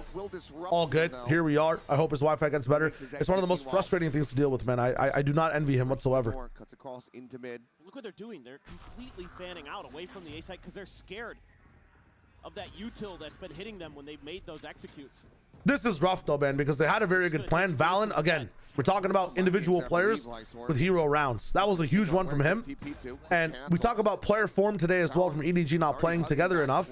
Really cool for G2 to immediately have people to supplement Valen with a crossfire, right? Same time, going to be Going for these crossing divides again. Main is cut off, but I think XLG understands that they have 4 people ahead of the wall right now, actually going for this fight. Hunter's Fury comes in. It's an attack. Hunter's Fury. Leo finds one. Lysor with the rifle gets more in the smoke. They put a little bit more chaos with some of these defensive smokes on the site, and I kind of like that. This is a really cool smoke from XLG. Will just get picked apart. Baby Bay stopping it from being a flawless, but will not good thrifty from XLG, man. Very good game plan.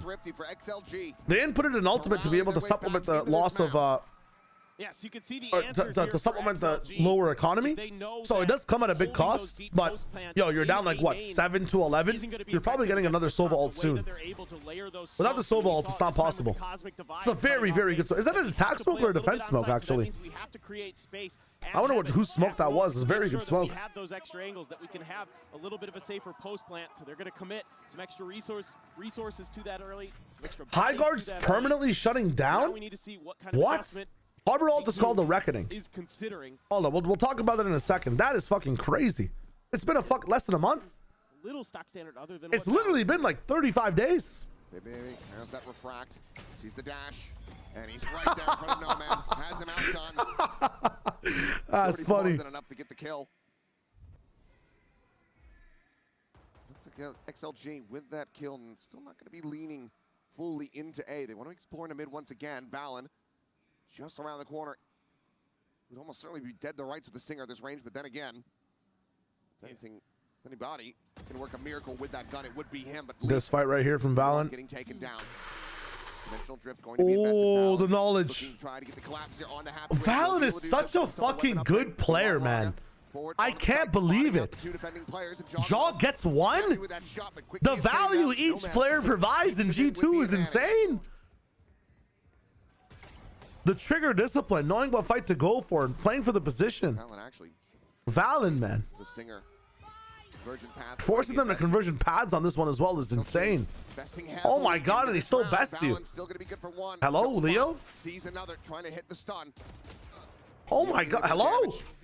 Sends out the recon. Will have the clear, but gets the double ping. Knows that they're advancing from this position. The shock dart. The shock's buy a lot of time. Hold them back. Swinging the corner. Nice. That should be the cleanup, but Trent. Time. That's what Standing believe he has just enough time. No time. No time to defuse. Nice try. Good damage, though. No safe way to try to get a defuse going. This round will be XLG's as No Man finds a 3K. 3 more rounds to go. He has to stand up. I swear he could have gone out of that one. I swear to God he could have ran out of that one. But bro threw up the 3K. He had to stand up for the Mr. 3K sign. Really disruptive. Listen, you gotta allow the aura. You gotta allow the aura. If No Man gets the 3K, he's gotta let people know it's Mr. 3K. You gotta know. You gotta know. Nice work by Leo on that backside to really buy some time.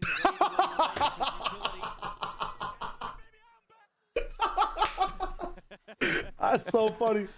All right. Raga's like, move, go, move, move. It reminds me of that Sentinel's comm video where like narrates like, get the op, man, stop standing up, get the op. And they don't pick up the op. Trying to see if he spots anybody. Happy way. Nearby enough, but loses the fight. Slide across. Jogomo plants his feet. Eventually is able to clean up the kill. Meanwhile in mid, Trent takes down Raga, and now the daze is there, saturated from the ult. Baby Bay able to collect Lysor, that leaves just No Man. XLG? This time needs a 4K. Why's G2? Oh. They'll be getting themselves up to map point. There's the first. Looks for the second. That's Won't it. be able to have it. Trent will shut him down. G2. Well, One round away from closing out their opponent's map pick of Abyss. Great adjustment here. Every time I see Harbor in any situation, I just wish he had a wall that could push forward instead, you know? If that was an ability, I feel like it just would mash his kit a lot better. Send a little bit of pressure on the extremities, and that is exactly what G2 does. There's no aura if you stand up every single time. For No Man, though, he's like contractually obligated to stand up every time he has a 3K. That's his brand. That is his brand. Situations. I don't think Happyway's gotten to kill this half. Yeah, he was so instrumental in the defense half, huh? I'm telling you, man. I think one of the reasons China is a little bit far behind is because their practice is so bad against some of the weaker teams. Nah, bro, the attack side is so middling. Lysor needs to be diving in with the team, or at least using paranoia. Both these teams are missing like one piece of utility coming in. Why no paranoia, bro? Why no double smoke for heaven? Well, I guess they have Happy Way, but why is Happy Way using all his stars? Turns away from it, and that's what Oh my God. Gorgeous timing. Ooh. Another solid shutdown from Lysor. Seems to always have his number. Needs so much more. 3v2, still winnable. Refract takes Baby Bay out to safety, saturate close just in case a counter swing is coming through. But Happy Way and Lysor, being the top 2 performers for the squad thus far on this map, have everything to do, and Valen has another timing. And okay, we'll just GG's. Are you back, my friend, or are you still dead? No, I'm back. I'm back. I've been back for a while, but I've been I've got a player on my VFL who's gonna end on negative points. Who is that? Leo. Oh, you have Leo. I have no man, so I'm a bit happier. I'm not sure if he ends on negative. He might end on 0. You know, there's people that IGL'd Happy Way and IGL'd no man. You know that, right? There's a majority of people that have done this. Anti-VFL players. No way. No, I'm serious. Like, people have been hyped up on the Happy Way train. People have predded XLG, just like they predded Martine in EMEA in the last one.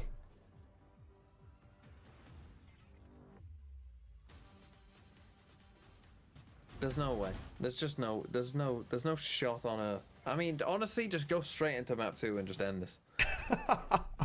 Like, if they can't win on Abyss, they ain't winning. The defense side looked pretty good though, man. But is that because G2 were not knowing how to play harbor attack? Like, yeah, I still don't think that's the case. Their floods were nice. Like their trading was good too.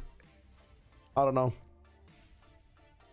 They had like one guy on top of the B thing, like watching main. They had people playing inside A main as well with the Varga. Like Varga was shooting, and then Baby Bay woke up. Tough. I think it was tough for Happy Way to get active, right? Like G2 never really focused on that B side more so than the A. Kind of tough. What are we talking about here with High Guard?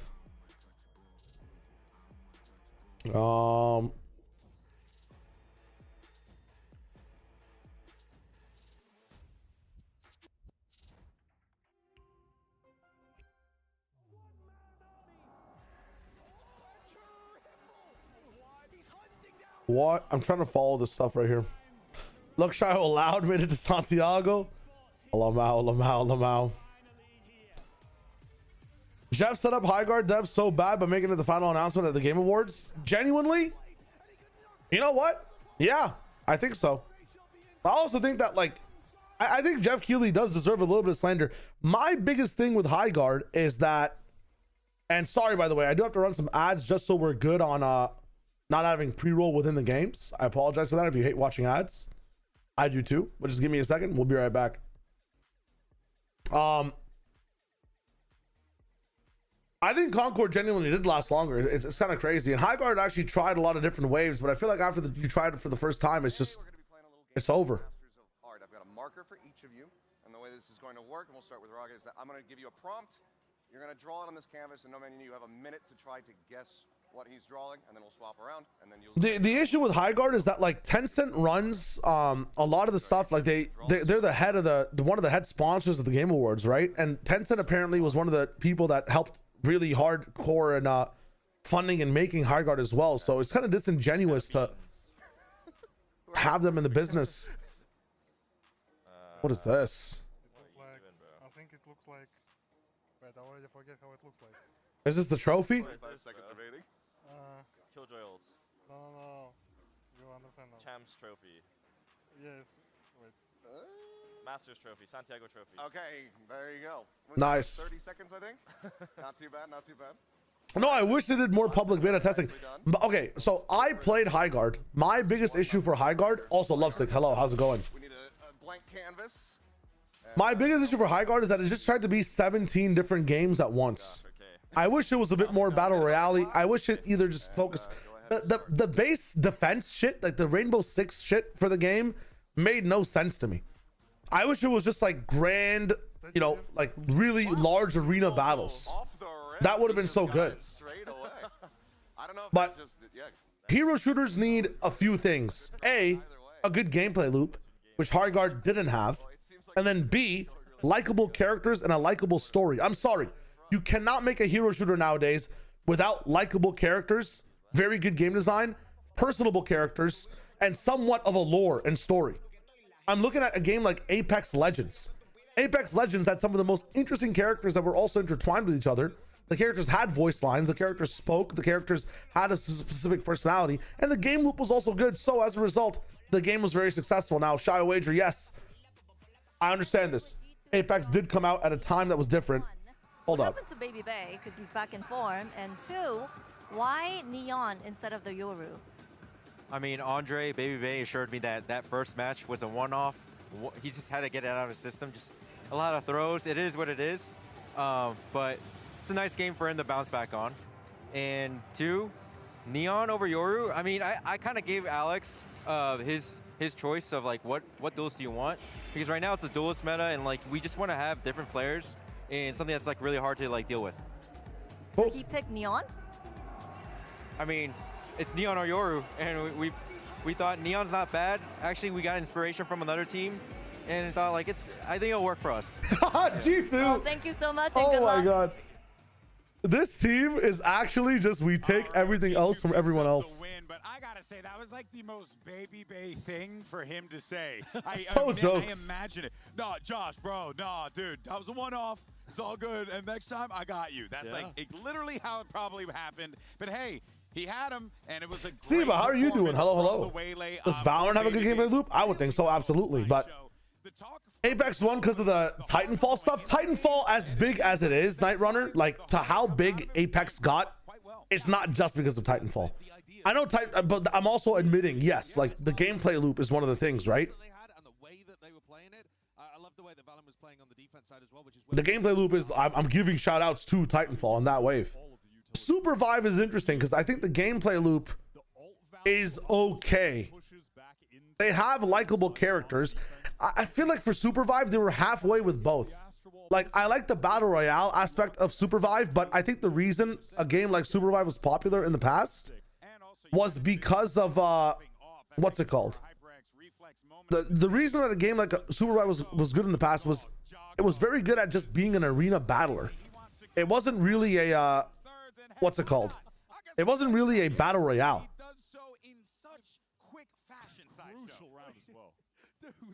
I don't really like the fact that they really put an emphasis on BR when I think it should have just been an arena battler, personally. The marketing too, yeah, they're a smaller company, so it's a bit more tough. And specifically, the biggest thing for Supervive is in the beginning, their balancing on how you unlocked things was genuinely terrible, bro. To get some of the best and most fun stuff to play with in the game, you had to play for so long or get very lucky in a loot box system. It just was not good. Genuinely was not good. It was very hard to engage with the game even as a player, and I gave that game a big chance, but I spent money on that game. Shit was just not good. Maybe somewhere that they want to go with that, which I think is quite fascinating. Also too, we were seeing some great Yeah, the thing for Highguard is that some of these characters just don't make fucking any, they don't talk, they don't really make sense, they all look like hyper airbrushed to shit. And the gameplay itself is just, you're playing like 6 games at once. Just give me a standard game. I don't know why I have to play R6 on top of playing this like beautiful, I really like the mid-game stuff in Highguard, man. But yeah, it's tough. It's tough for these guys. Valorant did it really well where like they have a good gameplay loop, they had some good lore, they had some good characters. Deadlock is a very good example. Someone in chat was saying Deadlock earlier. Deadlock is an amazing example of a game that has a very difficult gameplay loop. Some would say the gameplay loop for Deadlock might suck and it's a confusing one. True. I think it's still addicting for the player that wants to get better at something bad. That's what kind of MOBAs are about. But the characters are so much fun to explore that even if the gameplay loop is difficult, bro, the characters themselves are so much fun to go through. I have people interested in Deadlock just because of the character design, and the character design is so good, and they keep releasing more and more and more and more. Highguard started as a concept of Rust raids this game, and that's why the base defense stuff was there. I see, but I don't know, man. Like, as a hero shooter with abilities and stuff, like, maybe that's just, you either focus on the You focus on the rust raids or you focus on the middle. I feel like there's way too much emphasis on both. More map control on defense. This was a great half from them. It felt like they were set up to get the win. Now, obviously, in hindsight, we know that Lions Blade CB hate watch is kind of fucked. Actually, true. EDG CB thinks international teams will be easier to play against than China teams. If we talk about expectations, I feel like international teams are easier to play against than domestic teams because domestic teams anti-strat a lot. Brother went 16 and 33. Holy shit. He's gonna lose his dang mind over here, people. Well, let's see what's going on with the coach of XLG. Silver and Celeste got you hooked? Dude, I got hooked into the game because I saw Bebop and I thought that that was an amazing way to play a game. And now I'm playing Apollo every game. Haven is coming up next. Just wanted to ask you, were you guys able to make your Haven stronger after the NRG series? And what were the discussion around it? We are going to be a totally different team today, comparing our last match from Heaven. So you're going to see on the stage how it goes, and hopefully the result going to be way more different. And finally I can recognize my team from Abyss, and we become more ballsy, and I hope my guys are going to step up now. Nice. Thank you so much, and good luck on Haven. He asked for his players to be a bit more. Very cool. At least I can recognize this team a little bit. It's true. Currently incredibly grateful to gift you subs based on baby-based skulls other than the last game instead of this one. That goes crazy, Posh Boy. You'd be running broke. I don't think he means the Let me see if I can show you this very quickly, guys. Boom, new skin line coming in. Thank you so much for that leak, or for that link, Triens. This is called Silk Leaf, and it looks pretty cool. The bandit looks fucking amazing, way better than the other bandit. This looks like a battle pass skin. There's no animations yet. It might be a baseline, but with animations, the skin could go ham. We'll see what's up. Very cool. When they got on the attack, G2 had already anticipated the strength It looks nice. of XLG. Looks like we might be seeing it too. I like the bandit a lot. The bandit looks very, very nice. At least also to the credit of XLG. If you address the individuals, which we haven't yet, Lysor stepping up again. Yeah. He drops 20 there. All right, Haven. We get to see the Jog Phoenix on this one. No man was hitting some shots here and there. Dude, G2 is scary on this map. Individual form, they were outplayed in the macro. Yeah, if they could have won Abyss, bro, I feel like this is just wrapped up. G2 looks so good on this map with the Phoenix. With this comp. You know, it's a comp that they nicked from Paper X. Oh, yeah. And it's all about individual stuff. Their attack side calling was great. This comp. Did you see the reasoning for their Abyss Neon pick, by the way? No. They said we just looked at another team and saw what they were doing and chose Neon. So it's like everything this team is doing is just taken from other teams, bro. G2 are like the just strat sealers. Strat vultures. Well, I mean, I guess if you aren't used to playing this style and have no idea what to do, yeah, then why not? Who was asking me to play a Sporkle quiz? My bad. I didn't want to ignore you. 100K MLEA. Could you play a VCT quiz on Sporkle while you wait? I would love to, but game's almost started already, and I just get carried away talking to chat, man. I apologize. I apologize. With this new comp, with this stylistic change. And that's just to push it into that third and final decider map of Breeze. He said he gave Jog the choice between Yoru and Neon, and he chose Neon. Yeah, but when Jen, like, respectfully also pressured him into asking a little bit more, was it Jog that picked Neon? He's like, well, we also saw, like, another team was playing Neon really well, so, like, you know, we went for the Neon, which is cool. Which is cool. It's a little bit of a combination of both, you know? Slow up some of the attacks, you know, let the Neon go through and deal with the back layers as well, if you've got some good plans for that. Jog, speaking of, curveball out. He's got a punch. And he is spotting so many players. Oh my god. Who runs him down, Leaf dead at the same time. The duelists are eliminated. This is how I expect like every match for Nongshim to start, by the way that XLG are playing this. Into the C site. Which team do you think they stole from? Ready will be sent through Baby Bay. Neon solo on Abyss? As that smoke dissipates, but Raga gets the better of him. Checks in, like maybe, I mean, the style in which they played it, I don't think it's Nongshim by any means. 2v4. It might be another Pacific team though. Come away with another pistol round win. It's going to be a full pivot across to the A site. Yeah, good call on the pivot here. You know there's at least one there, so at worst. G2's Haven is scary though. Very, very scary. See if you can open up a bit of space, and they have. Make this a lot easier on yourselves, but two healthy players on G2. A long lurk from Valen, but an alarm bot there to check him. So good diligence being shown. Are you guys saying they're 100% from kickoff? Is that what we're talking about here? Some of that util. Now the flank has been alerted to. No other choice, just has to clear it.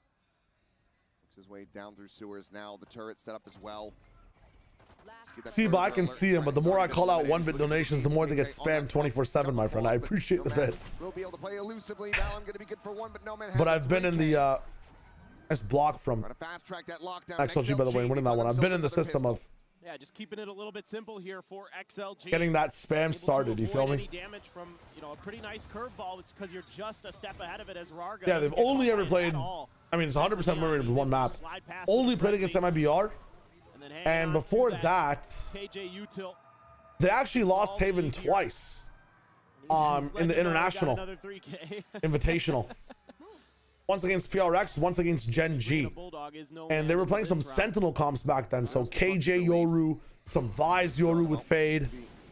And now they've kept the Fade, but they've gone double duelist and put Chamber in the business. Before that, Red Bull Homeground, they were also just playing that Sentinel style. Almost double Sentinel. Like a very passive Haven. And then in Champs, they never played Haven before. So they're coming in with a very, very fresh idea on Haven G2. And it's worked well against MIBR. In Santiago, around the corner, but there's no one to clear this drone for him.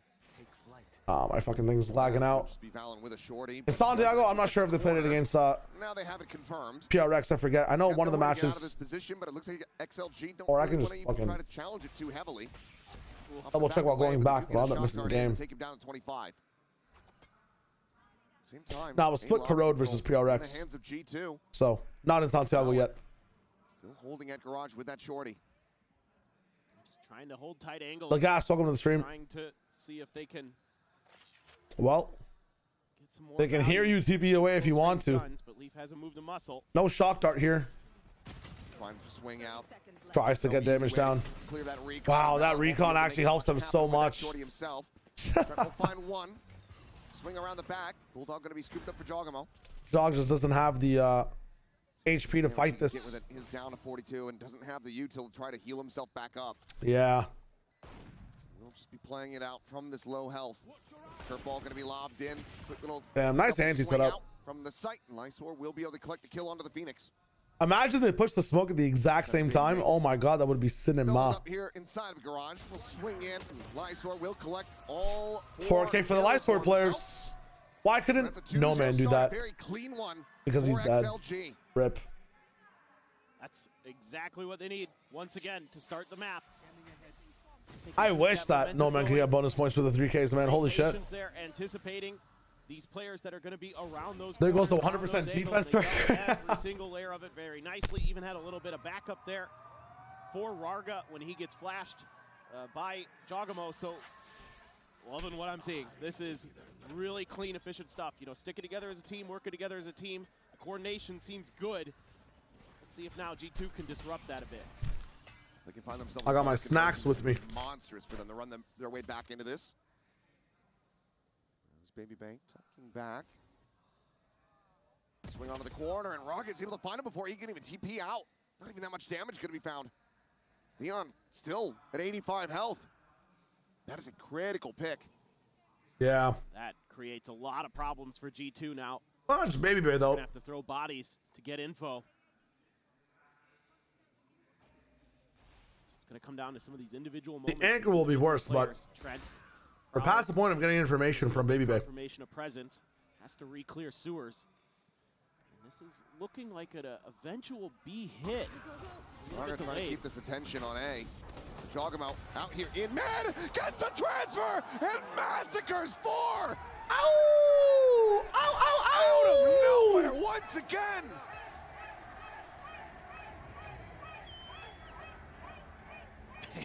And if you're Rarga, you're just scratching your head wondering what in the hell just happened. Finds the jump here on the leaf. Strafing his way out in the mid, but now they have his position noted. The spike still dropped outside of window. Baby, I'm praying on you tonight. Looks forward. Rarga trying to isolate him, find this kill, will be able to do so. Now needs to just try to stay alive. Does he actually get it? We'll go his separate ways. Jogamo on the prowl, looking to try to get the catch, spots him, but can't quite find him to the box. But Fallon is there, situated on the C side to clean it up. It does get messy. They lose 3 players. So damage down. That is crazy. And XLG cannot find the bonus conversion. Oh, again, those curve. Oh my God. 2 shots are outrageous from Jogamo. Happyway sat down Lysor as well. When he hits, it just seems like he's gonna take a round for you. He's gonna find that 3K, that 4K. Now he's got the ult. Holy shit. Shotgun there for Leaf. He's got the judge. He's gonna be posted up in the garage. Here's what I'll say about mods. A lot of pressure here. It's one of the things. While I've been away from the Deadlock gameplay streams, I'm sorry not to talk about the game state of this right now. Hold up. I'm just gonna look at a short real quick. We do have Happyway pushed up. Okay, it's canceled out. I have downloaded a bunch of mods for Deadlock. If you guys want to see them later today, I can show them to you, but so far he's being patient with it. Judge I do have a bunch of skin mods. Pulling back enough to get that gate crash out. They know the judge is going to be in play just on the other side of that door. Lysor did get a 4K, yes. This one very cautiously. G2 been first blooded a little bit here and there. Prowler will be able to Back in the A space that XLG has. Not exploring short too much though. For some reason, we're playing on top of our trip from G2. I feel like this trip would be much better put like in garage to have Yoru maybe on the A side playing with Phoenix, but here we are. Another change in this comp from G2 compared to Paper Rex. They have a bunker smoke ready to go. They have a long pull ready to go as well. So A is bolstered down and should be G2 sided with a double anchor. If G2 lose this round, I'll be very surprised. Here we go. Molly pull at the same time to deny what is okay. You're running it back. Running it back with all that util, I think is a bit too much from G2. No, we're fine. Back to Judge. 0 bullets. Reload. A fumble from XLG, man. They've absolutely squandered it. A strange round from both teams, man. It all goes awry. They're trying to hold on to these weapons, but Fallon will not allow it. Like, what are your thoughts? Well, my thoughts are, Leaf, bro, lock the fuck in. Get a kill. I think from macro strategy, though, how are you ulting while you have all this util on side as Jog? Like, save that for the series take. Stop them coming to the site, and they did kind of win off the back of it, but yeah. Yeah, I mean, they're stopped because there's a molly pull happening at the same time. Like, maybe find those kills on the entry players. And that forces XLG away because you have that extra. Both teams are playing weird. Molly and then the grab well as well, so it's really difficult. Like they XLG's attack again. Like, if you're putting that much pressure onto A, it's okay to like, here's A, here's B, here's C, and here's garage. If you're putting everything into like an A push, it's cool to go up short. Keep the pressure here, like keep some pressure on A, right? But then have C and B and garage as the main point you want to push towards. Let's condition some of these earlier rounds. I don't know why we're, getting early pressure on A, having G2 rotate to it, and then execing through A as well when you know there's more G2 players. You've done nothing here. There's been nothing done here at all. I don't understand. I think we've seen this from T1 as well. I was complimenting their attack side because they got control of A long and A short so fast. I'm like, wow, that's very valuable. But there's no point in having, how do I even analogize this? There's no point in being a chef if you never make food for other people or eat your own food. There's no point in having that skill. What is the point of taking A and taking short if you never use it to pressure other sides of the map? What's the point of having this skill if it benefits no one? It does not benefit you. You never get to eat the A site, and you never get to cook for C or B either. And right now you're getting cooked on C by Valen. Granted, it is an eco. The enemy Astra to try to gain this space control on the C site. There's talent there, man. There's some talent from XLG, and I think this is what we were looking at in the NRG game as well and in China. I said Taiko, but The biggest thing for XLG in this meta, and not even in this meta, but just in this tournament and in kickoff, is they have such a good base. Their base is amazing. Like, such a good job at approaching the game from one dimension, and then, you know, going 2D or even like, you know, 3D with it. How do I even write this? Like, they have no approach to these portions of the game. It's impressive how good they are at the first dimension, though. So good at taking a site, bad at post. So good at taking space, never properly use it. At this time with the operator in hand and happy weight. That's, I mean, that is just also horribly played. But it's a very nice clear of garage from No Man. Put the Viper Wall up to disrespect the wall and not walk down short is a decision. One kill we found thus far. Looking for the entry, push forward. Wow, Rarga is activated. But again, this is not China. You can't do that multiple times. What a shot against the alarm bot. Holy fuck. Does manage to outdo him. Down to a 2v3. Oh shit, man. They're getting picked apart. This I feel like is China gap. Like, you're so used to getting the and ones on these rounds from Rarga, but G2 are not going to let you do that. This round is actually gated by the Chinese community. The way he's been shooting today, though. It's absolutely possible. Yes. Determined or not. China's not made a splash yet. You hope AG does something. I mean, the cope is AG shoots so good that their lack of strategy does not matter. We'll see if that's the case. Alongside Trent here at the garage. Smoke now expiring. Doesn't have another for another 5 seconds. G2 start working their way forward. But Lysor, the quick peek, he's able to isolate one. He's looking for the second. Nice try. Find him through the box. Very, very close. The defuse is in, and G2 stretching the lead, now up 4-2. Insanely close, actually, for how that round started. Attempt here by XLG. Some pretty good stuff on the execute. Rarga almost has 2. Takes Jog down to half. And he's going to get cut down, but that swing by Trent. Huge. Baby Bay. You see that quick scope, by the way? Expecting the re-aggression off the clear of the alarm. Sorry, what? The insane shot on the alarm bot, bro. Highlight of that round. Found one on the ground. I mean, Really Baby nice just ulted mid-round for fuck all reason. Players on G2. And Trent just barely able to win that last one against Lysor. He did pop the tour de I got some sour cream and onion chips. It's the snack of choice for me. My goal is to eat every sour cream and onion branded chip in the world at one point.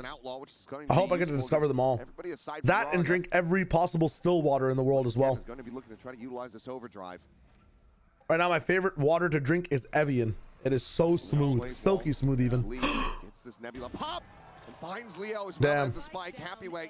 And he's TP'd out as well. Out like a thief of the night. Holy fuck. It's a quick gate crash out towards safety, but No Man trying to fight no back here. flash. It's a little bit of assistance from his Omen. Trent will be taken down, so now a 3v3. Raga instantly dispatched. What a shot from Leaf.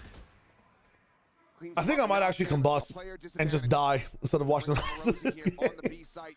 Baby not spotting out Happy Way, nor the other way around. Here's that TP, and now we'll be able to strike, but no, Leaf still holding. I mean, I don't think you'll have to watch much longer. Liza once again asked to do it all. Baby Bay. No, I'm locked in. I'm locked in. I'm locked in. I'm locked in. I'm locked in. I'm locked in.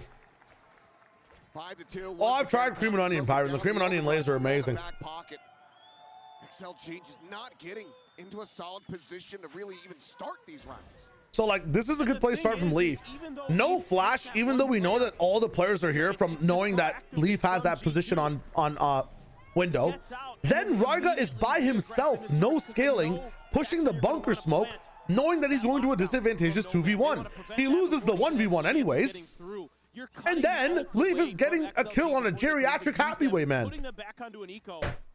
What is we doing? Phenomenal calling and game planning. Clear of the recon, Baby Bay. Oh, it's with the grooves. It's with the grooves, Pyron. We have those lays in Canada as well. They're imported from India. Weapon not going to be recoverable here for the moment, but that is a very critical opening. I wish they let him flex Harbor as well, Enon. Vandal in hand. All right, Trent has some good space. No support, though, which I disagree with entirely. They are cognizant, though. Oh, my God. The wall raised, the Prowler to chase. Nice. There's the clear. There's the overdrive coming through the. Yeah, I don't know why Trent is up like this against an Eco. Why is Trent solo A against an Eco? Jogamo trying to get into position to hold the line here on the site. Sends out the molly, the curveball through, gets the connection. That's why I guess it does. Nothing fucking matters. He will be sat down, but such damage dealt. Holy fuck, bro. Gets it into an even numbered situation. Did EDG win? No, unfortunately, Red Ward, they did not. Will have eyes on Baby Bay, and he will have him dead to rights. I mean, he can even drive a knife into him if you want, but no, we'll just go for the headshot. And that now leaves Valen. How did we get to this spot? This out. Drone going to expire. Valen, I believe, able to skirt across, so No Man is not watching for this at the moment. A critical timing to get this into a 1v1. Leo on the other side, tucked away down below, and he will be able to find it. A MasterCard thrifty for XLG to win their third round. I clocked out once I saw the fucking Phoenix play. Popping that ult, and even though you get team blinded. So let me just clock in on these replays. Give me a second. My bad. I keep scraping my microphone with my teacup. That's okay. I'm laughing at a couple different things here in that round that were kind of a little bit wonky, but you know what? You get through it. Even though Jog again almost pulls off another 4K, that could have been a difference maker. Let's go, baby. All's well that ends well there. That's going to be a big sigh of relief from the coaching booth. Messy ass game. String together consecutive win. Who has the best Haven in the world right now? Because all the Havens we've watched have been fucking dog shit in Santiago. From what I remember. You have so many ults here though as G2, so you could play further back. You could play a little bit I more. think they lost that because they got mid-picked at the start of the round. On Abyss with the Harbor, where you find out where that exec is coming through, and that's when you hit them with the ults. And they're in position to maybe do that. You can throw the run it back at it. Use the Cosmic NRG? Into pieces. Energy PRX, never mind, I am remembering those. Shut down to the TP over the backside. Jogamo just going to be snapped back with the ultimate, but not before he's able to find No Man. Somehow XLG will win this. Lockdown, unable to come into play. Wayne leading the charge, scaling forward, but this Nebula about to dissipate. He is right out into the open, leap on flat. Makes quick work of him. Jump peaks to find the other players. Now, once again, Lysor to try to clutch it out, but just 16 HP in a 1v3. Missing the window to find the punish, but has the haunt reveal.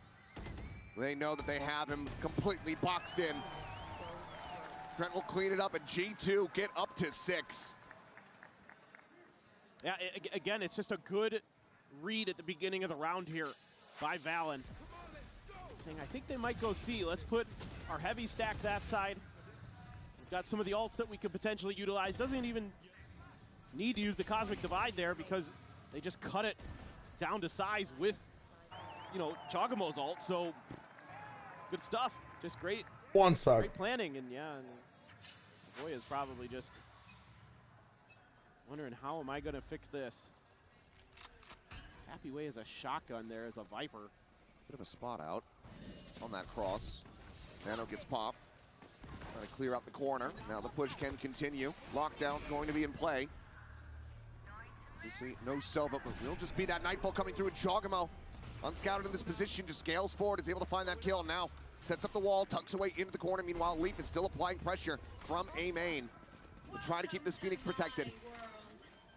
Pit now blooming in the spot onto one. Lysor going to be picked apart as Leaf is able to find that kill. Bucky comes in. Valen gets taken down. Jogamo just storming his way forward into this pit, but has not been able to find explored the whole pit just yet. Finds himself on the wrong end of it. Happy Way has to clutch it out. They know where he is. Dead here, just around on the swing, tucking into the corner. Leaf decayed all the way down to one. Wow. Has the read, has the shot, and Leaf has G2 been so good in these head-to-heads, man. win as well as a lead So good at the fucking cerebral head-to-heads. Oh, this is happened on Abyss. XLG. Happened again on Haven. Invest so much into this round. Why does Happy Way even need to peek, bro? He needs to tap the spike, They right? just can't get it to go. The money's going to be a little bit scuffed here for a couple players. Pull that shotgun through. Are they calling him A little Thanos? bit extra cash for this pit, and it almost works for Happy Way. But Leaf Honestly, just in Thanos time and moved snapped out me of out that of corner. existence right now. Happy Way would have got him because That means I just snapped you back 5 years later, bro. wasn't quite there. Yeah, Balance that's what's starting to great feel about it. G2 superhero films. There's never any across the board, consequences. starting to feel it. The swing in. Right There into the are. crosshair, I'm not gonna baby, get into Raga this. I'm dead not. off No, the I'm rip. good. I'm good. I'm good. They look to try to pull off another thrift, and Chocobo has this superhero site fan on lock. A couple Cannot simple play words. against this Phoenix out in mid. Fuck me. Just Fuck this continues guy. to tear them limb from limb. Now this all really comes down Really, to Nano. So history repeats itself, right? Because I assume G2 won that map. Slinked his way all the way through that C site around towards the defender's That spawn. pit clear is hard to like, Grinch, but what are you supposed to do in that situation? Right? That pit is so hard to clear. Goes unread. Happyway is probably having the biggest fall off from kickoff performance to a Masters I think we've seen in any player. Granted that, again, yes, he is playing in China. It's just still kind of tough, you know? Guy who's dropping like what Martine numbers is coming in and being rinsed like this is so rough to watch. Yeah, we'll be able to find the headshot. Rip. Needs 4 more of those. Even in a clutch scenario, the operator not necessarily the weapon that you would love to have. Full flash connecting, clone over to the side. Doesn't fall for it. But It is different. It is different. I'm just saying in translation, they're getting knifed. That is just downright disrespectful from Leaf. Unbelievable. Oh, dearie me. Okay, let me find. Oh boy, you know you've got him. Let me give some nuance to the take, right? Just gonna go for the style. In Abyss, points. getting 13 aided, highest rated on the team for sure, but in impact, Bring a knife to this gunfight. like it's still a fall off. The issue is like we didn't see him taking over both halves of the map, and on a side where he was clutching so much for his team and finding openings, he went 3 and 8 on attack. This isn't the first map he's doing bad. He did bad in the last map too. Don't let his defensive side dwarf you from his attack side. That defensive side, by the way, I think the first 6 rounds he was 12 and 4. After that, he only ever got 2 more kills and 3 more deaths. He's not on a constant. Not to hate watch a player. I'm just saying. I'm trying to call a spade a spade. I will say, like, his highs were shown in the very start of that match, but they did not stay. Right? That's a problem. On the opposite side, the wall to fall, spot out, and there's the spray down. There's 46 in 2 series. I mean, I want him to be at least like. I know it sounds crazy. It's high expectations, but +5 to +10 If they try to keep pushing A, that means that util is now not going to be on available average. to confirm Like the that would presence be of good alert. translation. I feel like at least. See what they can get done. That one's going to post up, looking towards the lobby. Hey, I got you, Dan. I'll go look. I will go look. Pinging out the window, expecting that maybe. You're telling me Wolves and Billy the best competition in the world? I'm saying that's one of the cases, yes, but I'm not expecting a +46 from the guy internationally. I'm just expecting him to show up even in the rounds where these guys are losing, but I feel like he's the one being picked off more than anyone else. 40 health between the remaining players, and Damn. Giacomo still here, still looking to be the gatekeeper of this site. Whoa. The top of the plant now has to be committed to. Happy way to find it. It's going to be narrow margins. Valen will get there. Is he before the plant back? can come in. That's a good round. So That is a good round from Happy this Way. round, this half, and maybe this map is G2's. Unfortunate though. Yeah, they're just so clean with this comp. And even when there are mistakes here and there, they're able to bail each other out with some great individual moments. That was a huge shot from Leo. Trent, though, doubled down on this with low health. Well, 9-3, their tournament lives on the line. Damn. XLG need to rally back. We'll see if they can get the opening pistol as they swap over to the defender's side here on Haven. All right, gotta run an ad real quick so we don't get ads when we come back to game. Apologies for that, my friends. Bada bing, bada boom.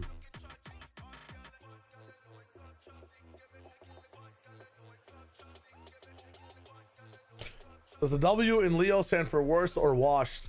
It's funny, Milf, because coming into this, like watching China and stuff, the W used to stand for W's only, you know? And now it's kind of switched up. It has kind of switched up. Why does the Chinese government allow one team to buy all the gamers? Good question. Only Urango can save China. Thank you for the bits, Mr. Milf, near you.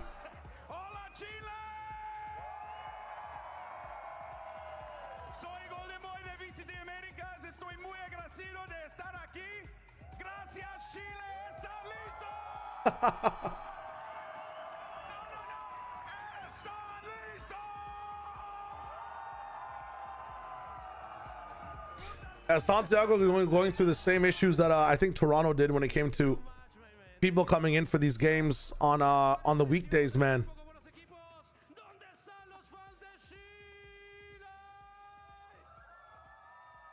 I mean, you guys remember how fucking filled up this crowd was. GB having some fun here on the stage.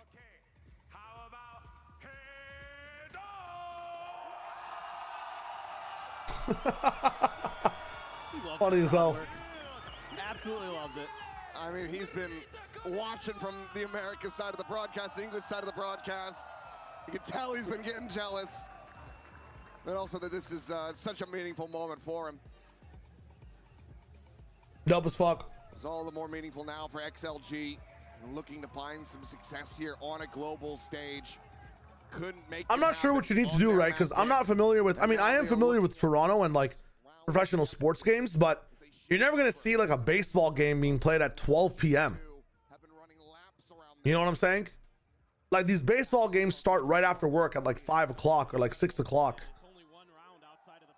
I feel like if this is an international event dropping down, these games have to start at like their equivalent of like a 6 or 7, oh, fuck me, around a 6:30 to 7 p.m. start time, no?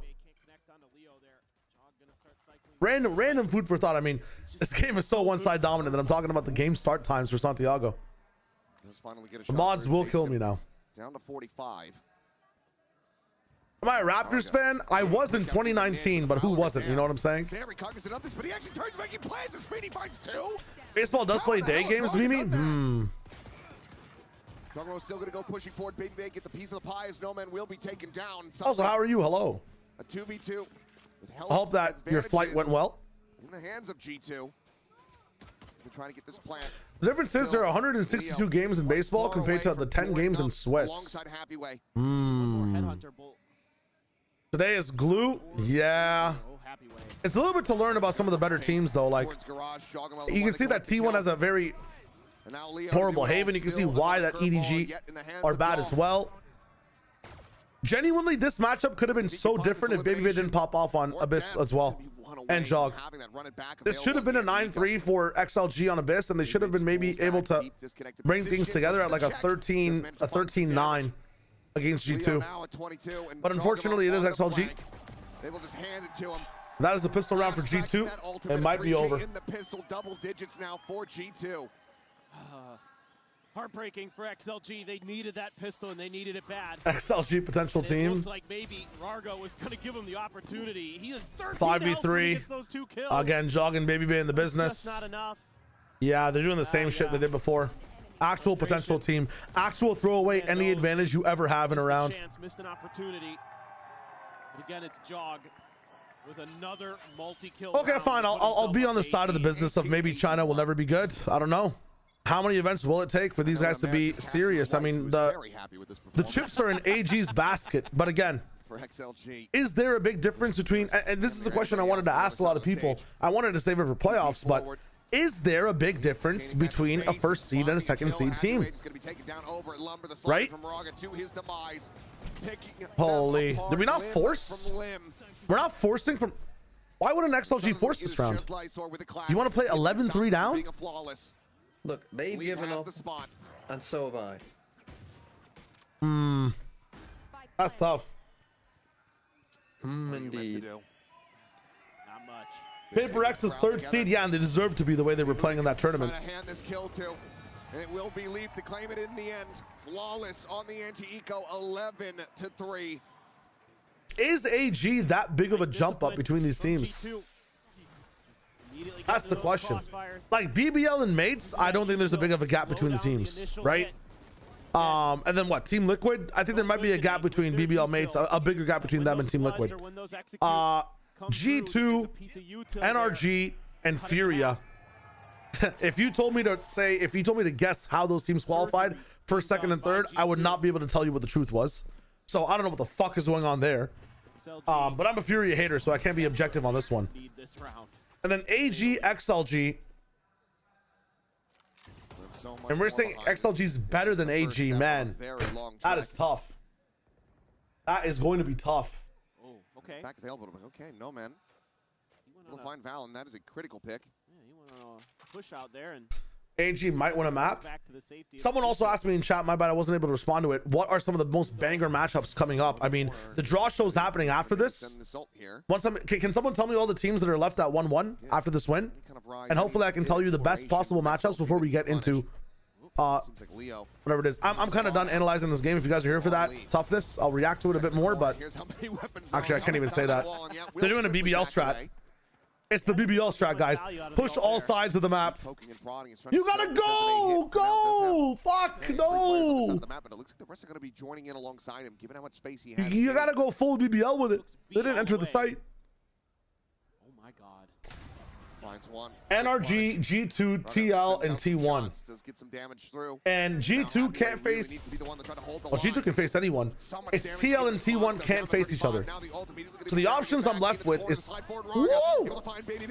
Oh. Turn the flash, but Jogamo is a little bit faster. Finds a headshot, gets a second. As he wants this bonus conversion. Peek by yourself in a 3v3. I don't care if the team's with me. They have to win this out. I'm just a player on XLG. But Jogamo will peek by yourself in a 3v2. I don't care if I beat G2. Potentially another 4K for him with this Phoenix. Holy fuck, man. Committed the ult. He's already halfway to the next one.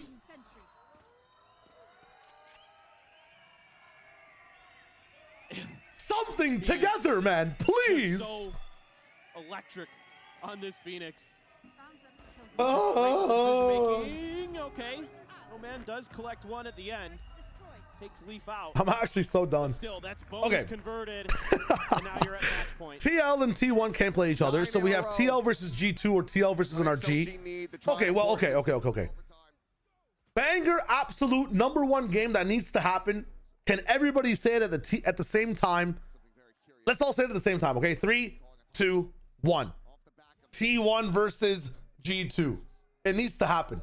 It needs to happen.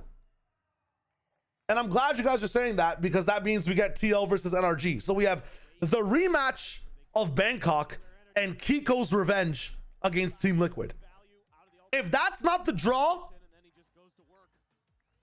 I can't even threaten anything, can I?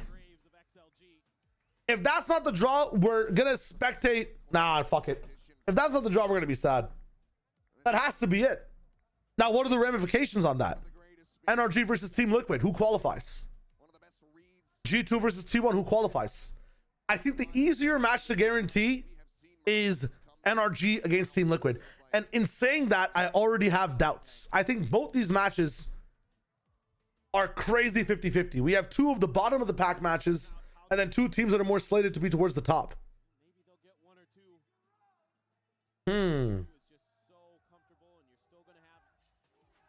Now, the worst matchup, let's talk about the worst reality, right?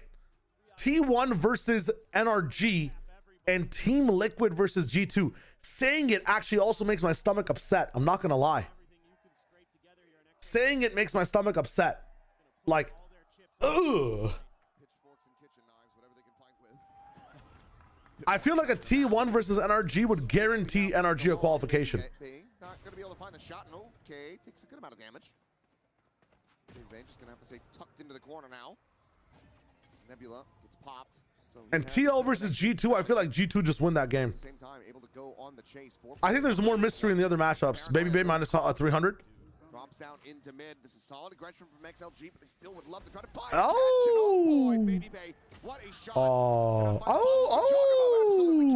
What a flash, man. He's so good. He knows the options. He knows the angles.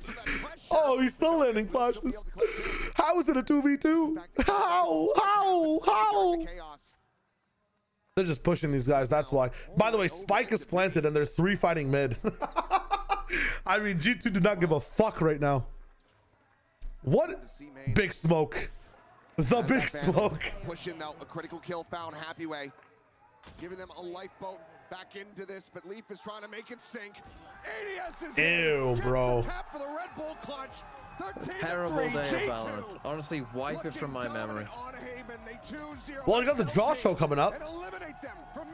I got the draw show coming up. I mean, that actually will be the most exciting thing that happened today. Well, it could be very bad, actually. Liquid can't play each other. Yeah, but we have a potential like horrible matchup. WS Leo, by the way, -2 points.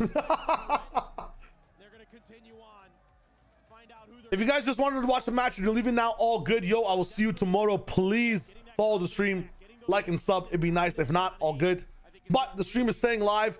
We are waiting for the draw show for the next games to see what's up. We'll see what's good. Crispy Waffle, thank you so much. That an entire day of show matches for a draw show. Yes, Stevie. It's kind of crazy. I really hope G2 does not go against NRG. They can't, Anon. They cannot. G2 cannot play NRG. It is the one thing that is not possible. China going out 0-2 without a map win even is crazy. Genuinely crazy. William K with the tier 1, my friend. Thank you so much, brother. It might be time to get critical of China, guys. It might be time. This is going to get fucked. My no man pick, sad no man noises as he exits the stage. Honestly, that was crazy. China bombs out internationals all the time. I think it's just crazy because I expected good things out of XLG out of all the teams, Donner. That's why I think it's crazy.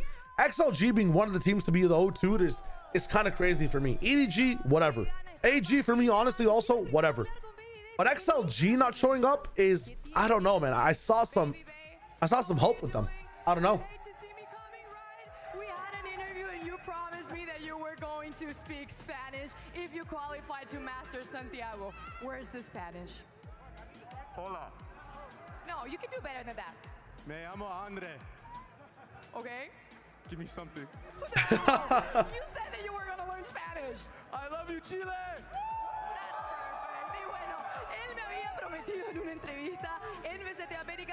It'd be nice if she gave him something to say that at that point. That'd be so sick. Second question, you said that you were in a lot of internationals, but now as a player, you're the rook in Valorant. How are you feeling in the stage right now?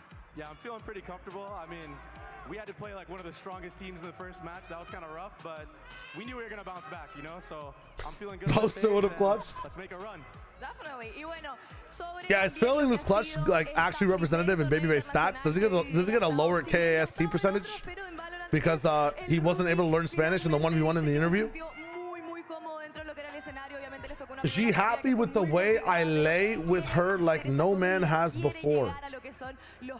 So now for my last question.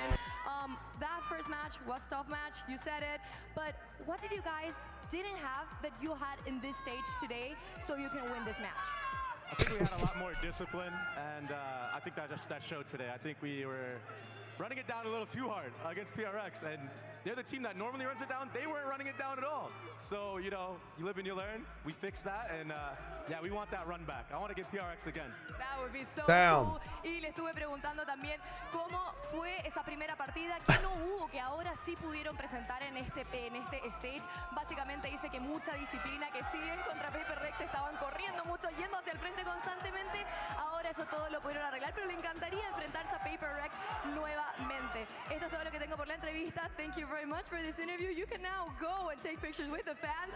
But now, ladies and gentlemen, we're going straight to the draw show this time. Goal of draw show. Don't you worry, because we have backup. Señoras y señores, don't fuck it up. Goal of draw show. Don't fuck it up. They got an extra guy in the business as well. Could you give me the pleasure to give out the rules? We can't fuck this up, guys. Everybody, so we'll be doing the draw for the 1-in-1 teams to advance the playoffs. The winners of these matches will advance. The losers will be eliminated from the competition. There's a couple rules with this draw. So first, there's no repeat matchups allowed. So in our situation, that would only be T1 and TL cannot be matched up against each other. As a reminder, regional matchups are allowed.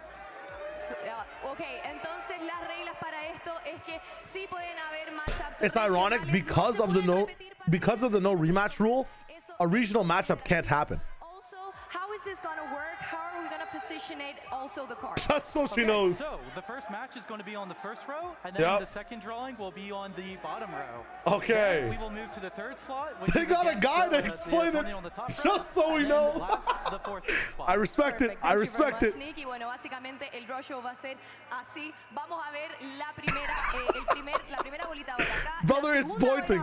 She's repeating it. All right. If we fuck this up. If we fuck this up. Let's go. Let's do this. Estamos animados. Come on, guys. Leo Faria is looking at this segment with binoculars in the distance. There's 17 snipers trained on this stage. Give me G2. Okay. G2. Now give me... I need to get NRG. No. Now it needs to be NRG or Team Liquid. NRG or Team Liquid. It needs to be either or.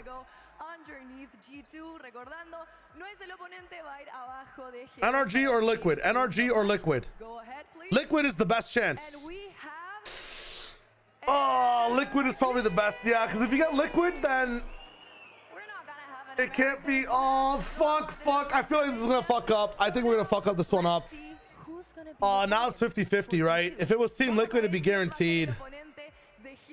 T1. Please, T1. Please. G2's prepared right here. Yes! Let's go! They fucked it up? How did they fuck it up? We know that Team Liquid is gonna be playing against Energy. Sabemos que Team Liquid va a estar jugando contra. How did they fuck it up? Who said they fucked it up? Those are our matches, ladies and gentlemen. Estos son nuestras partidas. ¿Qué pensamos? ¿Están buenas? Let's go. Well, everyone's liking it apparently. That's all for us, guys. Thank you very much. All right, the referee says it's fine. Muchas gracias, but we have a note. Nick, can you go ahead and also talk about the schedule? Hey everybody, so just as a reminder, this is not the final matchup order.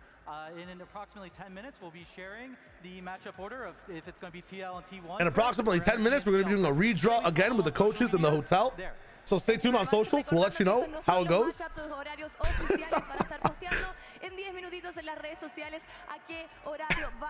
In exactly 10 minutes, all the coaches in the chairs. From us. Thank you very much, Kuriki. Thank you very much, Nick. Muchas gracias, chicos. Gracias a todos los que estuvieron por acá. But stay tuned because tomorrow we're discovering who's advancing into playoffs. Hype. What a bunch of banger matches to end it on. Honestly, I'm glad that NRG and Team Liquid didn't face each other earlier because now we have an amazing match. Goodbye, Shio. Goodbye, Mr. TMV. We get ready for some matchups tomorrow that surely are going to be exciting. We're joined by one of my favorite people. It's Valen. Why does Valen look like he's photoshopped in with this lighting? Congratulations on the victory. I'm not going to put you to Does Valen look like he's green screened into this bit, or am I trolling? We got to do this Verizon high-speed moment of the match real quick because your boy Jogamo decided he wanted to get out there and keep your eye on the balls. On the balls. Keep your eye off the balls, boys and girls. My bad. Holy shit. Y'all unleashed him with the duelist switch-ups.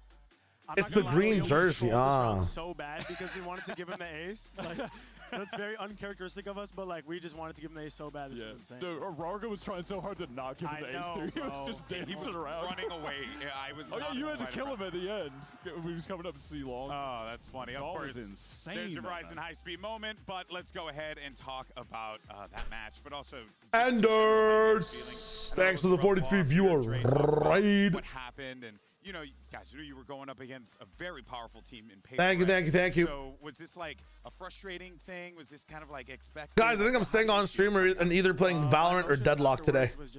And then going offline. Yeah. There was a lot of preparation time that went into this PRX match, you know, like I want to show you guys my modded skins. You know, we've flown here to get ready for this match and everything, and we just played so poorly, and it was really like devastating to lose in that fashion. Yeah. And it was kind of a wake-up call for us that like we still need to focus on ourselves. I think we were focusing a lot on them in that match, and that led us to just like not hit flow state, not hit the things that we want to do in the game, and just bounce off each other because that's what we're best at. Yeah. And we kind of just went into this game on a more clean slate. It's going to continue to be like that, and I'm glad that my boys showed out today. That was a big like trust rebuilding match because of how poorly we played versus Paper X. So that was awesome. Yeah, y'all also came into this playing the new comp on Abyss after you'd only played it like the one time in the loss during kickoff. Leaned into the buffed Harbor. Yeah. So how, in general, are you feeling about the Harbor buffs in terms of bringing him into the meta? And then just on that Abyss map specifically, why were you leaning into that? Hey, thank you, Anderson. I hope you had a dope time watching. Faster day, huh? Because of how hella faster day. Harbor is. There's some niche things about him that gives him more than he should be doing, and so we kind of have been trying to abuse that on this map.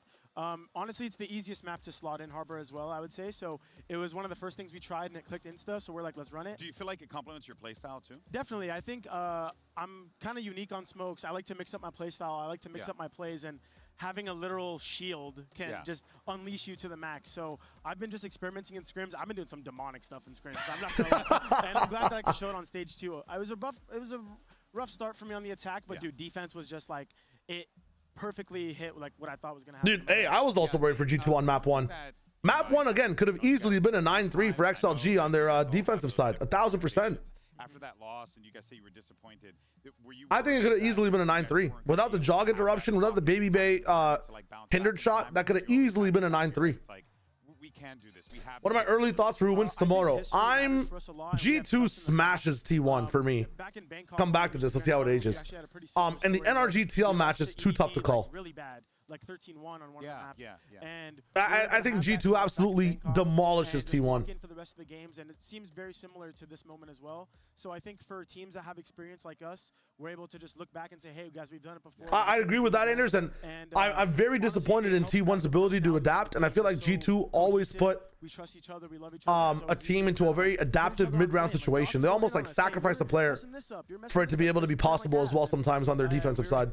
And we were just able to like put it together. But I genuinely think that T1 are unable to adapt as a team to even a fucking speck of dirt flying in their face. They just crumble. Right now, and how things changed after you moved away from him playing like mostly. Now for my VFL, I have Baby Bay. The entire time. I need these guys to win. Actually, I have to replace Itsu. I have to replace No Man. Different duelist roles. How is he? And I think I have to replace Wayne. So I'm looking fine. As long if G2 lose tomorrow, just how that's kind of changed things for you guys. in trouble I am. In very big trouble. Alex had a lot of pressure on himself last year when he was on solo. Charles did the same thing during the Bangkok Grand Final. You know, he's the duelist player. He's supposed to play good, whatever. Yeah. I think it. This ain't the Tejo meta though, little guy. Everyone remembers the Bangkok. This ain't the Tejo meta though. 100 kills, but it's a lot of stress on him. And now that we're running more double duelists, I think he's able to play a bit more free and have his own micros, have his own plays, because you also have Andre now who can like be the primary guy to dive in. Yeah. So I don't think there's as much like pressure on him to make all the space and do everything perfectly. He can fake, he can go in, he can play slow. Yeah. And that's kind of the nature of the double duelist. When you're playing solo duelist, is just everything is you go first. Yeah. Now he can mix it up more. Has it been really intentional to let him just like off the leash go for way more solo plays? I feel like especially on defense, like when you're watching his Neon on split, he'll just be fighting over like B garage alone. He'll be pushing in, like sliding in, relay bolting. Do you guys basically just feel like, yeah, we trust you to go for these plays when you feel like it, and if it doesn't work sometimes, Could be true, Nano. Could be true, but nah. Like a major trust point. They're just playing by the rules with the redraw, right? Match, you're competing on stage. Don't overthink it. If you I've been on fire. Things to follow, brother. It's still a work in progress because, of course, sometimes maybe we tend to overcook it. Like we saw Paper X, like we looked a bit not really tight, not really together, and so it's still something we're working on. But eventually, if we can perfect this chaos and eventually bring in some order into the team is how we word it, then we'll have a bunch of different looks we can show. Yo, hey, take it easy, man. Enjoy. You know. Well, you know, I mean, just to wrap things up, I will say, like, you know, we've always known you to be the team that prioritizes and really enjoys that structure. So it was a tone shift for you guys at the end, but it makes perfect sense that you guys are thinking about finding that happy medium, you know, that balance. And as you continue to only just push forward, I think you're just going to continue to see that refine more and more. I mean, they got you on the team, brother. I have no doubt in my mind it's going to get fake. You know what I mean? Your number one glazer. Dude, bro, hey, boy right here. Yeah, that's my boy too. He's going to take my job one day, so watch. Anytime soon, though, damn it, because you got to win a championship. Now, of course, though, let's check out the final Swiss matchups. They are set, ready to go, and I believe this is the order that we are going to be broadcasting them in. So confirmed from production in the I back. got you. So I got it'll you. be Hashtag NRG soon. versus Trust. Team Liquid to start Trust. today, and then G2 versus T1. What do you think of NRG Team Liquid right now, Valen? I think that's a great matchup. I think TL has adopted a style of like way more aggression. You see them playing Neon, Waylay, and even in a lot of their interviews, they're talking about how fun it is to play this kind of style. I saw Matt talk about that. NRG just had a taste of that versus Paper X, so I think they're going to match up well versus TL. And then our match, like, there's some history there, man. I remember I told Meteor he couldn't shoot back, and like ever since then he's been gunning for my head. So like, it's going to be a banger game there as well. And tomorrow's going to be insane, bro. I'm excited. That's a crazy match. Ready. Yeah. Bro, we were talking about it on day one. Yeah. The G2 T1 was my finals rematch prediction for this. Bro. It's happening already. It's kind of messed up. It's kind of messed up, but you Sick know what, game. man? It's going to be a sick game without a doubt. I mean, all these teams have been playing so well. How's it been with that crowd out there, Bro, man? oh my God. I know everyone's saying it, but really, it's like the best experience ever, man. The crowd is insane, and I've been hearing a lot of cheers from me. Like, I know they love me out there. So I'm so I've been hearing Valen. Heados. So you appreciative. You gotta lean into the insane. heados, okay? Sí, vamos. Vamos, heados. All right, folks. Well, we're gonna be back here tomorrow with two massive matchups, and two teams are gonna be qualifying for the playoffs, and two other squads are going to be eliminated from Masters Santiago. You see the schedule there. We're kicking things off with NRG versus Team Liquid, and then it's gonna be a banger of a matchup. G2 Esports facing off against T1. It doesn't get any better than that. Folks, we thank you so much for tuning in. We'll see you same time, same place, right here in Santiago, Chile. Adios, folks. Very fun. Very good desk. I love it. Day. Only two teams are Very, very cool. What do I need to do now? Give me a hot second. Where are we at? Nice. Fun day. Fun day. Much closer XLG game than expected, but honestly, I thought they'd win that one too. Kind of rough. Valen's really, really good on the desk. How do you guys, how do we rate today overall? How do we rate today overall? I give today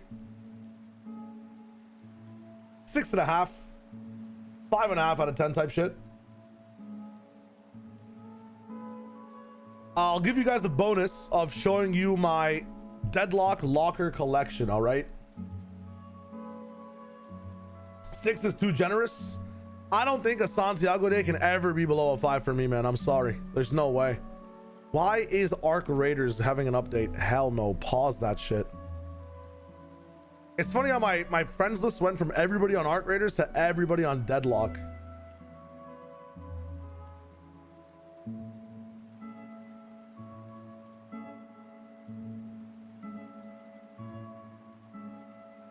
Quick filtration. The Chinese sewage has been filtered. It's crazy. Anchi will be mad that I'm not installing Arc Raiders. He's not wrong, but again, I've heard they made it even more PvE, so I don't know about all that. I get immediately invited. Assassin, I'm not playing right now. Okay, I know you see LeBron James on the screen. I know you see LeBron James, so let me talk about it. All right? Check it out. We got LeBron James, okay, as Abrams. Kind of sick. Could agree it's sick. Kwan Zakari's out. I got you. If anybody's leaving, yo, have a dope day. I'm just showing you these skins really quick. And I'm off as well. Yes, this is LeBron from Multiverses. And it's really cool. If you ever parry someone's melee attack, it says blocked by James. But he's got some like custom voice lines as well. Where like it's hilarious, man. Never back down. It's funny. It's funny. But we got LeBron James. We got LeBron James as Abram. It's very, very fun. He's dunking on him. Then we have low poly RuneScape Victor. So it's low polygonal. Very, very fun. Kind of fun. Kind of fun.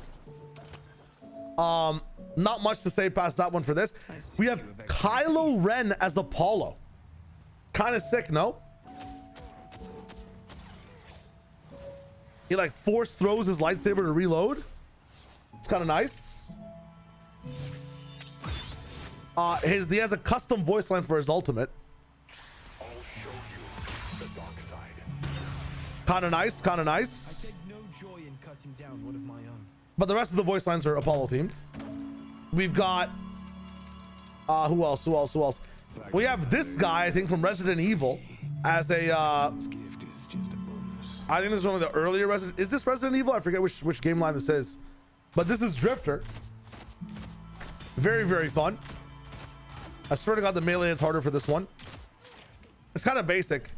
The cool thing about this too is that if enemy players play these guys, they end up using these skins. So I'm a big into American sports, not as much, unfortunately, not as much in terms of watching.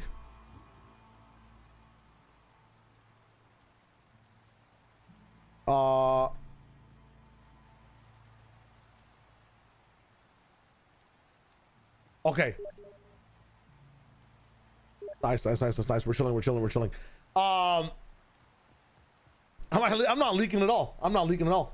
7 is such a specific number. I think this bit is gonna take around 7 minutes. Okay. After that, we've got the skeleton from Minecraft as Grey Talon. It used to have sound effects, but I think with the old Gods mod, it doesn't. It has cobwebs for the trap, which is sick. Okay.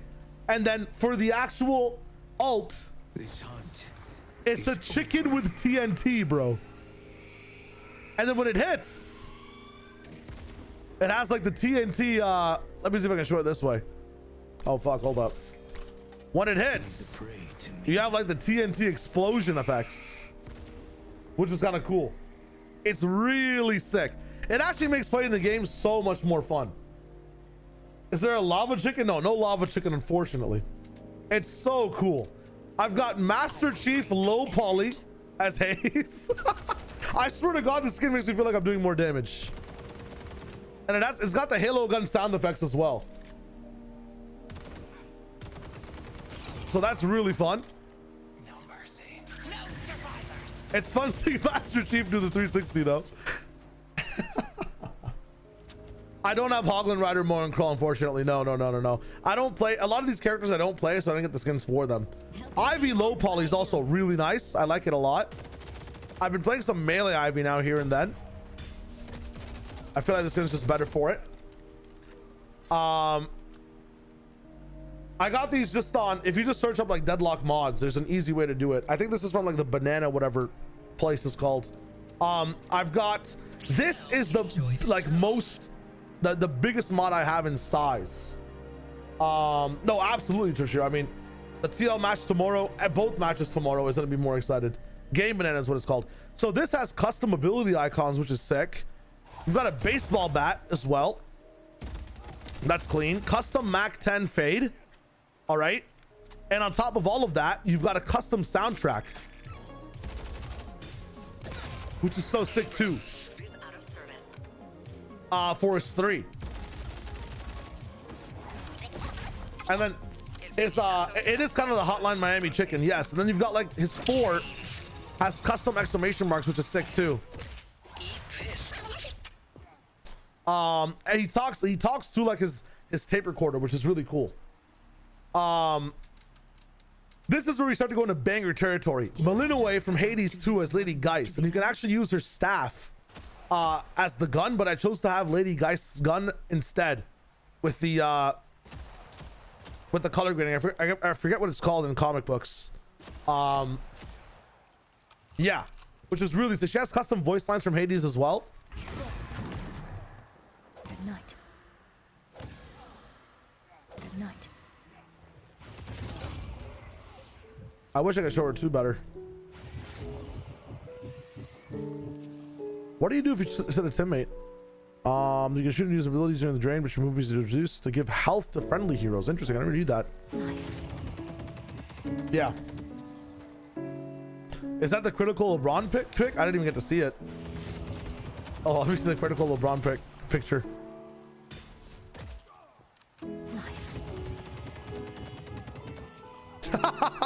That is the critical LeBron picture. That's funny as hell. Okay, past that, one of my favorites, Spider-Man PS4 or the PlayStation Spider-Man for Lash, and it's so fitting because he's always fucking using his webs type shit. Like, it's so good. I love it so much. I wish it had like sound effects and stuff too, but it's a very simple mod. Really fucking cool. Cell shading, that's what it is. Yes. From there, I've searched for a nice, what's it called? A nice mod for this lady who I'm completely forgetting the name of, Mina. Unfortunately, they're all Gunnar based. So I went for an alternative skin instead called Vriska, where she has a sword, which is very cool. And her sword turns into like a little spirit thingy when it's up in the business. She throws cards instead, and like her 2 is an 8-ball instead of bats, which is really cool. Her bullets are green. I like it a lot. I like her revolver as well, more than like the M911. It's very cool. I enjoy it. It's like an OG character. You use the Gunnar skins off stream? No, I don't. Trust me, I don't. So I'm not. I do not. Mirage has an amazing skin as well. Like, this guy just looks really cool when he's on the enemy team. And then for me, I like the gun a lot from this Mirage more. What do I think about tomorrow? I'm excited for tomorrow's games. I have G2 winning, and I don't even know who to predict in NRG versus TL, I'll be honest. I'll do my pick'ems then. I forgot to do my pick'ems today, which sucks, but it is what it is. Fighting me was a grievous error. Let the game stay on Deadlock Plastic. Don't worry about it. We don't need to swap the game. It's all good. Oh, but never mind. We're chilling. I'm not gonna be on stream for too long. Next mod is this nice little Paradox mod where it's color swapped and helmet swapped a little bit, which is nice. It's a bit cooler to look at. And then what else do we have? We've got Sackboy for Rem. I love this mod. His gun is also like really cool in that it makes the sound from Little Big Planet. His little guys are also like, what's it called? His little guys are also like little Big Planet guys, which is cool. And then when he's inside someone else, he has like the Little Big Planet rocket ship, which is really cool too. This is like where you chose your map in some of the games.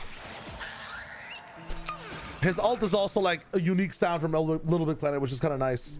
I think NRG also diffs TL. I'll probably end up predding NRG, even though I want TL to win. We got Pikachu with 7. It's a little bit goofy.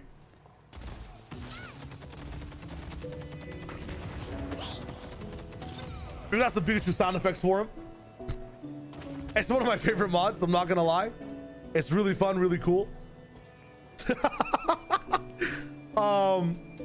And then what is left? Silver. Yes. Oh my god, I've turned Silver like in a Shadow the Hedgehog almost. Very cool mod. You have like multiple colors you can make her as well. I just chose to go for the red and black, and the wolf ends up being red as well. Sad Hemtaro. I will join Sad Hemtaro very soon, very soon. I'm just showing off these mods. I will make the Hemtaro happy, trust me. We've also got fucking Gordon Freeman, I believe, with the Half-Life sound effects. Oh wow, I didn't even hear that. That's fun.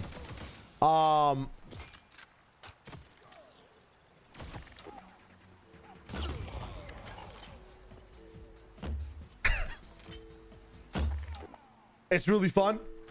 And then last but not least, my favorite mod, and I'll turn the music off for this one, motherfucking 50 Cent. I'm duty bound to fight.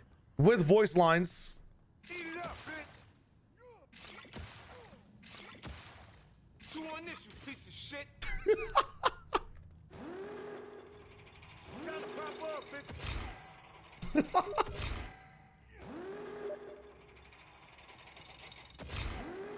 Fuck. My favorite part about the mod though, past the voice lines and stuff, is when you ult. Here comes the pain. Stay away from more. You fought well, Abrams. Yeah, it plays fucking it plays Many Men song, which is hilarious. I love this mod so much. It's made playing Warden really good. Granted, I'm horrible at Warden, but like Majestic leaping into fucking it's just so funny. It's so funny. You bitches know who you messing with.